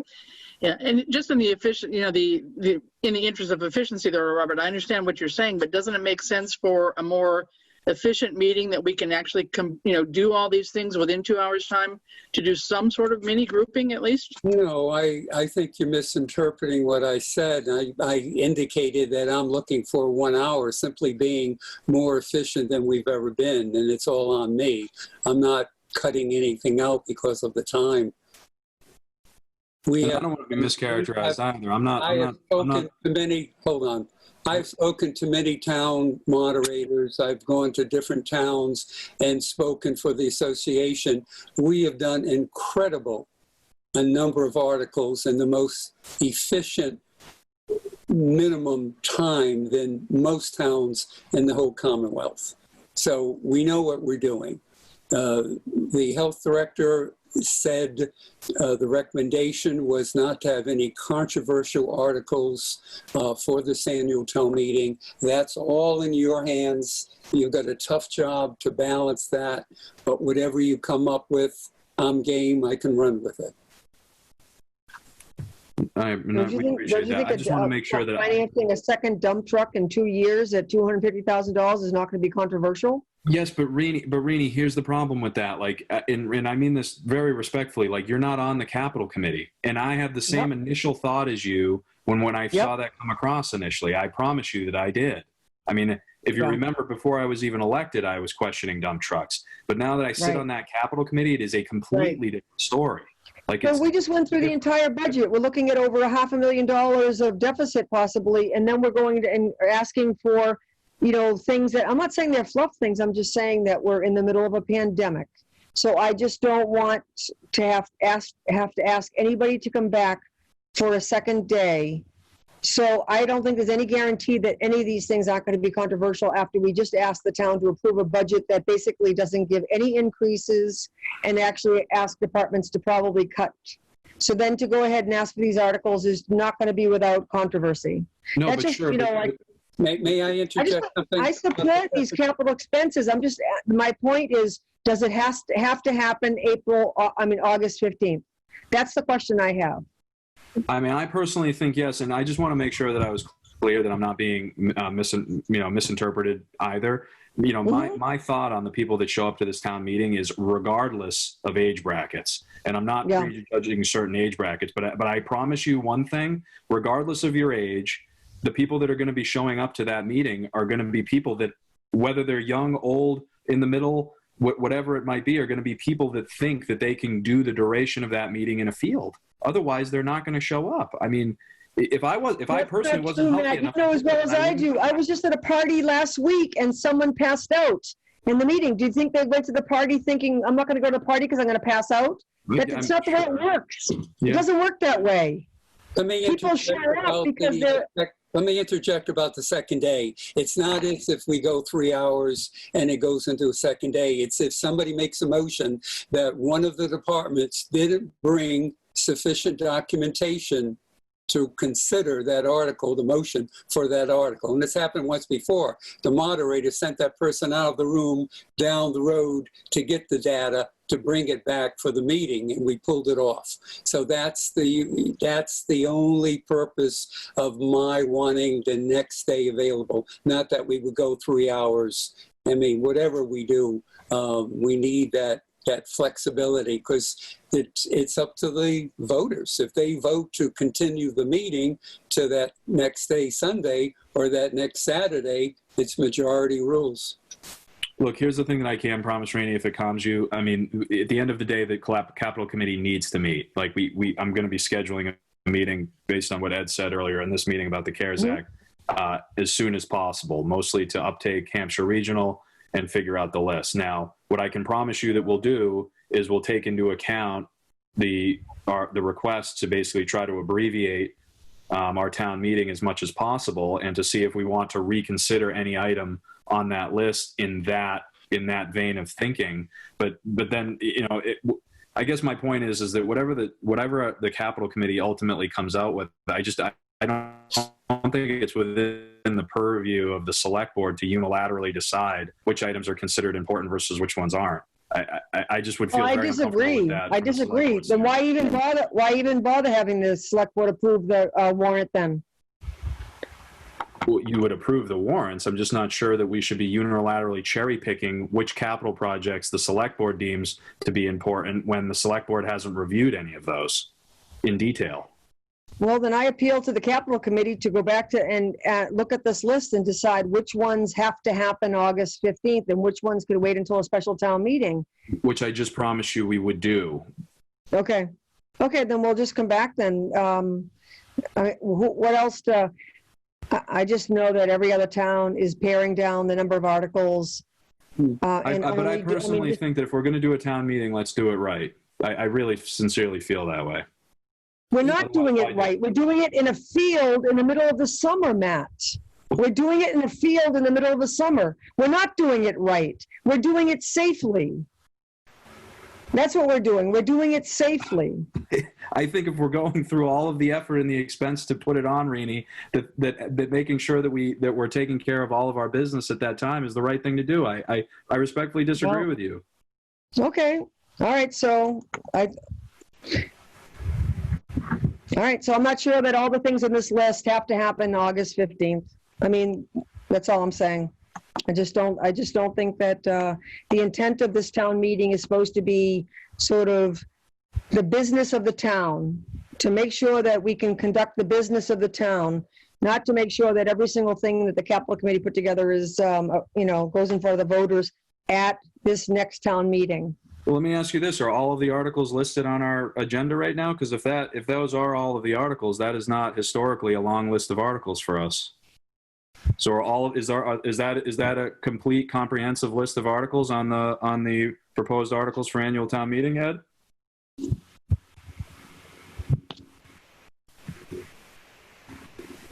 Ed, you're on mute.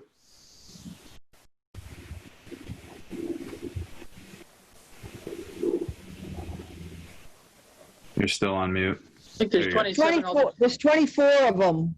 27, I think. I caught 26. There's a couple of other ones. There's a prior year fiscal bill, and there should be an article to transfer ambulance receipts to pay for the ambulance debt for the upcoming year.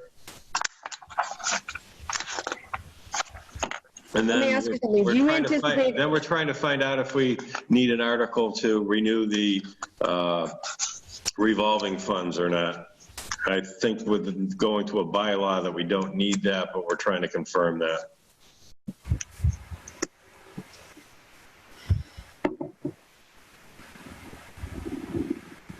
Okay, so we actually, these are, I thought you said that they were all due by June 30th. Yes. Okay. The ones I'm talking about are like the revolving funds are internal ones that have been done every year. So. Okay. Yeah. So probably about 30 articles. Count the budget. You're probably around 30, 31, which is, I mean, probably a regular length of articles for an indoor regular town meeting.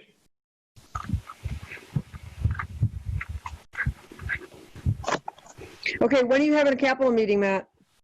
We haven't scheduled it yet because we were waiting on determining whether or not we could automatically remove some of these articles if we had gotten CARES Act funding for some of them. But Ed spoke at the beginning of this meeting indicating that probably 99% sure that we will not be getting CARES Act for any of these items. So we're going to schedule a capital committee meeting now, knowing that none of our capital items that we had approved at our capital committee meeting are going to get CARES Act funding, which means that either we're funding them out of our own budget. I mean, we're not getting CARES money for it, so we still have to take them into account, and then we still have to fit the Hampshire Regional HVAC in. And I personally have ways of doing this, so we're going to discuss this at our meeting, but it's not going to be,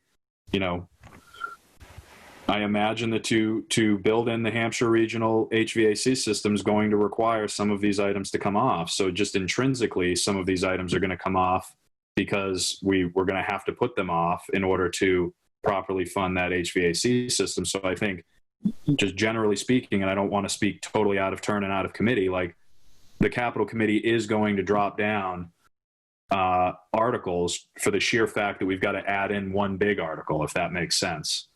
Some of these are going to have to add up to the $55,000 boiler, if that makes sense. So what was the June 30th deadline then? Was that somewhat arbitrary? It certainly wasn't related to the August 15th date, right? If you're speaking to me, I've been in very close contact with Ed about scheduling this meeting, and previously I was in very close contact with Charlie, who is the former chair of the Capital Committee. No, Matt, I was just asking Ed. So obviously we're not done with the articles right now. So was that 30th meeting just to give notice to the other departments that's kind of like the deadline, and now it's just within capital to try to solve the Hampshire Regional thing?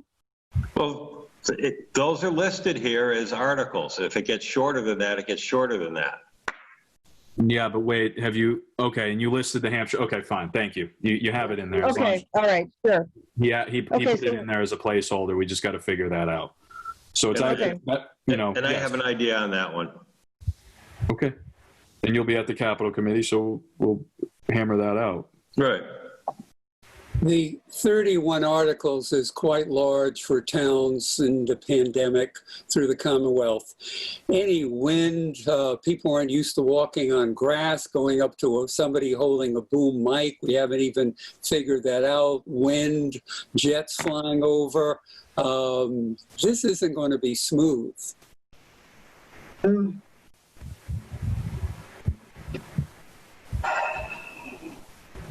Well, I'm just saying, we don't have state figures back in. We're seeing a huge operational deficit going through. I'm not saying that we're having a meeting, we're going to have a meeting anyway in the fall. I'm just asking the Capital Committee to give some consideration as to which of these articles are emergent and which ones could wait a couple of months. I'm not saying that they're not going to get funded or I don't support them. I'm just saying that I'm just concerned about the gathering of people at this particular time. And I think that the guidance that I heard was that it should be based on the town being able to conduct business. And if these things don't stop the town from, quote, conducting business, my preference would be to have them wait at least until the fall special town meeting. In the hope that we have a better venue. I mean, yeah. Or more or more, you know, certainty. Yeah, I mean, the other side of that coin, though, Rainey, is that this comes roaring back in the fall along with the flu, and this is an even bigger problem then. We can argue and debate this to the hills, and we have a difference of opinion here. Well, you know. why don't we start by just putting it back on capital, and you guys can have your meeting, and then when you come up with a list, then we can, you know, like I said, I'm just asking you folks to consider what, I mean, you have Charlie, who's our emergency management director. So, I mean, he resigned from Capital though, right? So Yes. I don't know, you know. No, So, he didn't resign. Just to be clear, he did not resign. His term ended. It ended, and he elected to not continue. So he did not resign. There was not he just elected to not be reappointed. Okay, Does that make so sense? can I just request that Capital finalize the list then, and we will address it next time? Yep. Absolutely. Okay. Any other questions or comments about any of the articles, you know, right now? Yes, Tammy Walunas, 298 College Highway. Rini, on the community preservation requests, there's several of them in there that are on time constraints due to grants and winter coming and things getting done. So I'm hoping that you're not thinking that those all have to be cut. I think I already They took don't, all those they don't off. have to come to us. Yeah. CPC doesn't have to come to us. What does that mean? Yeah, because it's on here. What do you Right. mean? What do you mean CPC doesn't have to come to us?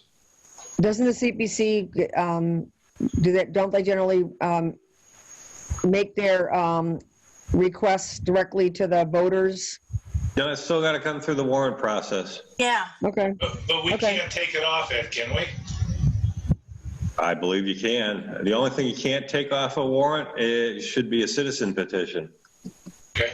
And what other towns have done with the citizen petitions is the moderator has spoken to each author of the citizen petition, asking them off record privately to push it down towards the fall, and pretty much 100% have done so. I, Robert Floyd, as town moderator, I won't be here next Thursday. I teach on Thursday nights. I postponed the session so I could be here, but next Thursday I've got to teach, so I won't be here. But I will be at the 21st meeting, July 21st. There's going to be a town moderator annual town meeting article information session on Thursday, August the 6th at 7 o'clock. Public not invited, Plan A is to have myself in the select board room with Ed, and it will be live TV, channel 191. Good, thank you. Great. Okay. Any other questions about the articles for the warrant or the town meeting? Okay, so open time for the public. I won't read this, but is there anybody either on the call or any correspondence that came in that we should respond to? Tammy Balloon is 298 College Highway. As both Ed and Robert have said, that there is an annual town meeting set for tomorrow at 10. John, you were in quarantine the last meeting and couldn't come. I'm hoping, did you get you're on mute. I don't know if you got the invitation. Yeah, I got the invitation. I had a meeting at 9, but I moved it so I can be there at 10. Okay, perfect. What we're doing tomorrow is we have a sound guy coming in. Yeah. He's one that did the Westhampton town meeting where they did 29 articles in an hour and a half. And they told us all kinds of information. I also know that Ed has another person that does sound that we're going to be meeting with, I believe, also at some point. But it's laying it out, and we're really working to make sure that the people are going to be safe and that